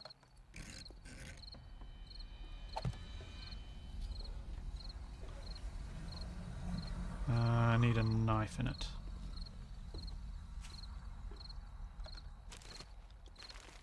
I wonder if I can put a bone knife in. Does it have to be a hunting knife? Yeah, I reckon that has to be a hunting knife. So let's grab our meats and see what recipes we have. Sliced white meat. Hunting knife required. Ah!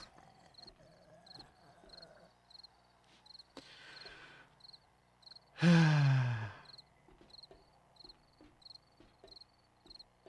can't do anything with it because I don't have the knife.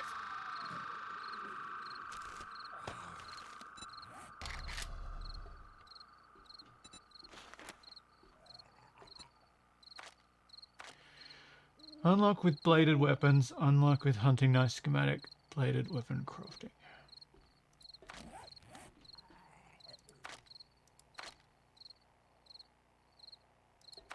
Wait, I think that's going to be action skill based. Yep. How have I not gotten any skills at all in bladed weapons? I've been doing a bit of stabby stabby. I've got to do a lot more.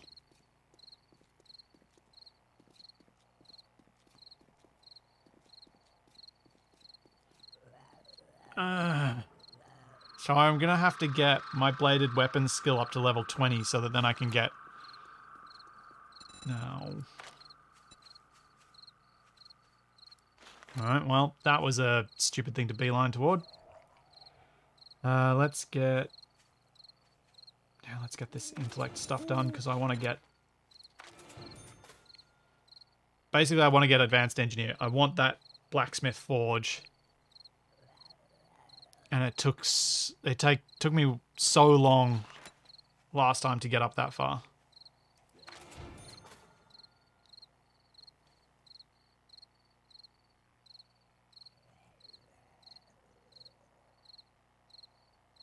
I might get lucky and might find a hunting knife schematic or something, or at some point, or find a hunting knife. But, yeah. I'm going to focus on getting this advanced engineering up, which means spending all my points to get intellect up to level 10.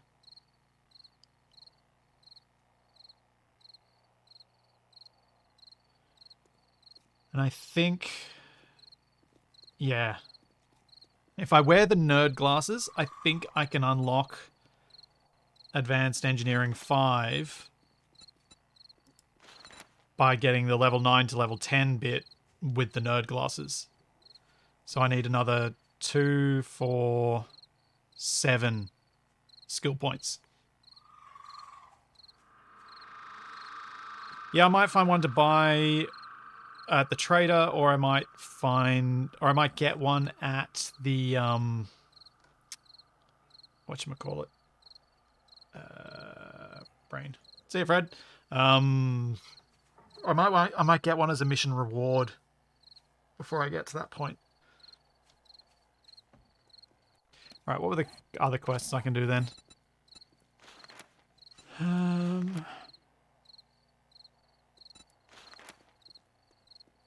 could make the farm table.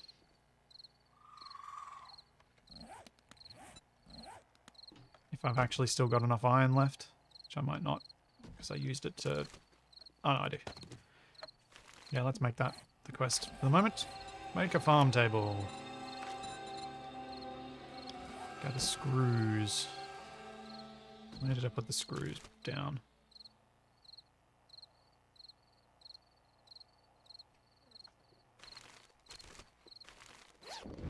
Where did I put the screws down?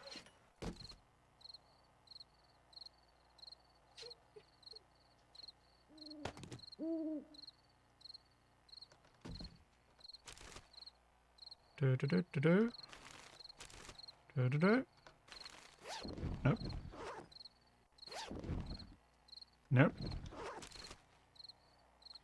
Nope.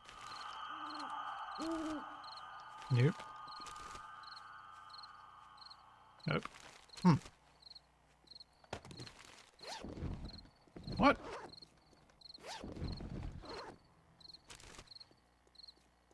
No screws there. No screws there. No screws there. No screws there. Oh, there they are. I did look over them in the box. Craft fiber cordage.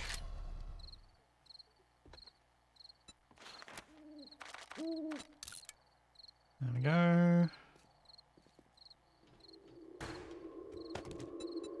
Farm table, which is not unlocked.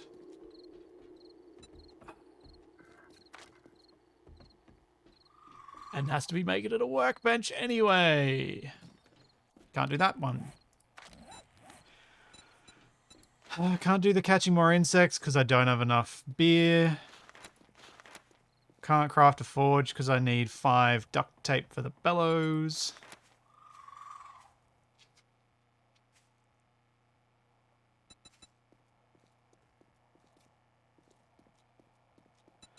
Alright, storing your resources. Craft empty pallet. And I'm out of nails.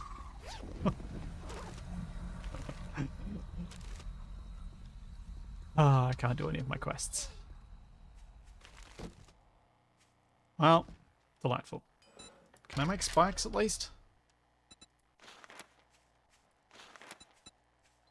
Woo! I can make 5 of them.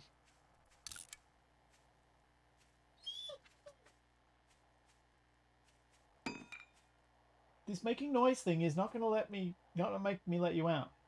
Because then you go do things you're not supposed to do. It's true.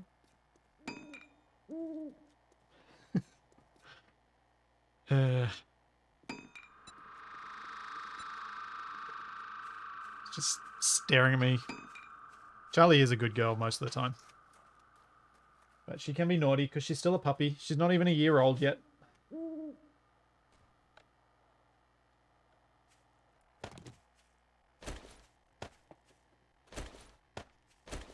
I should look at what's required for torches too, because one of the issues with Horde Night... Oh yeah. I reckon I've got animal fights. One of the issues with Horde Nights early on is being able to see. No, zombie corpses won't give you bones. It's real annoying. Really, really annoying.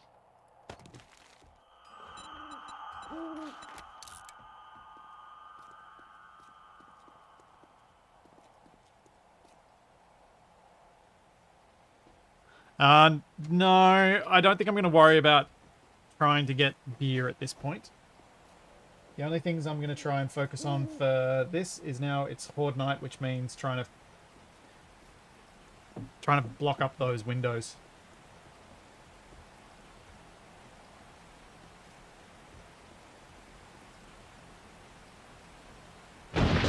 Charlie's usually pretty quiet. She's a really good dog. She doesn't bark much. Her biggest issue is she's too friendly, as in gets way too excited when she meets new people or new dogs.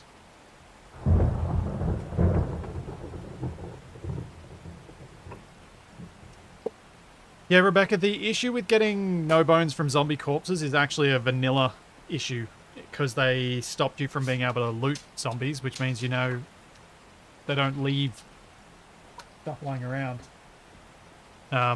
Alpha 16 and earlier, they'd leave a little zombie corpse pile, which you could smash up with axes and get fat and bones from. But the vanilla game got rid of that. Which I thought was sad, because it was a tiny little story element every time you looted a zombie that you just killed that they got rid of.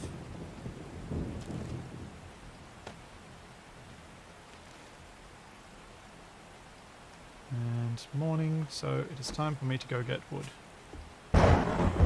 Making of things.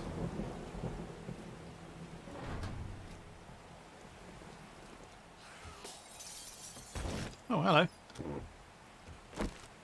You right there? How about now? Oh, no, still getting up. Goodbye.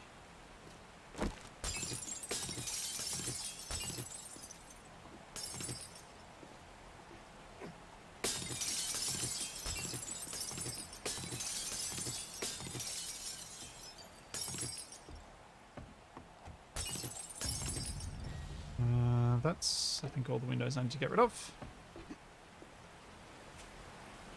Let's go get some wood. Yeah, that's true. The zombie corpses were a hazard.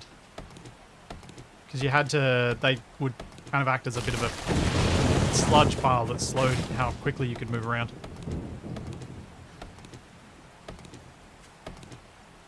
Brinjar, are you thinking the upgrade path that's in Vanilla or Ravenhurst? Because the upgrade path that I just discovered is a lot harder than it used to be. Because I now have to go through metals to get to cobblestone.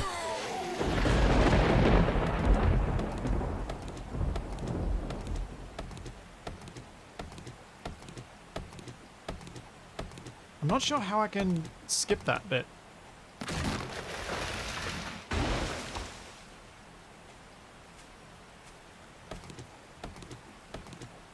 Because in the previous version of Ravenhurst that I played, I was able to just go straight from wood to cobble.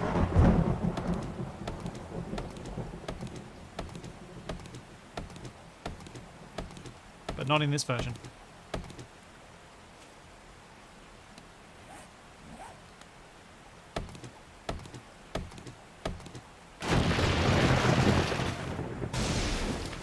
I have to do lots of lawn mowing today as well to try and get as many spikes as I can.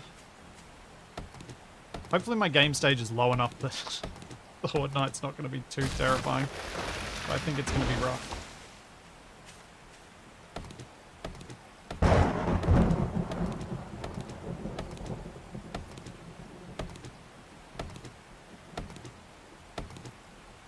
Ah, right, so it was only those specific ones. I see. Yeah, oh, it's fine. It's fine.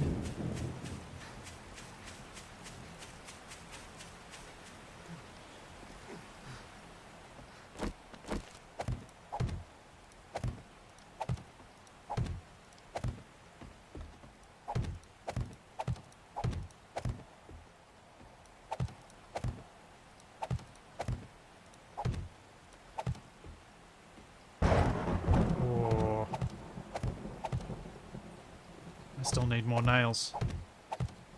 Because the zombie broke my door. Oops.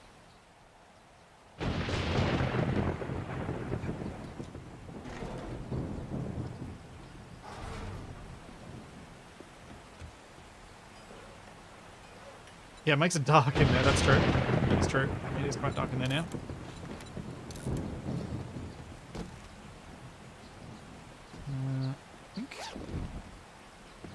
I dumped the primitive... Yeah.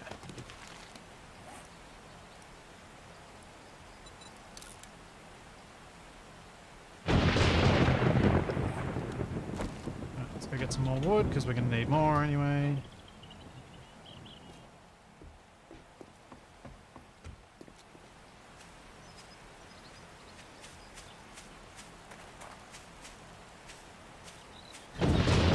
At least I know I don't need to do any digging of dirt and stuff just yet. Because if I don't have enough metal, I can't go to cobble anyway.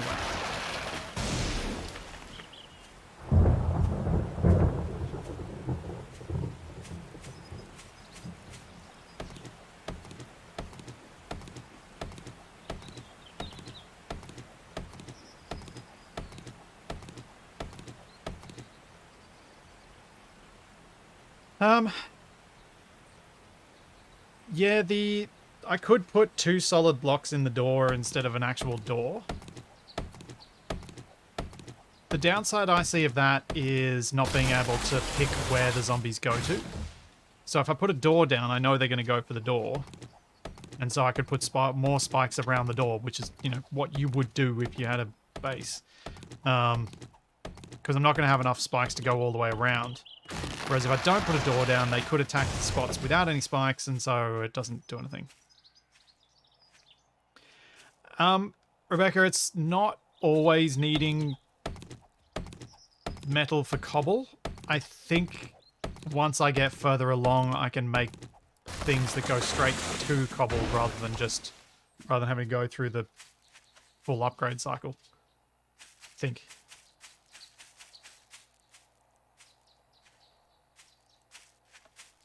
I mean, yeah, they will bash a hole in it regardless, but at least if they bash through a door, I've controlled where they've gone, and some of them have been killed by the spikes at least.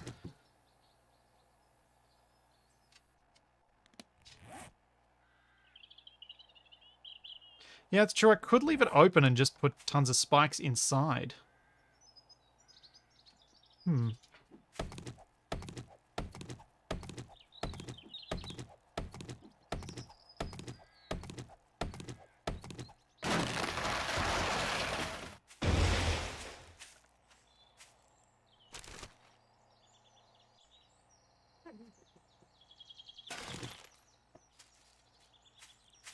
Ollie, that noise you make is very cute, but it's not swaying me yet.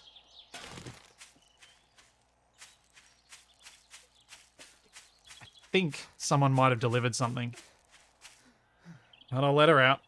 Because she just tried to gas me, which means maybe she does need to go to the toilet. One sec.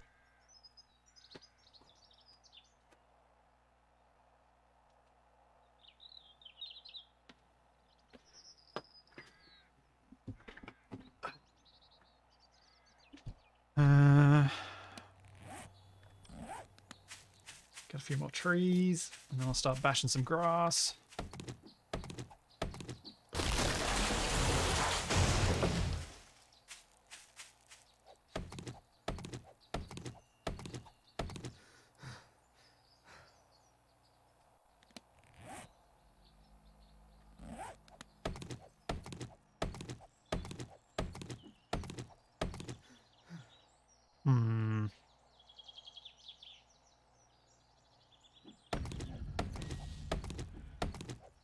Oh, I reckon things are gonna get really, really nasty tonight. I think they're gonna get really, really bad.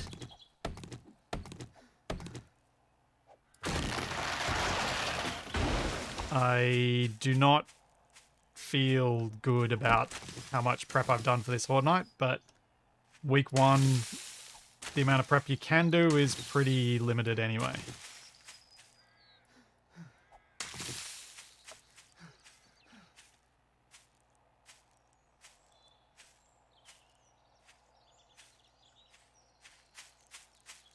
Still, if I manage to get a few kills, then, you know, it'll give me a little bit of a chance to get some experience points.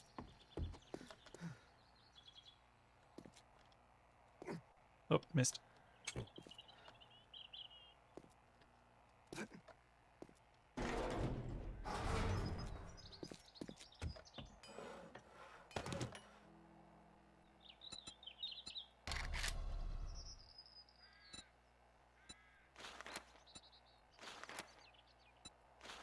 Okay, so we've only got those now. No more of the big chunky spikes like I had in the last one. Sad.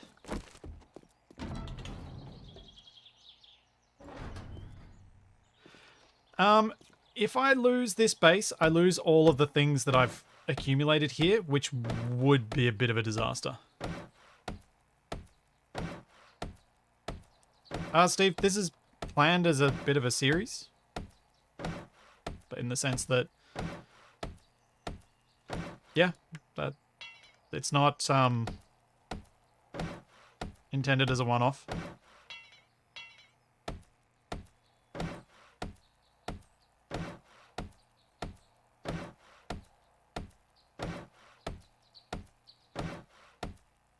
Especially as this is the second stream of this already. I did spend a bit of time yesterday getting the audio worked out for my Lego stream space, and it may be the case that these streams could end up with a bit of Lego stuff every now and then. Not as a every week thing, but as an occasional thing, so it may be that this time slot gets used for a few things. But my hope is to continue this save.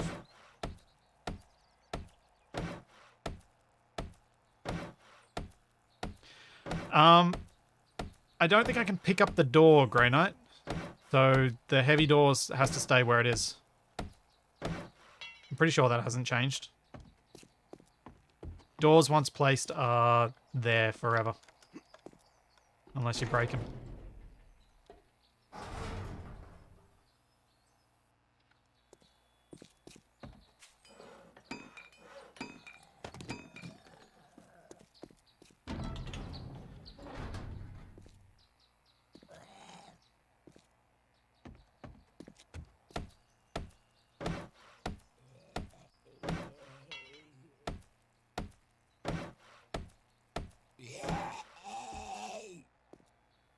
Where are you, zombie? I can hear you.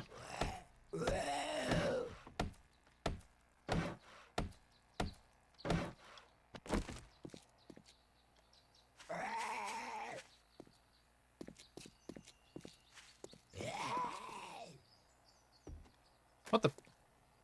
Did I run over the top of the zombie? and not see it. It's slightly embarrassing.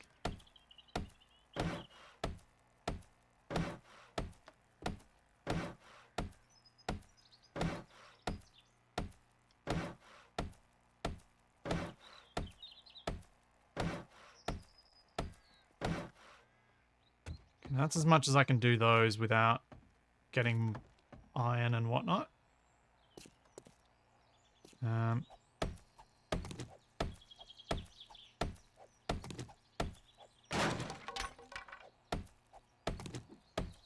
Yeah, Rebecca, Ravenhurst gives you a lot more decorative options as well. So you can have pretty looking doors and things. I'm pretty sure.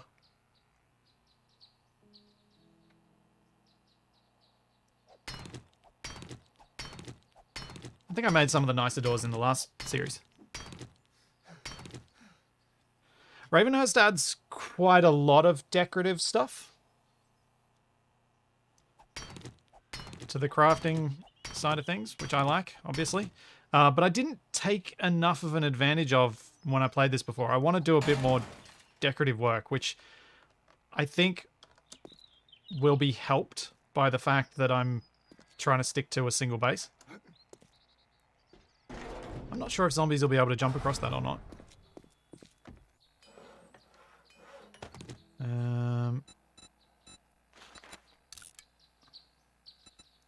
Smack.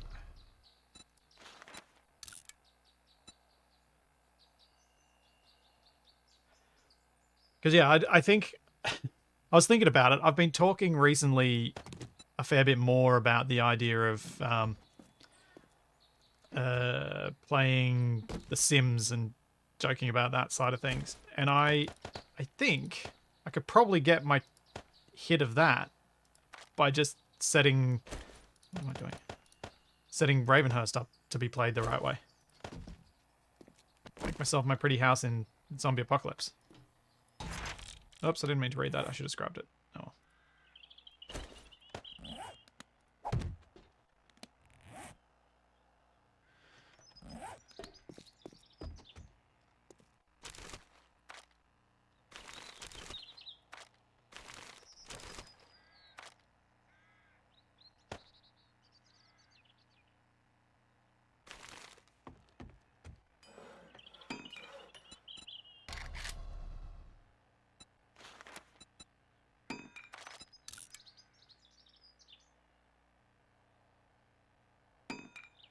Sims, you'd mean suburban Rimworld. Never thought of it that way. Guess it kind of is.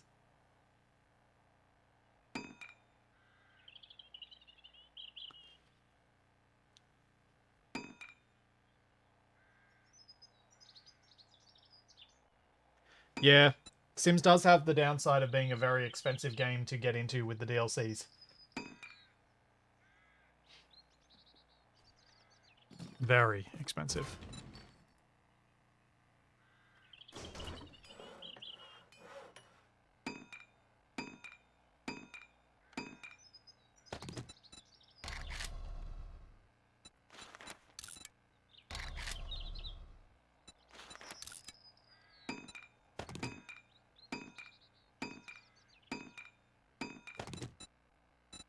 And axe.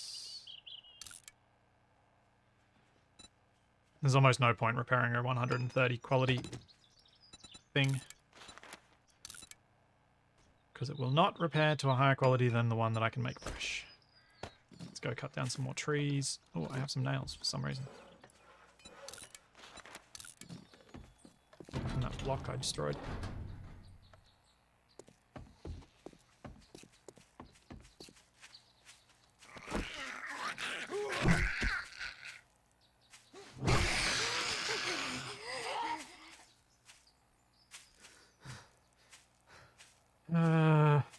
I'm torn as to when to do my eating and drinking. I kind of don't want to do it yet, because if I do it now, I might not have enough to last through the night.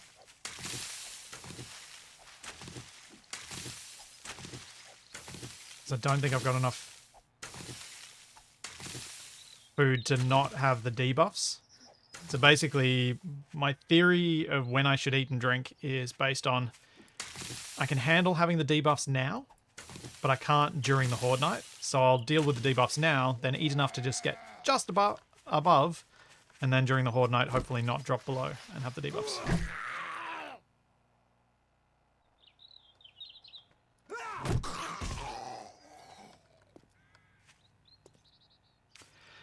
Yeah, Amaru, I think I will do the Horde Night, because it feels a bit silly for me to not at this point, since it's kind of close, maybe. We've been going for, what, almost 4 hours at this point. I'm torn on, honestly, I am a bit torn on that one, but I'll probably go and do it.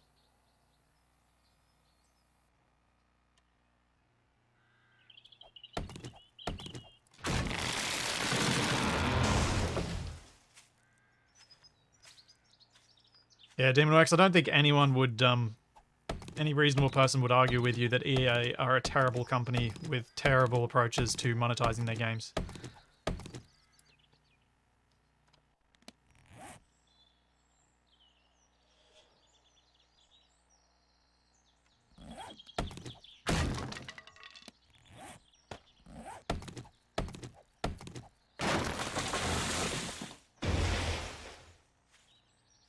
EA are the poster child for terrible monetization.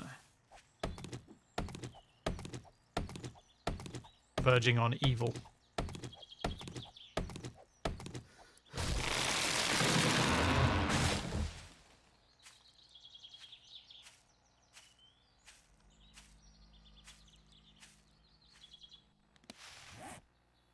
Oh, 106. I'll get a little bit.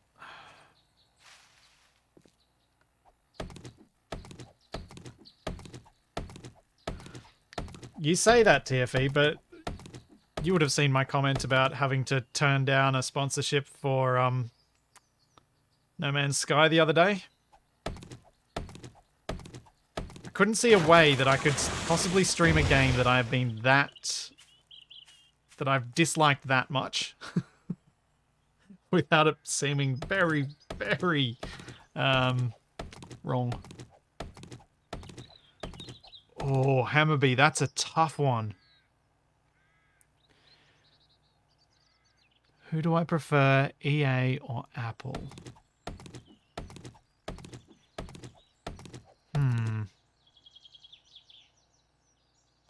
Probably Apple.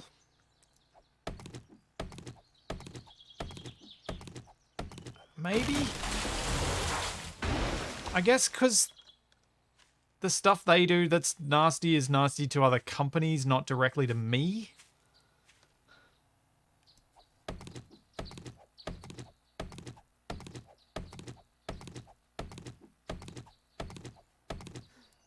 It was directly to me when I worked at an electronics retailer, and they made doing any sort of return or repair on the customer's behalf near impossible. And so I had to deal with the angry customer when I was telling them that no, unfortunately, despite us selling this, Apple would rather you return it to them for repair than deal with us who you bought it from. If you'd like to, I can still try, but it may take me longer than just you doing it directly through them. And that's annoying.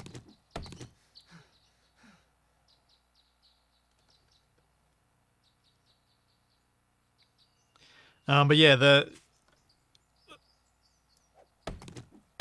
Apple can make decent stuff. They just choose to go about it in ways that make it...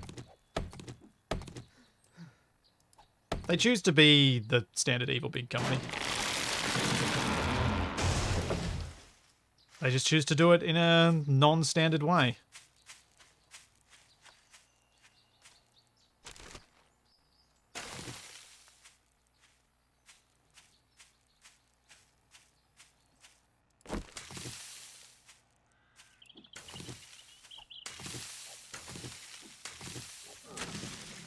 Oh, okay, I think I'm going to have to eat. I think my stamina is going to get so low that I'm just going to have to make do with what I got.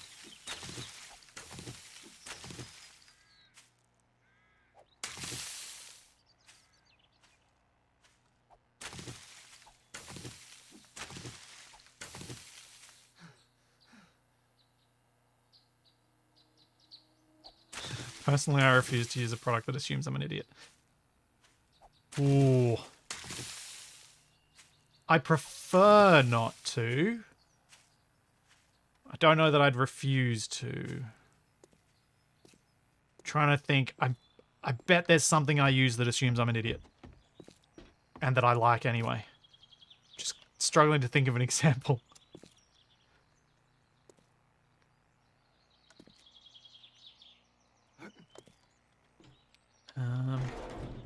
Sure there's something. I'm sure there's something.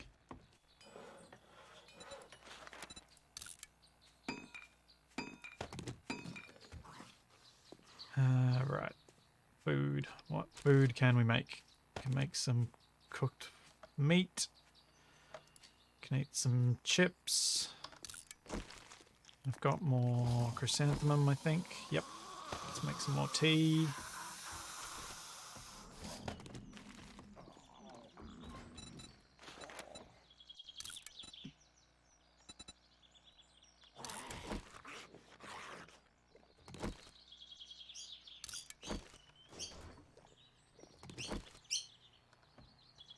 As someone who does programming and has seen product design, every product assumes the user is an idiot. It's true. That is a very good point, Topsec. And if they don't assume you're an idiot, then they'll probably get people complaining at them that it's too hard to use.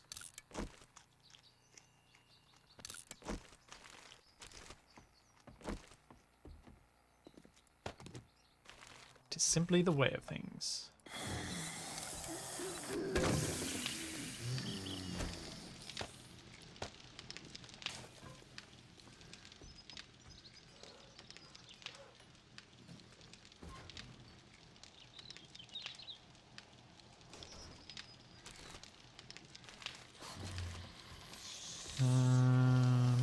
What else can I make?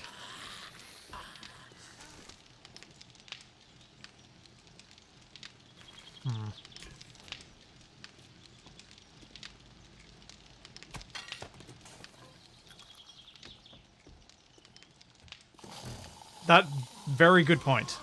If you're making an interface, assume everyone is an idiot. If you're writing fiction, do not.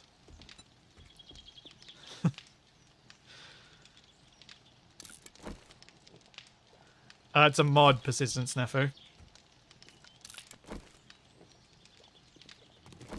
Yes, fiction should not be written for the lowest...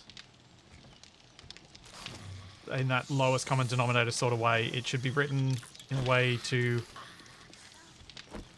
interest everybody. And if the world is consistent, you shouldn't need to aim low.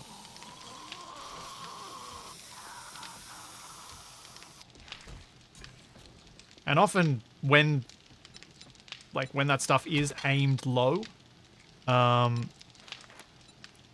it's actually insultingly done rather than well done.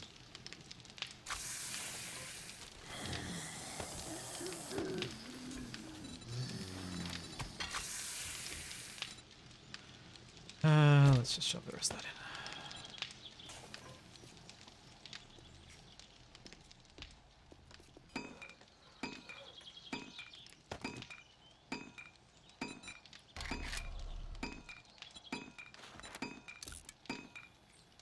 Like, there's one thing to write with your target audience in mind, say, for kids or young adult, teen sort of stuff. So, writing in a way that engages them, but that doesn't mean assuming they're stupid. It means assuming they have a different life experience. And so certain things might not be expected of them.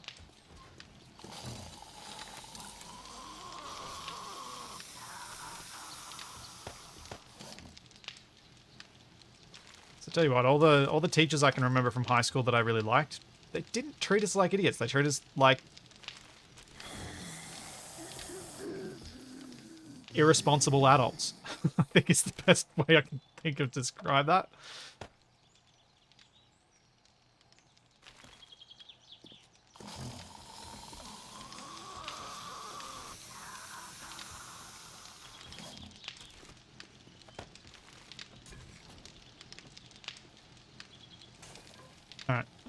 Let's go... What should I do now? Put spikes down? Mow more grass.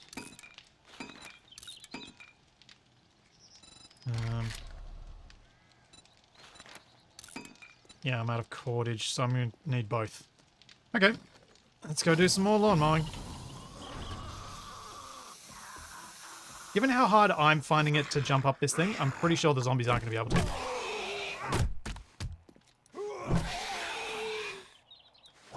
Ah! Why are you down on the ground?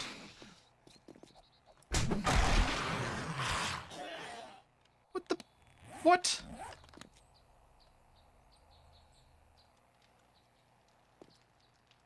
Grrr. Now I can't jump.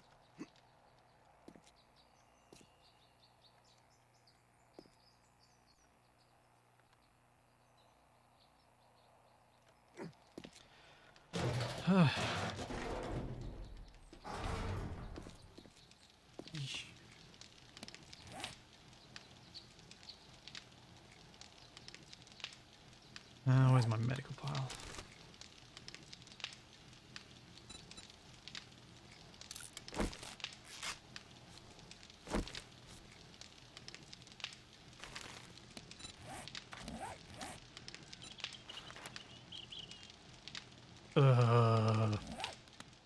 Okay, I think that'll heal up by nightfall anyway, so that's okay. Could have been worse.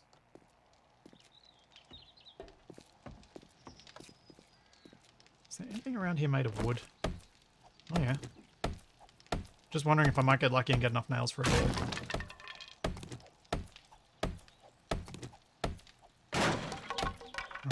It's probably not worth it.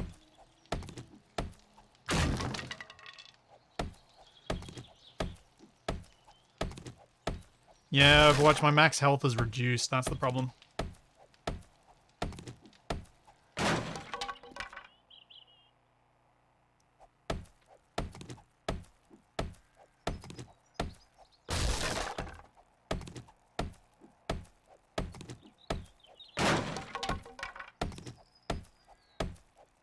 I won't be making that jump in the middle of the battle. Nope. That jump is I go up. If I need to go down, I'm going off the side of the building. I'm just going to jump straight off. I'm not going to attempt that jump during the middle of the night. Nope, nope, nope. Oh, nuts.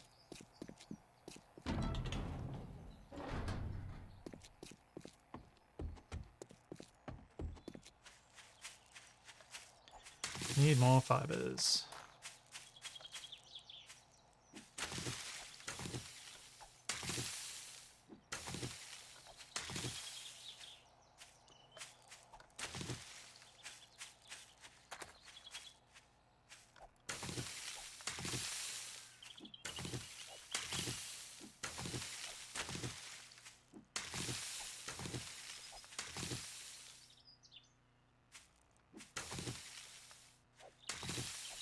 Yeah, I might try and put a ladder somewhere on the outside that I can use to get down and maybe back up.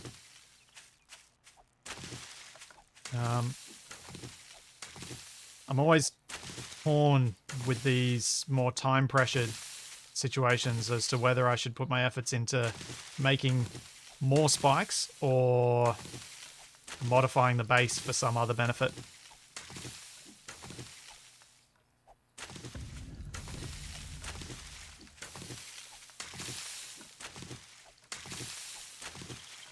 Zombies can use ladders, yes. But you can also put ladders out of reach of the zombies that you can still reach yourself. Just. Can be tricky.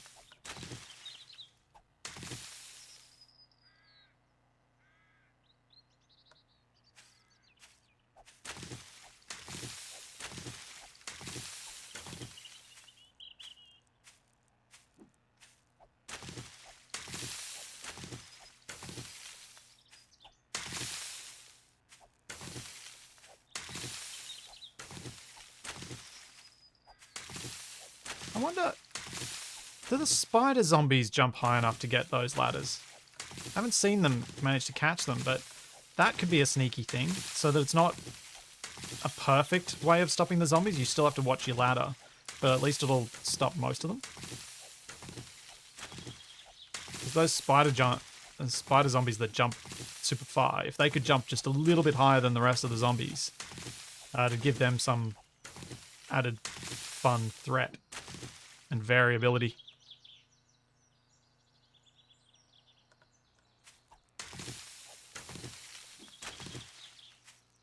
Yeah, neither have I, Nab.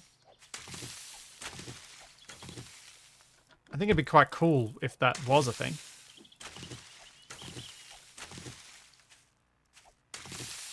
Of course, assuming that the spider zombies don't retain their full engineering masters when they get zombified.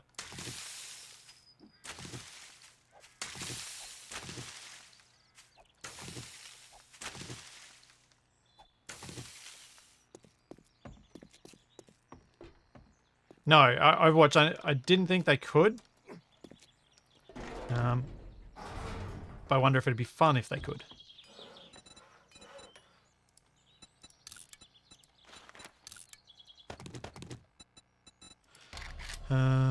Stick.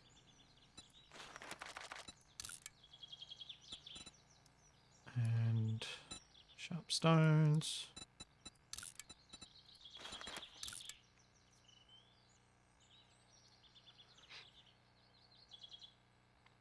I do like that more zombies can crawl through single block gaps now. That does make things a little bit spicy.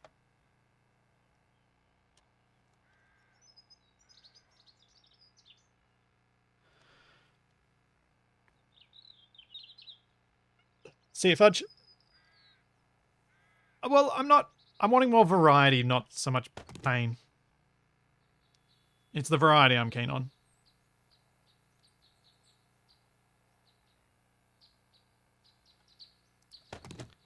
I wrote about 2/3 of a book featuring nano zombies.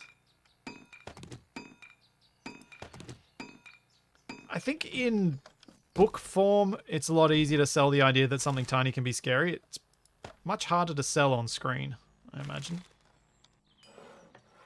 Which is probably why we get giant enemies in movies rather than tiny ones. Hordes of tiny ones is another thing entirely, like replicators in Stargate.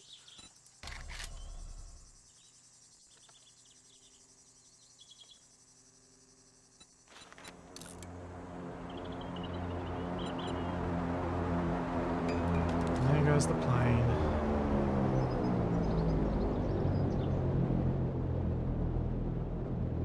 And I don't see any orange smoke. No. Oh.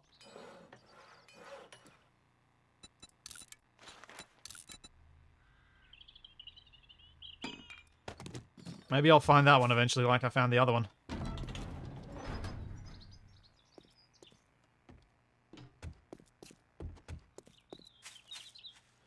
Oh yeah, the baby zombies in Minecraft are terrifying.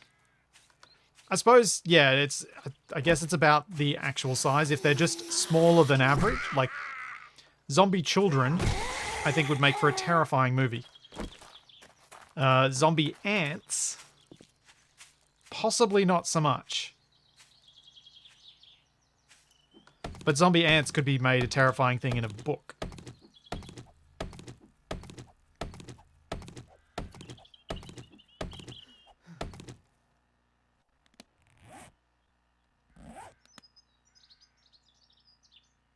Yeah, zombants. Oh, zombie fleas.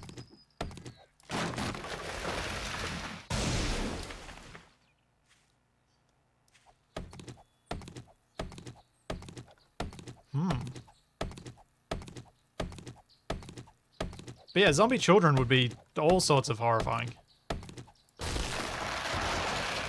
I think it'd feed into, like, an area of very natural human fear of losing kids. Which would probably make it a little too dark, I guess.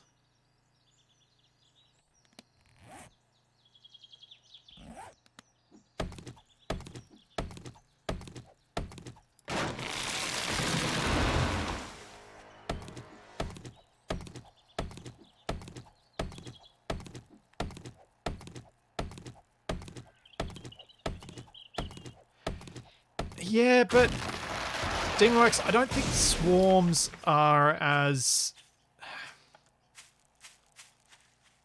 I don't think they've got the same visual impact that a single horrible thing does. I mean, you could do it. I just think... Like, I'm not saying it can't be... I don't mean to say that it can't be done. I think that it's a lot easier to achieve the level of horror, fear, etc. through scale of an individual object rather than scale of many, many, many, many, many objects.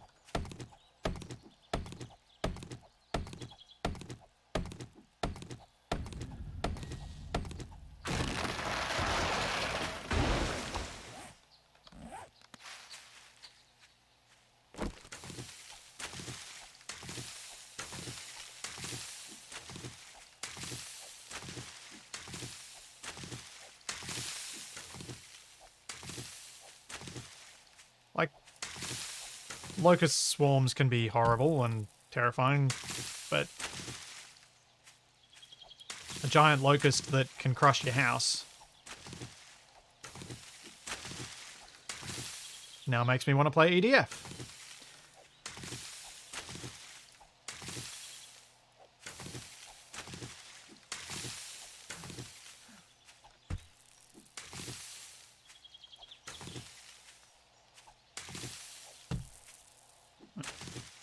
Stupid mini grass. Being harder to punch.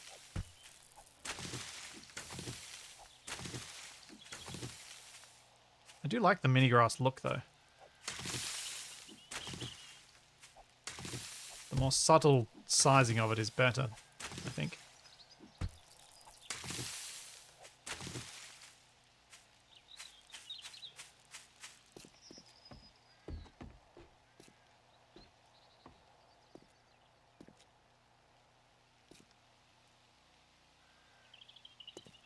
Oh.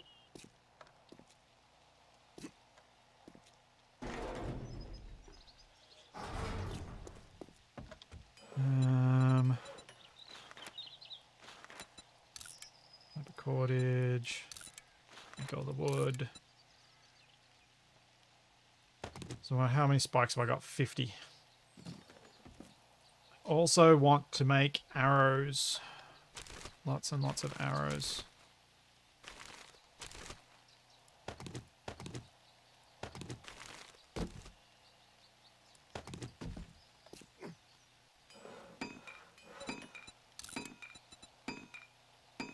So if we go stone arrowhead, we've got...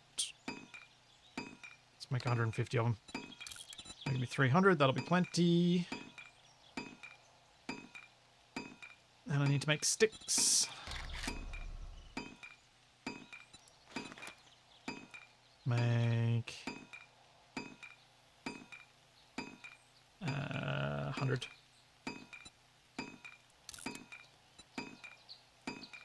And then I should be able to make the arrow shafts after that. And this is where I get to that point where I'm like, I should have had a second crafting bench. Crafting table. So I shall. Oh yeah, spare bows are probably not a bad idea either. I do have a spare bow in my inventory that I've been carrying around the whole time. For that precise reason.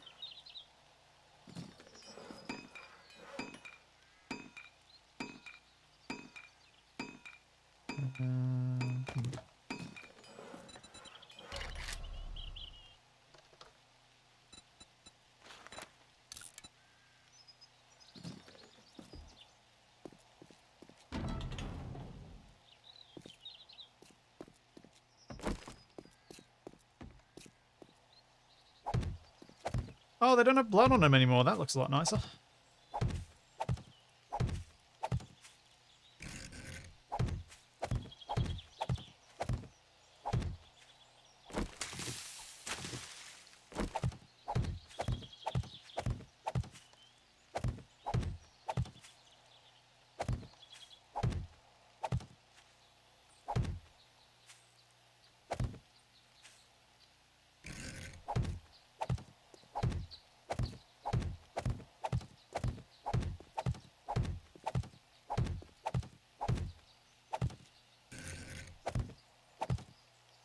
Is that wood? Yep.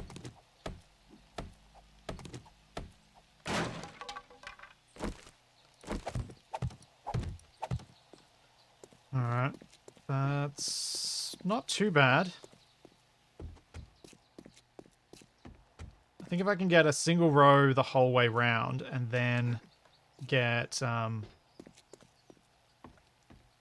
inside, I'll be pretty happy.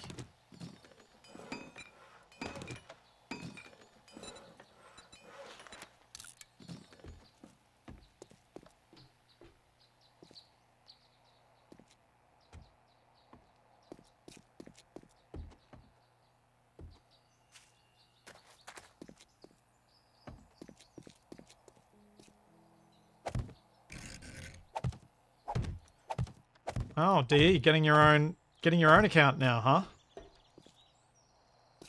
If it is in fact the real DE.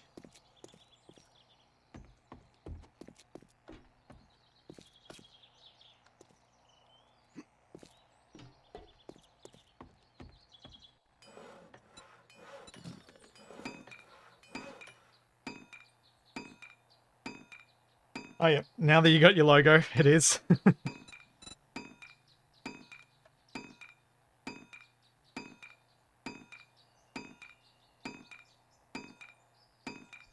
I'm kind of tempted to leave the car. If the zombies smash on the car, then they'll blow themselves up, and that's fine. I don't think the explosion will do enough damage to the house to matter. The building to matter, I should say. Not really a house. I need more wood.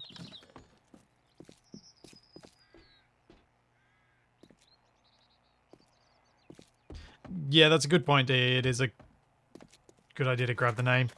Although, annoyingly on YouTube, you have to get the 100 subs to that name so that you can then grab the URL.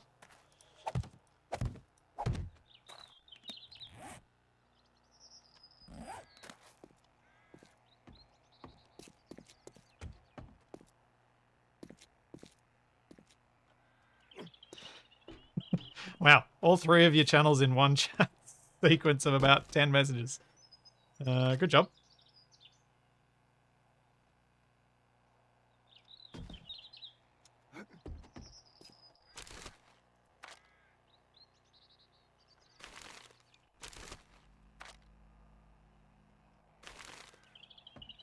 You got sticks yet?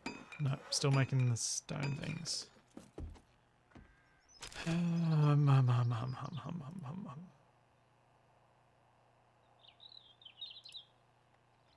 can I do with eggs?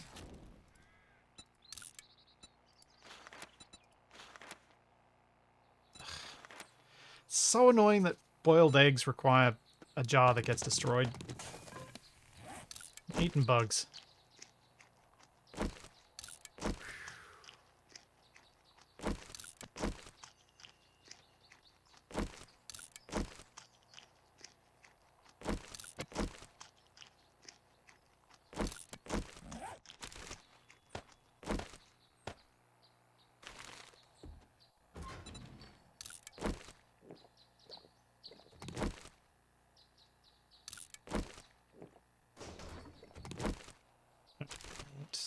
Is a start.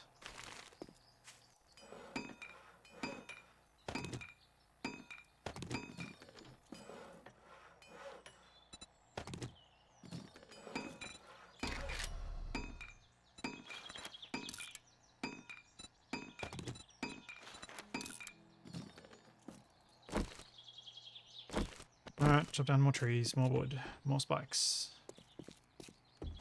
Gotta get more.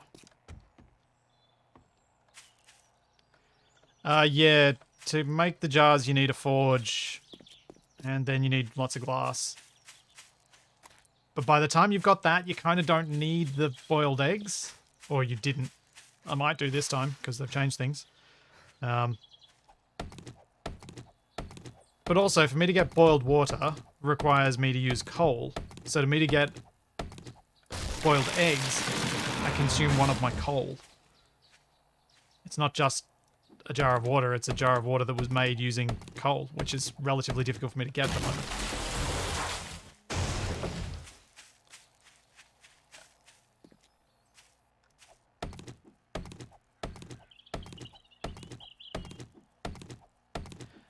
Yeah, Dan Sithless, it is nice having some lights around the base that I don't have to provide power to.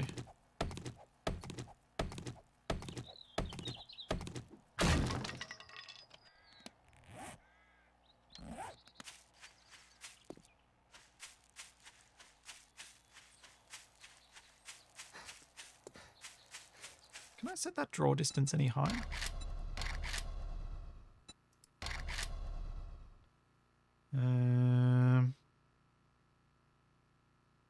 View distance high. It might be an ultra option. I might have to try that out. So I just noticed all of those spikes popping in then. And I want to see if I can minimize that.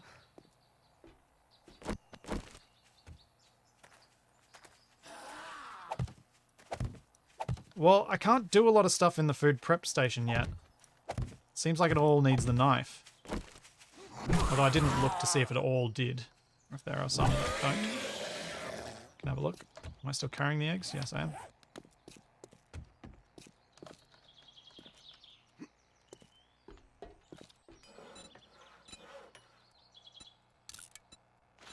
I can make dough.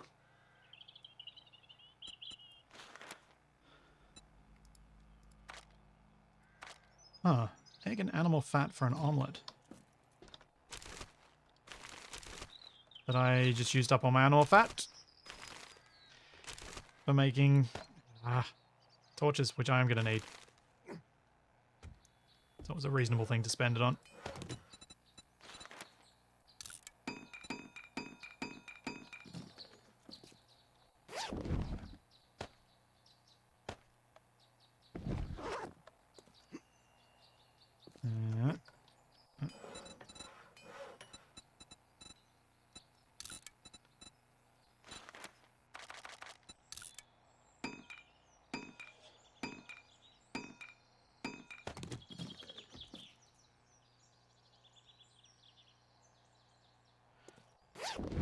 Is electricity still really stuffed up in Ravenhurst, or have they managed to sort of fix it up so that the stuff that you want you can actually get early? Because I thought I had done come on, brain. I thought I had done electricity stuff in the last one, or it started to. And I certainly wasn't super high level.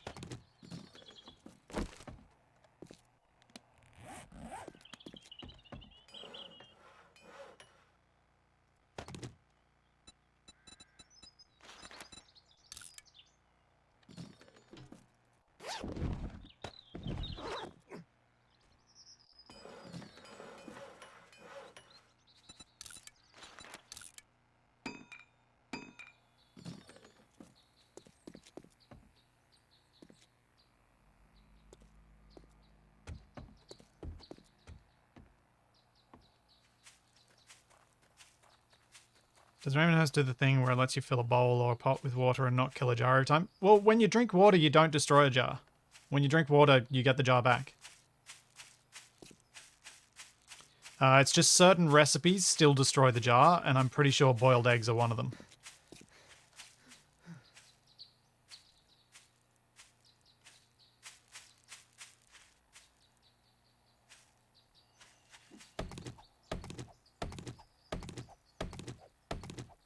Yeah, in cook. Actually, maybe. Yeah, you could be right. Actually,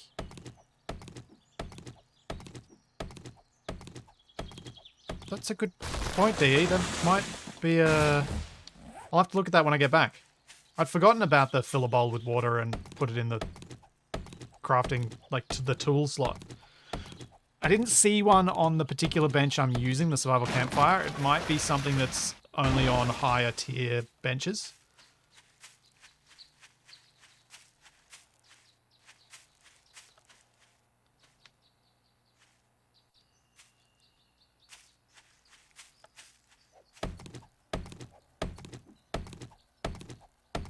Yes, Hijacked, I have played it. Talked about it earlier during this stream, actually. Would need to spend time with Project Zomboid to find settings that I would enjoy, because I don't enjoy the vanilla settings these days.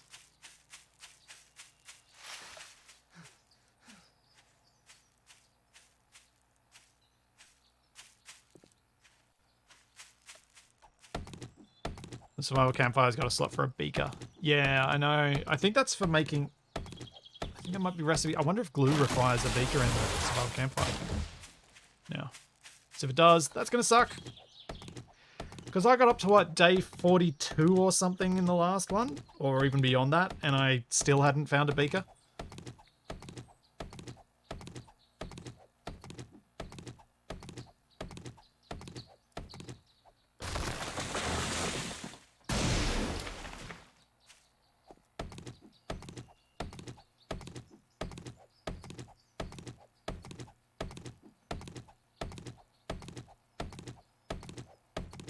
Yeah, I think glue just needs a cooking pot.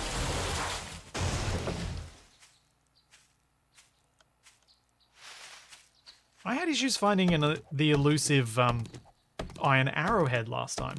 I still haven't found one this time as well, I should point out.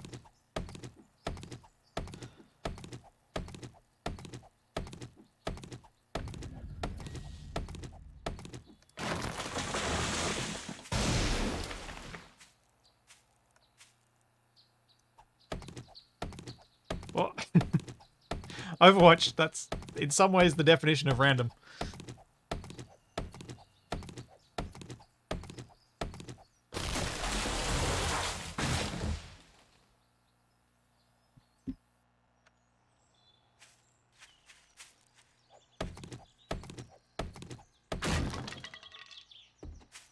Demonworks, the Ravenhurst skill system is back to old vanilla style. Action skills and some pick your path skills.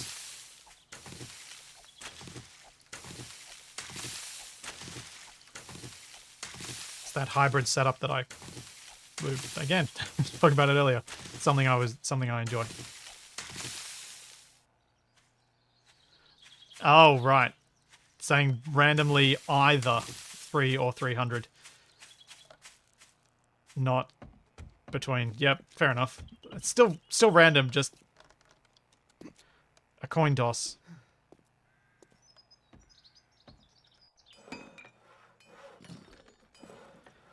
That looks like it'll probably be an adequate amount of arrows for the night. I think I'll break more bows than that, so I wouldn't be able to fire more arrows than that. Spike. More spikies.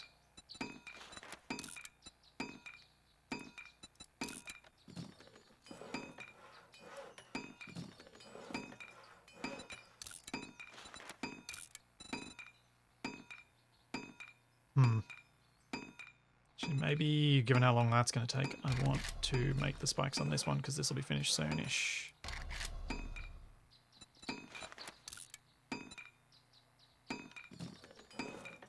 Let's go punch some grass again.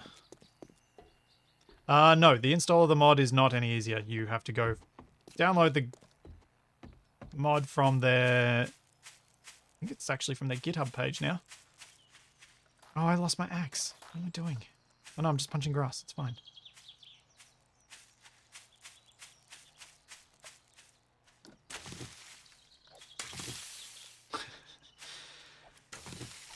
Beakers have always been a tricky thing in 7 days.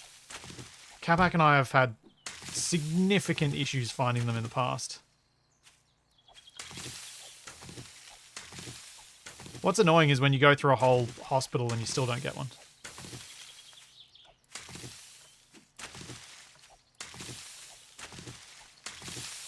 But as annoying as it is to not find those things, it's almost a core mechanic of 7 days that you don't. Because finding those things is the reason you keep going out to loot once you've got forges and things like that. Because once you can make a lot of the things yourself, you don't need to loot strictly, but you keep looting because there are a few specific items that you can't make that you have to go out and find.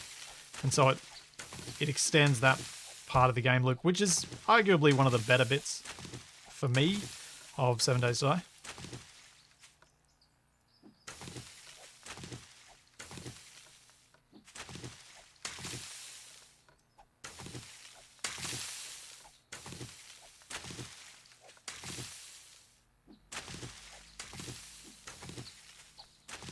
So I do kind of enjoy the hunt. And the ever hopeful chance. It's loot boxes. Without paying for them.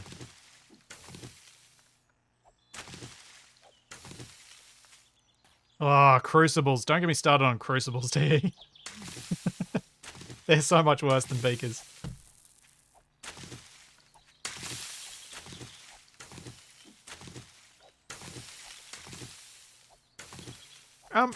The irradiated stuff in Ravenhurst, is that a Ravenhurst thing or is that gone vanilla? Like the level 5 POIs being irradiated and needing a hazmat suit.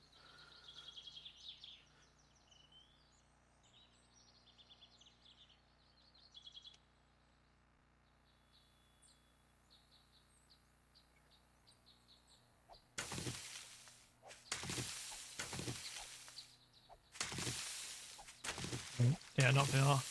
I kind of wonder if there's a way to turn that off. It's a really cheesy mechanic in my perspective, one that I'd rather not have. I'm not going to go into a difficult POI until I'm ready for it anyway. So forcing me into a hazmat suit is a weird gate, one that I'm not a fan of.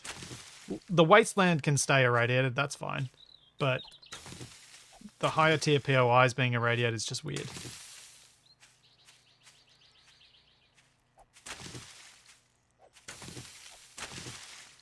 So I wonder if there's a way to disable it. I suppose potentially the only thing I can do is disable radiation damage.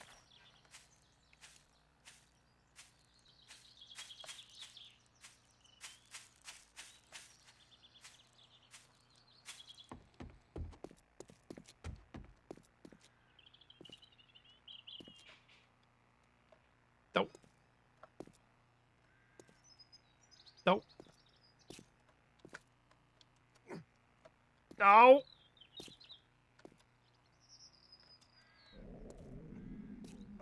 Oh. There we go.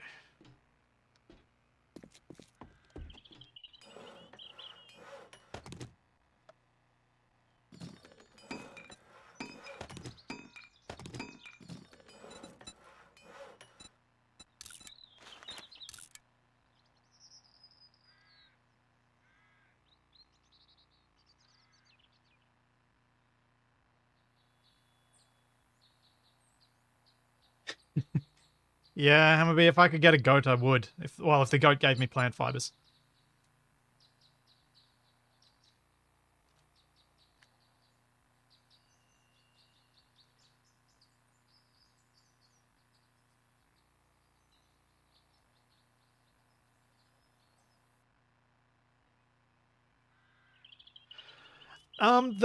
The radiation thing on high level POIs is to stop people cheesing them, but I think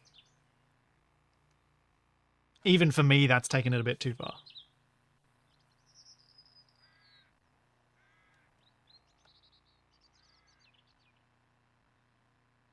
And I think we all know I'm more comfortable with that stuff than I should be.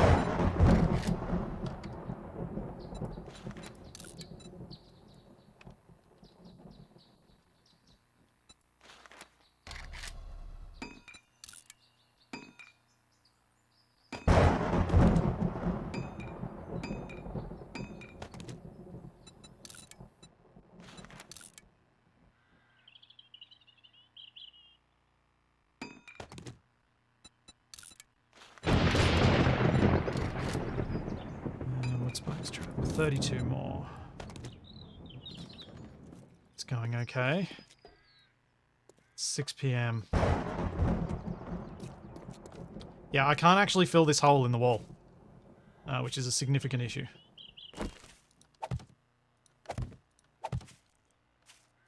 Because once they get through there, I can't actually do anything.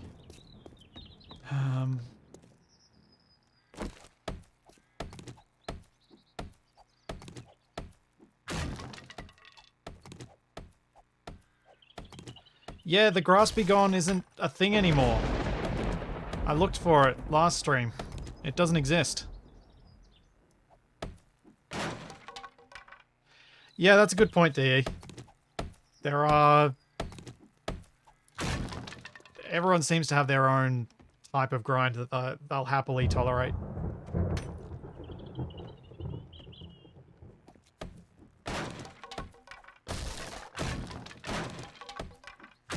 No!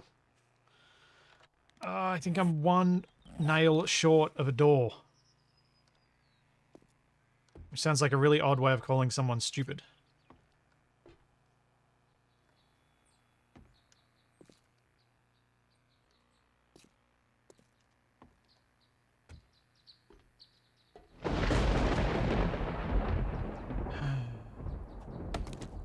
Oh, there we go.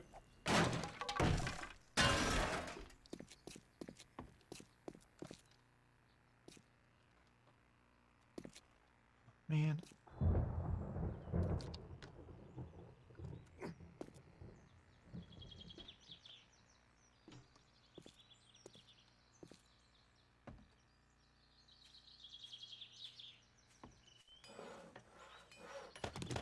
I don't mind the dungeon-like POIs that they've tried to put some pathing into, because you can, you know, you can avoid that pathing if you want to.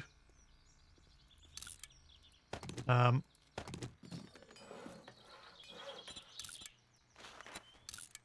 need to go chop down another tree.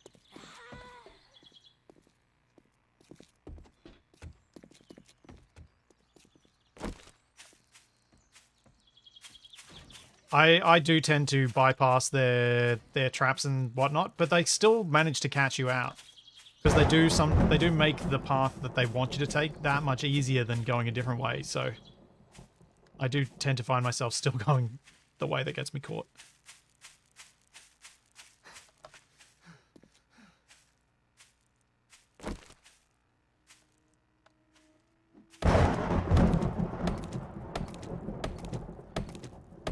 What? Is that the drone? Is there a robot companion in vanilla now? Seriously? Is that a thing?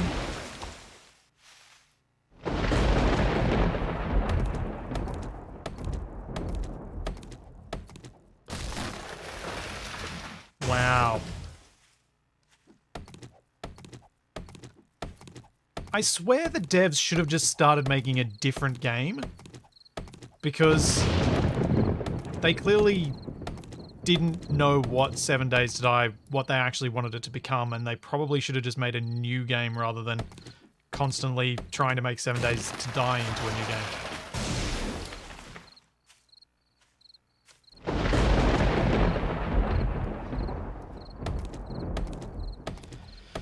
Ugh. Yet another reason for me never to go back to vanilla.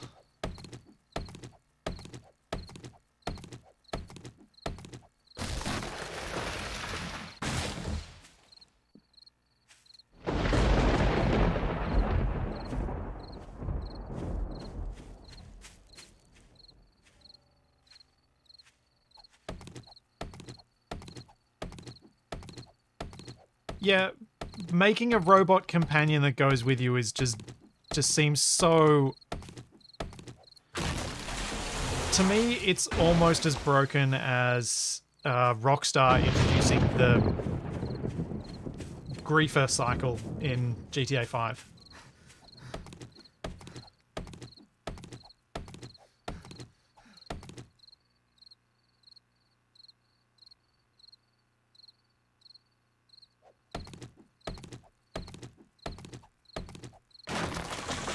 Drone is in here as well.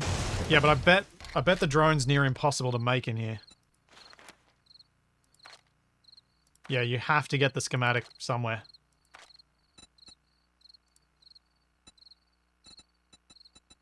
Ugh.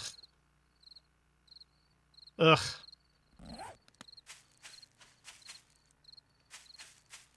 That actually really puts me off playing 7 Days. That really turns me off playing the game.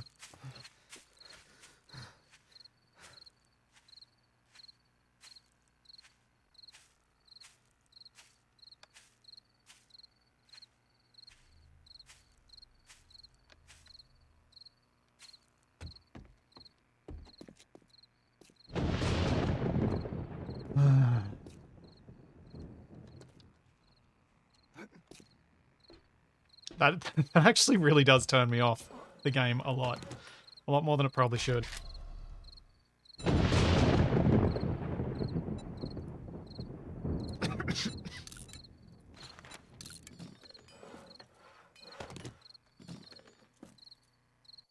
Nurse Ratchet, met her maker.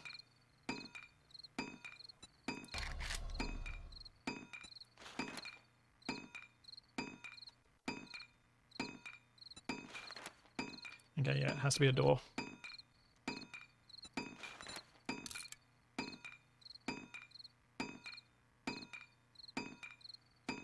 Yeah, D, I have seen Nightingale.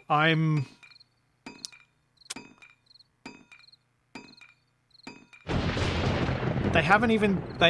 it seems like crazy early on in development. Like, so early on that they're workshopping ideas with creators about how to make it.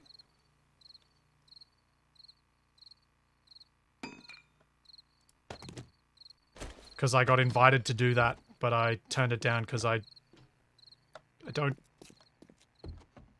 really have time to sit and workshop that stuff with someone when I'm not super sold on the idea.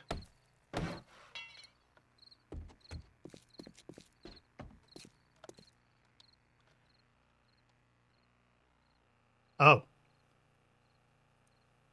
Well, this is a problem.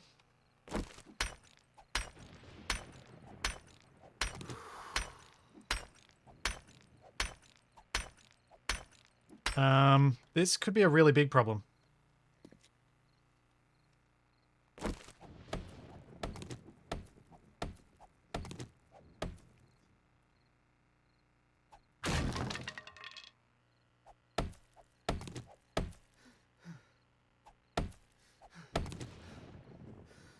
I may have to punch one of these blocks to break it.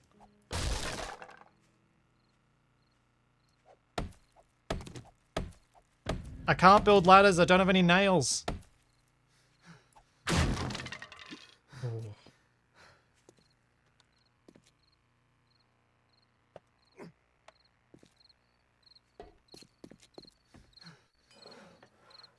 Yeah,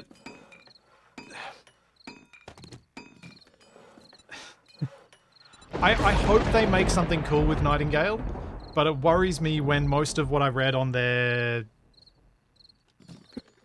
page sounded like a 90s corporate guys throwing around the word synergy.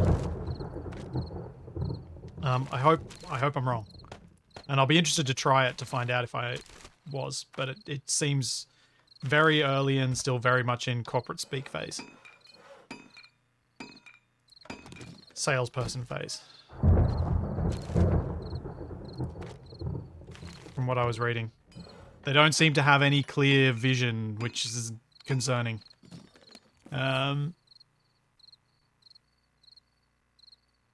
What was I coming up here to make? I need to make another...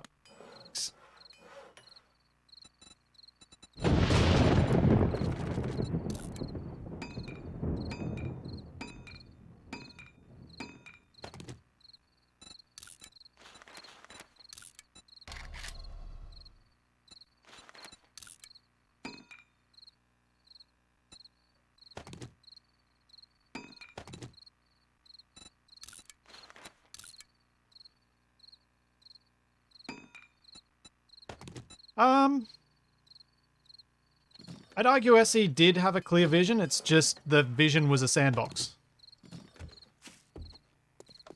The vision was to make Space Lego. The game, which they kind of did.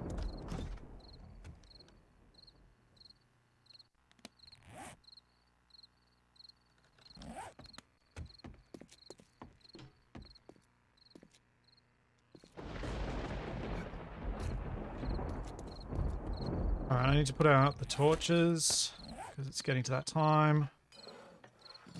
Can I make more spikes? Do I have enough time? Make 13 more. Alright, that'll do.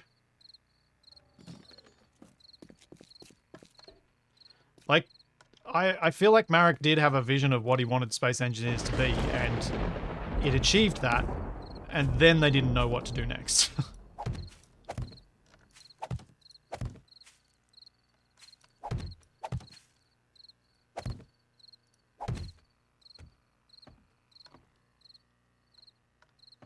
Yes, had a vision, but the vision was blurry.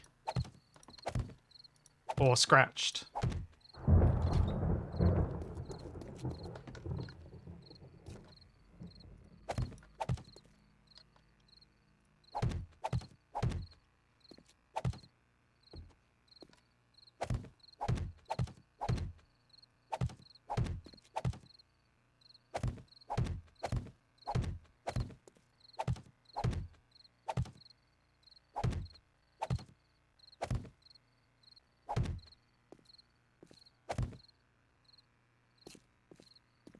Have I thought about back-to-back hatches for the front door in one of your places at some point?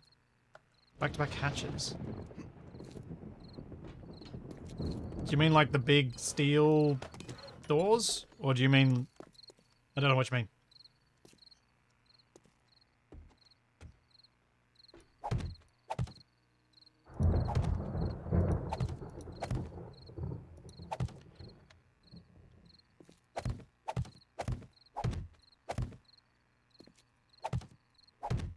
Alright. That's all the spikes that are happening. Let's get fed. Oh, I forgot to put the... No! I can't put these down now.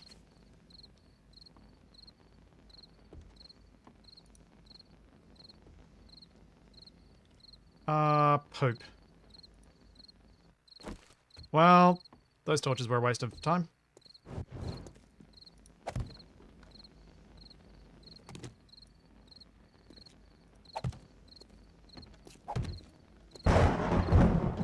Probably help if I can see walking around here at least. If a zombie gets up here, it'd be nice to be able to shoot it.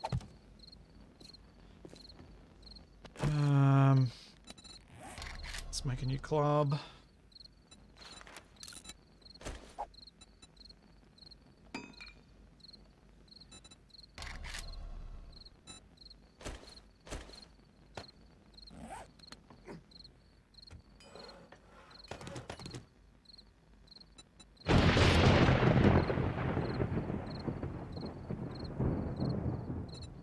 What does that need? Cordage. I think I accidentally used up all my cordage. Oh, no. I did not.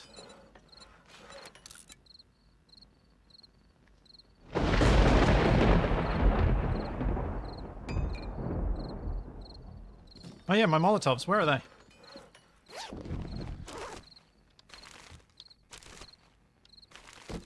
Where did I put them?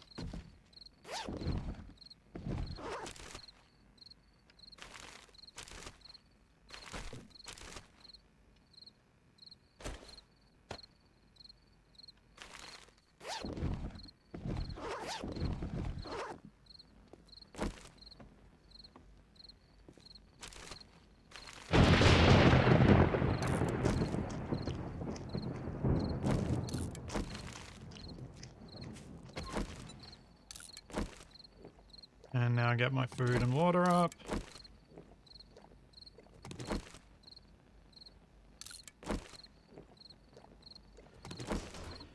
And now we wait.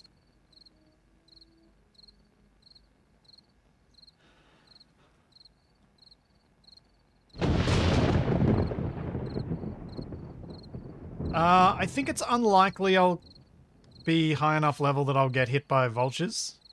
It's possible, and if I do, I'm in so much trouble. But I think it's unlikely. I'm going to close this door just in case.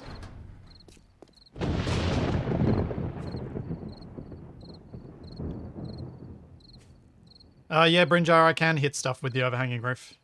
It's not easy, but it can be done.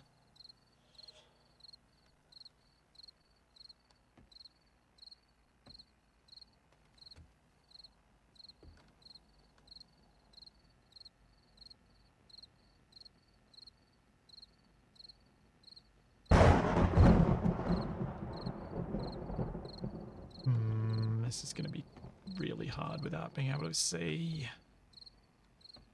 I think I had a flashlight somewhere in one of these bags.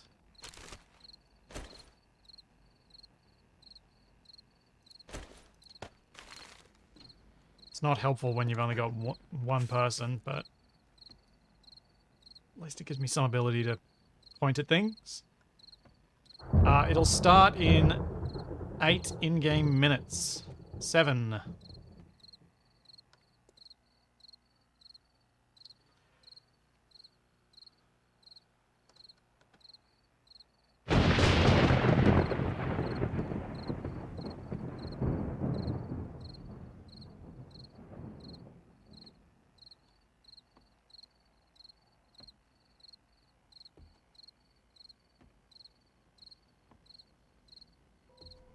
I hope gravity won't have an issue with me.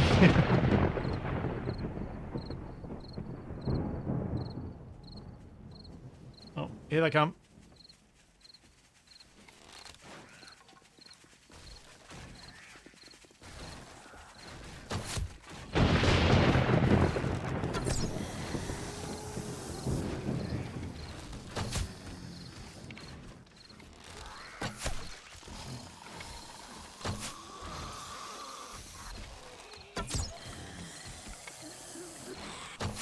Oh.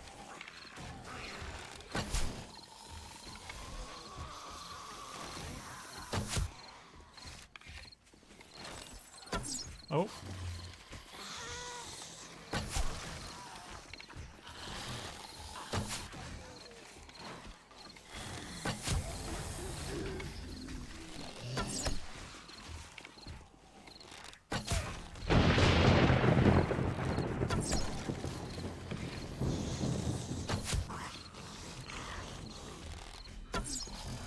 Come on, kill him, kill him. Gotta slow him down a bit.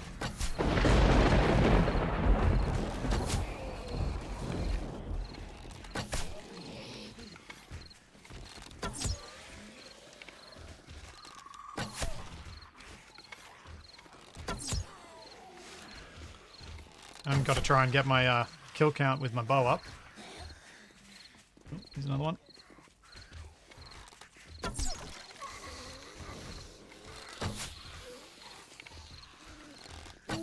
Oh, missed.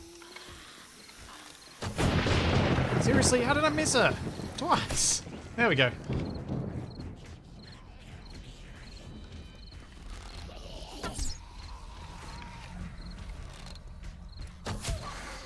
Oh yeah, decapitation.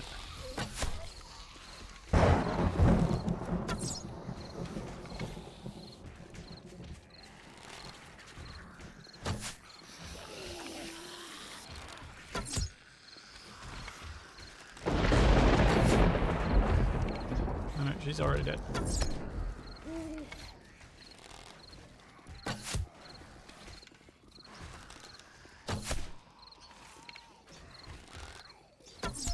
Biggest problem is once they get inside, I've got no angle on any of them.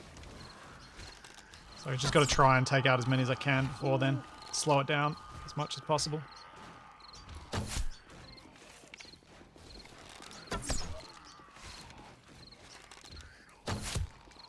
Oh, they're in. Oh no. They're already inside. Oh, no, no, no, no, no. Oh, still coming in over the spikes, so that's okay.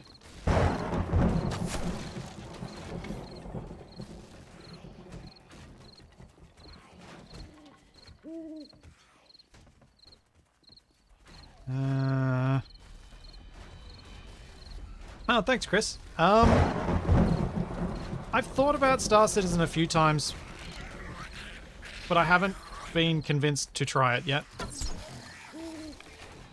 I'm a bit... Their monetization strategy makes me a little uncomfortable. Hey, hey!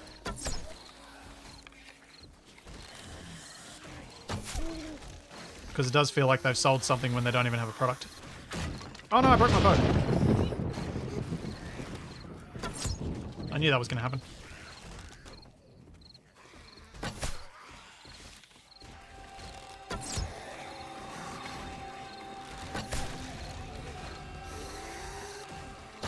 What the? Why did I have flickering light then?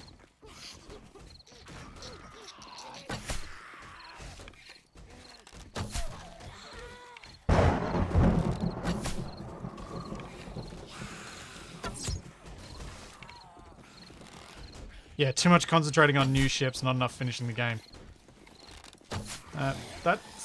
Like, as an outsider, that's what it seems like.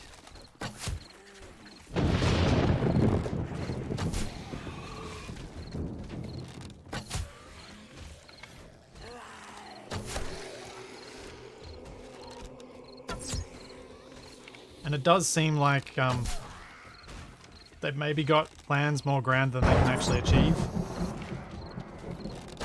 Hopefully I'm wrong, because if they could achieve the plans that they've outlined, that would be absolutely epic, but I don't know.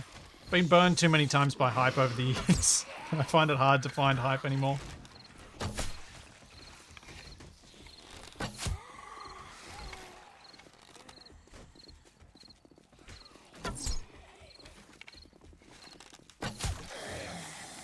I think one of the first games I ever got hyped for was an Ubisoft game. So that might tell you why I don't get hyped anymore.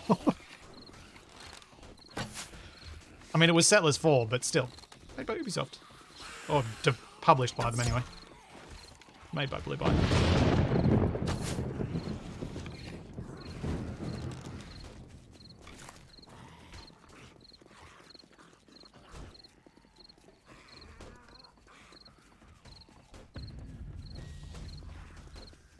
Okay, all my spikes there are gone.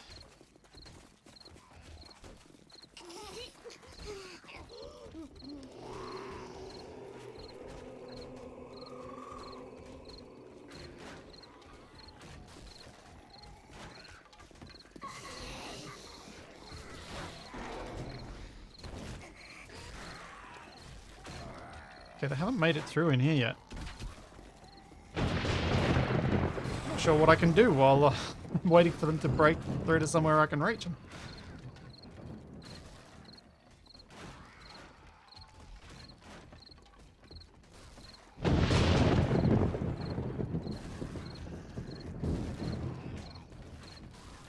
Talking about Star Citizen does, and I've made this comparison before. When you talk about it, it's very much like talking about NFTs. There are the believers that think it will get to what they've sold it as, and there are the skeptics who see it as a scam. And never the twain shall agree.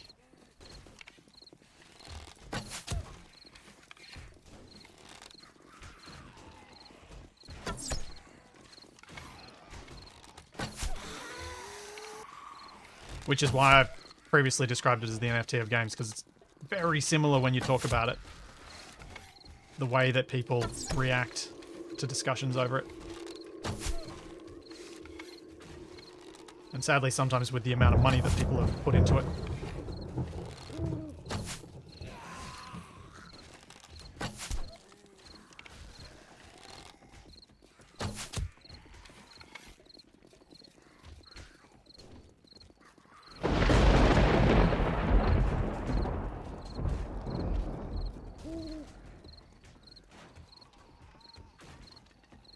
But yeah.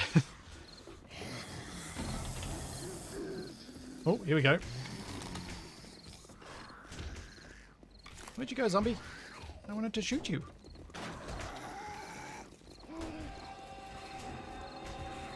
I'm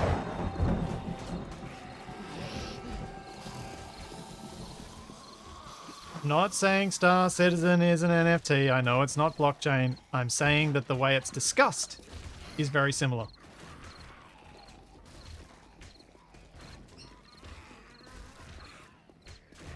Yeah, they probably are making a mess of my carpets. I'm not sure if I had any carpets down there, and now that you mention that though. Oh. Oh no.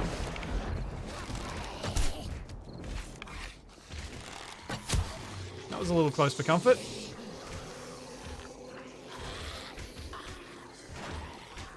No, you fall. It's a different rooftop.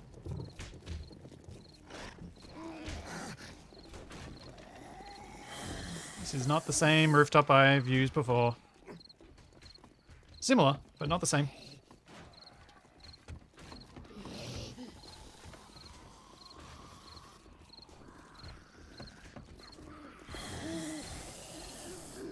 I mean, I'm a gamer. I'll always hate on NFTs and cryptocurrency because it's ruined our ability to afford graphics cards.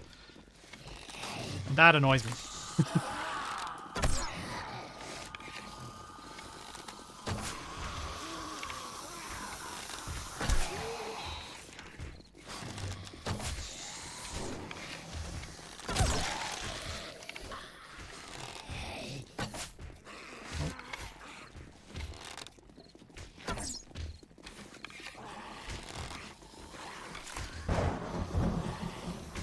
Yeah. Soldier zombies. Already. Ah, no!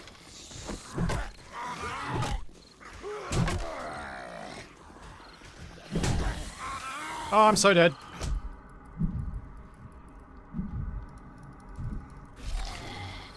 Oh, how did I not die then? Oh. Oh my god.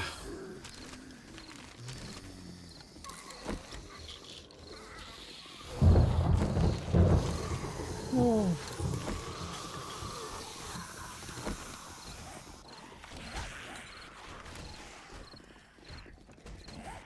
How many vitamins? I don't think I've got any vitamins.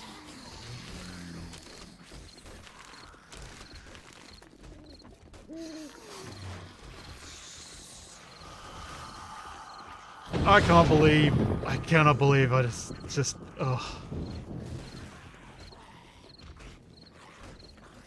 Oh.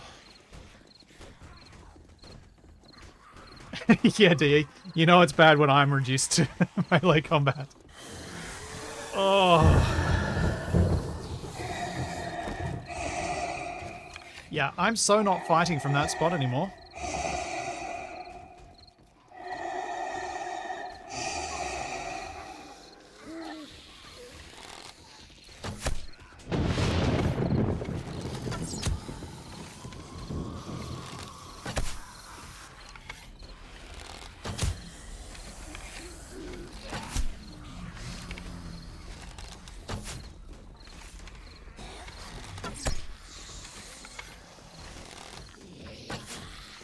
Urgh.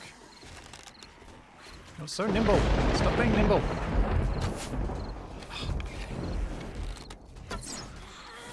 Seriously? I can't hit this guy. At this rate, I'm going to be the one that blows up the car.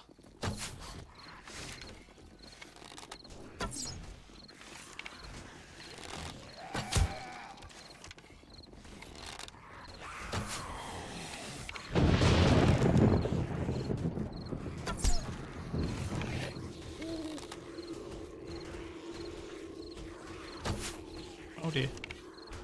Oh, not shooting him anymore.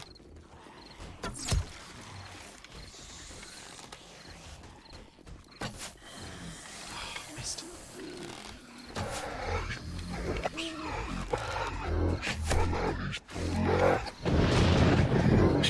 Oh yeah, I forgot the Molotovs.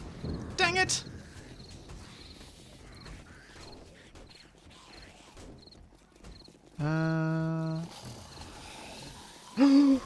Oh crud, now I'm dead. Now I'm dead.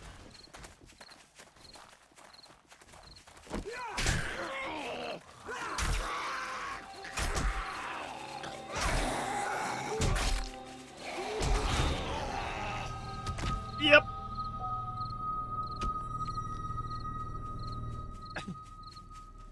Stupid gravity.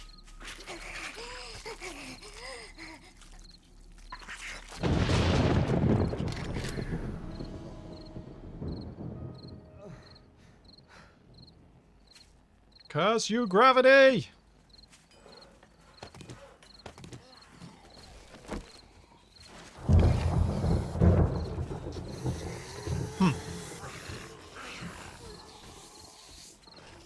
Did I just... I backed off the end, didn't I?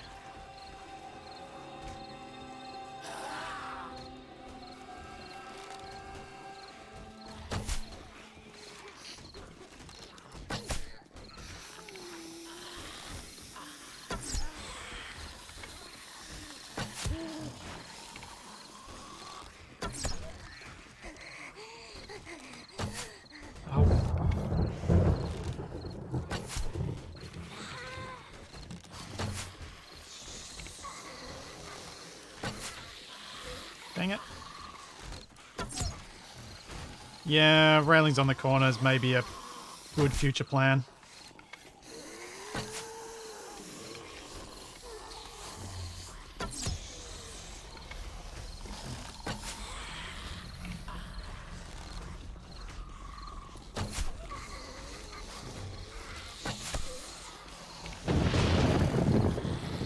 At least I got my bow mission done. Quest. So I killed enough zombies with it.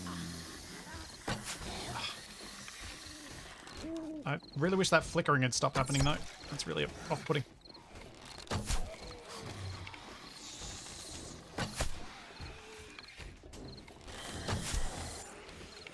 Got him.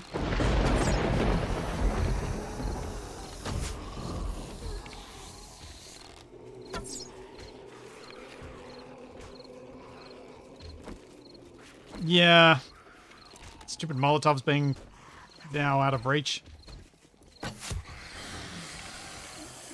There are enough zombies down there I could actually fuse them. Ah, finally hit one after the jump.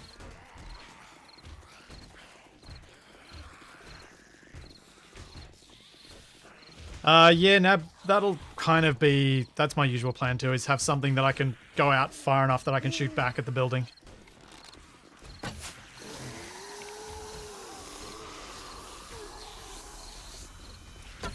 I'm honestly kind of surprised I've only died once so far.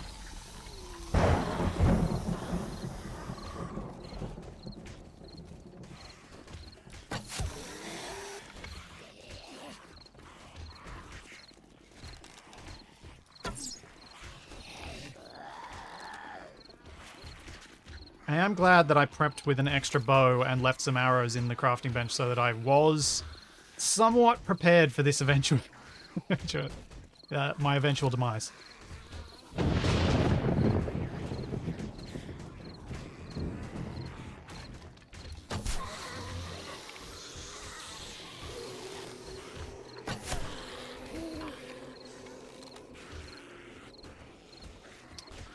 That's the problem. When they jump up, they slide a little bit, and it's hard to predict how far they'll slide each time.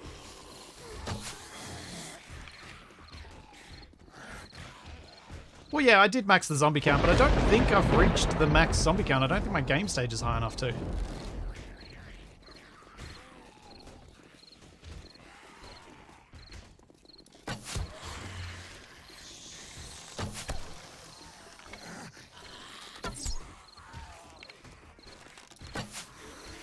I hate it when I miss them getting up. It seems like such a wasted opportunity.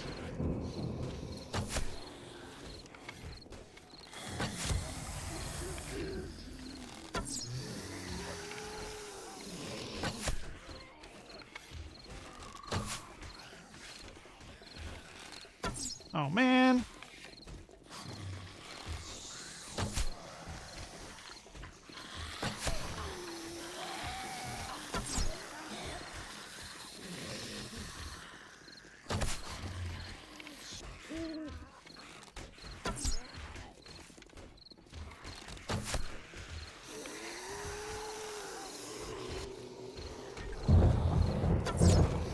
Yeah. I think the AI is pathing to get onto the high point of the car. I think that's what they're trying to do to get up to me.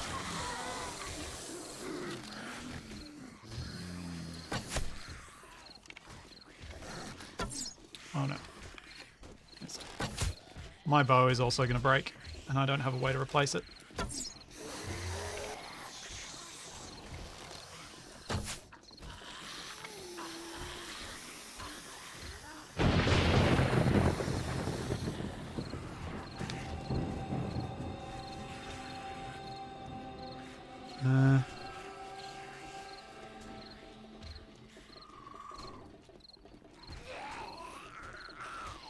Dan Sithless, I've got no plans to do any sort of Wrong Way series until Australian summertime at least. I don't like to do just streamed content on my main channel. had always intended wrong way to be kind of as part of something else, but it was taking up so much time that it stopped me from doing other things. That's why I want to get back to doing more regular edited stuff, and then once I'm on top of all that and I feel confident that I can keep it coming out, I will start doing... I'll potentially come up with another series again.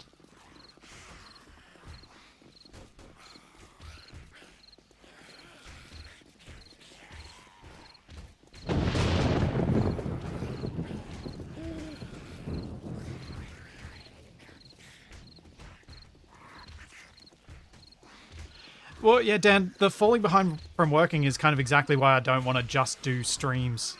I think there are a lot of people who just don't have time to watch 4 or 5 hours of content, even if it's just that, each week.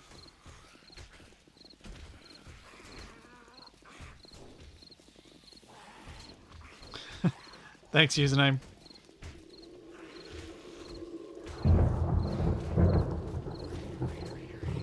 Yes, I was using my spare bow already on my original corpse. This was my spare bow, but I didn't realize it was going to deteriorate this rapidly. That's why I'm not shooting anything at the moment, because I'm going to break the bow, but I'd rather keep it intact for when I go to get out of my base to go collect my stuff.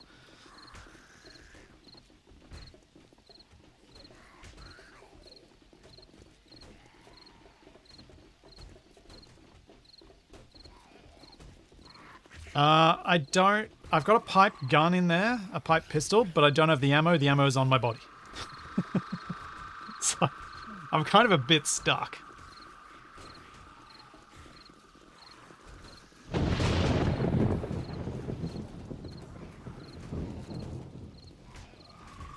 Yeah, Ostiga, that's kind of how I've always seen streams. Streams are radio with some interesting visuals that you have on a second screen. Edited content's meant to grab your attention a bit more. Because it can, because you can cut out the slow parts. It seems like if I don't fall down, I should be able to survive the remainder of this Horde Night. Clearing these zombies, on the other hand, I'm not so sure about, because I sprained my ankle when I jumped down.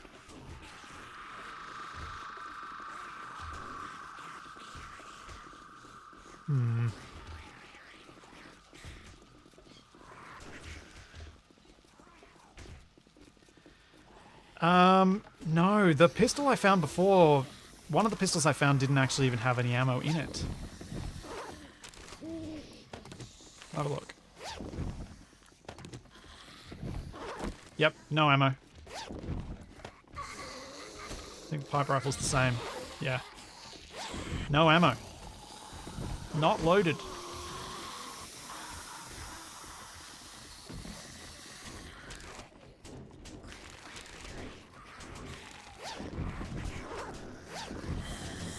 Do I have anything I can make a melee weapon out of?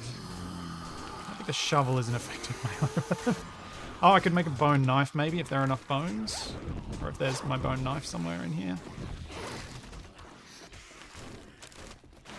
That could be useful. Wait, there was a club there.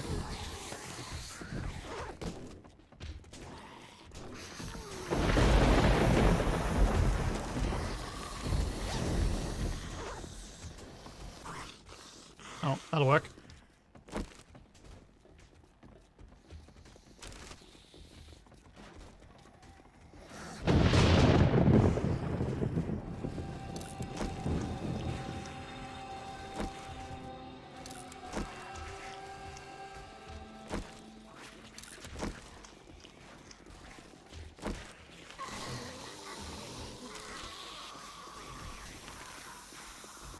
If you keep hearing Fortnite as Fortnite, you should probably stop playing Fortnite.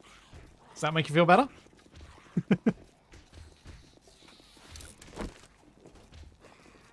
Did I say Fortnite enough?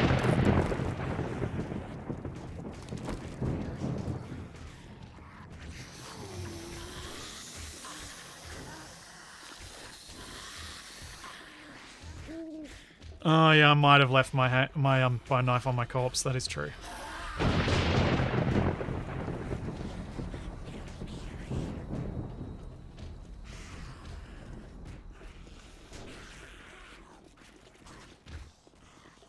Oh, she's hitting the car. One of them's wailing on the... Nope. Oh, is she still wailing? No. Aw. I was hoping the car would blow, but I don't think it's going to go this this night. Oh, unless this guy hits it. Nope, just jumping on it.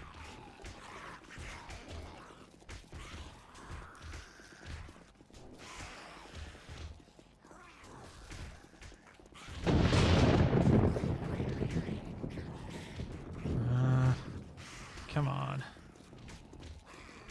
I wondered if I jumped down onto the car, would I sprain my ankle? Is that... Would that be enough of a height improvement that it'd stop me?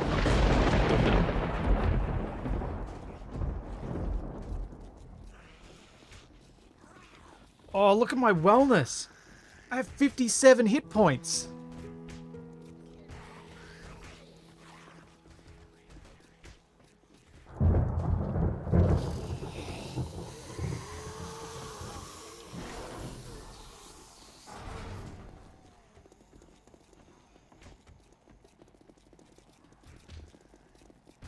Did I have...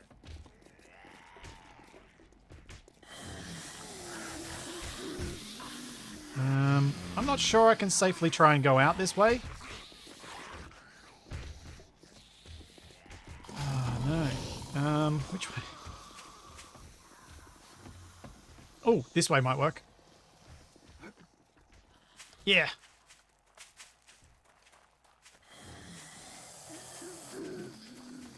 And a wandering horde at dawn. Delightful.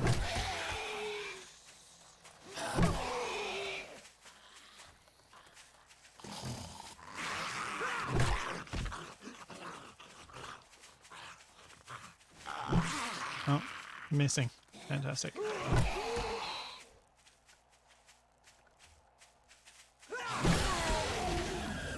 Alright, I'm gonna get my stuff, I think.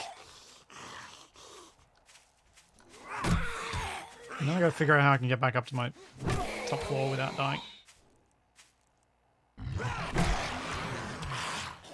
I mean, if I hadn't made the stupid mistake of falling off, that would have been fine that night.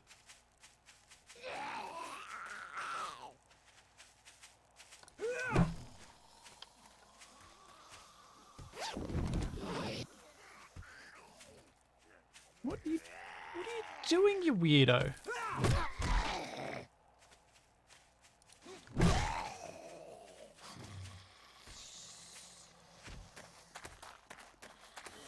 Yep, the two-handed weapons are extremely slow.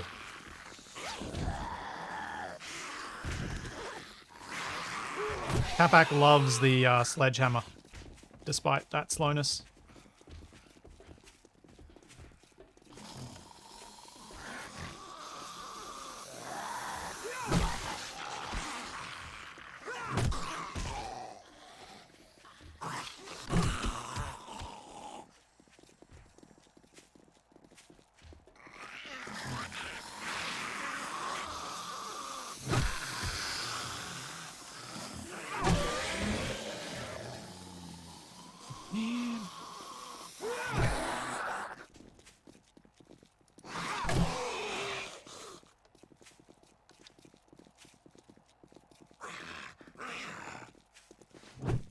Oh.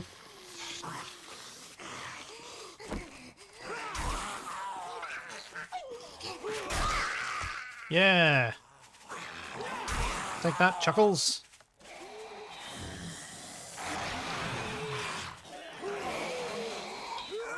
Oh, man. How did I miss twice then? That's so bad.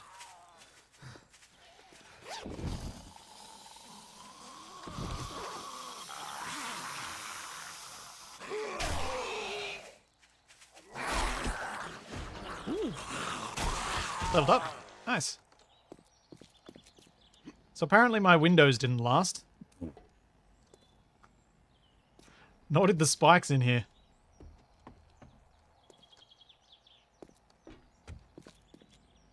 Not too bad, though. Certainly no structural issues around.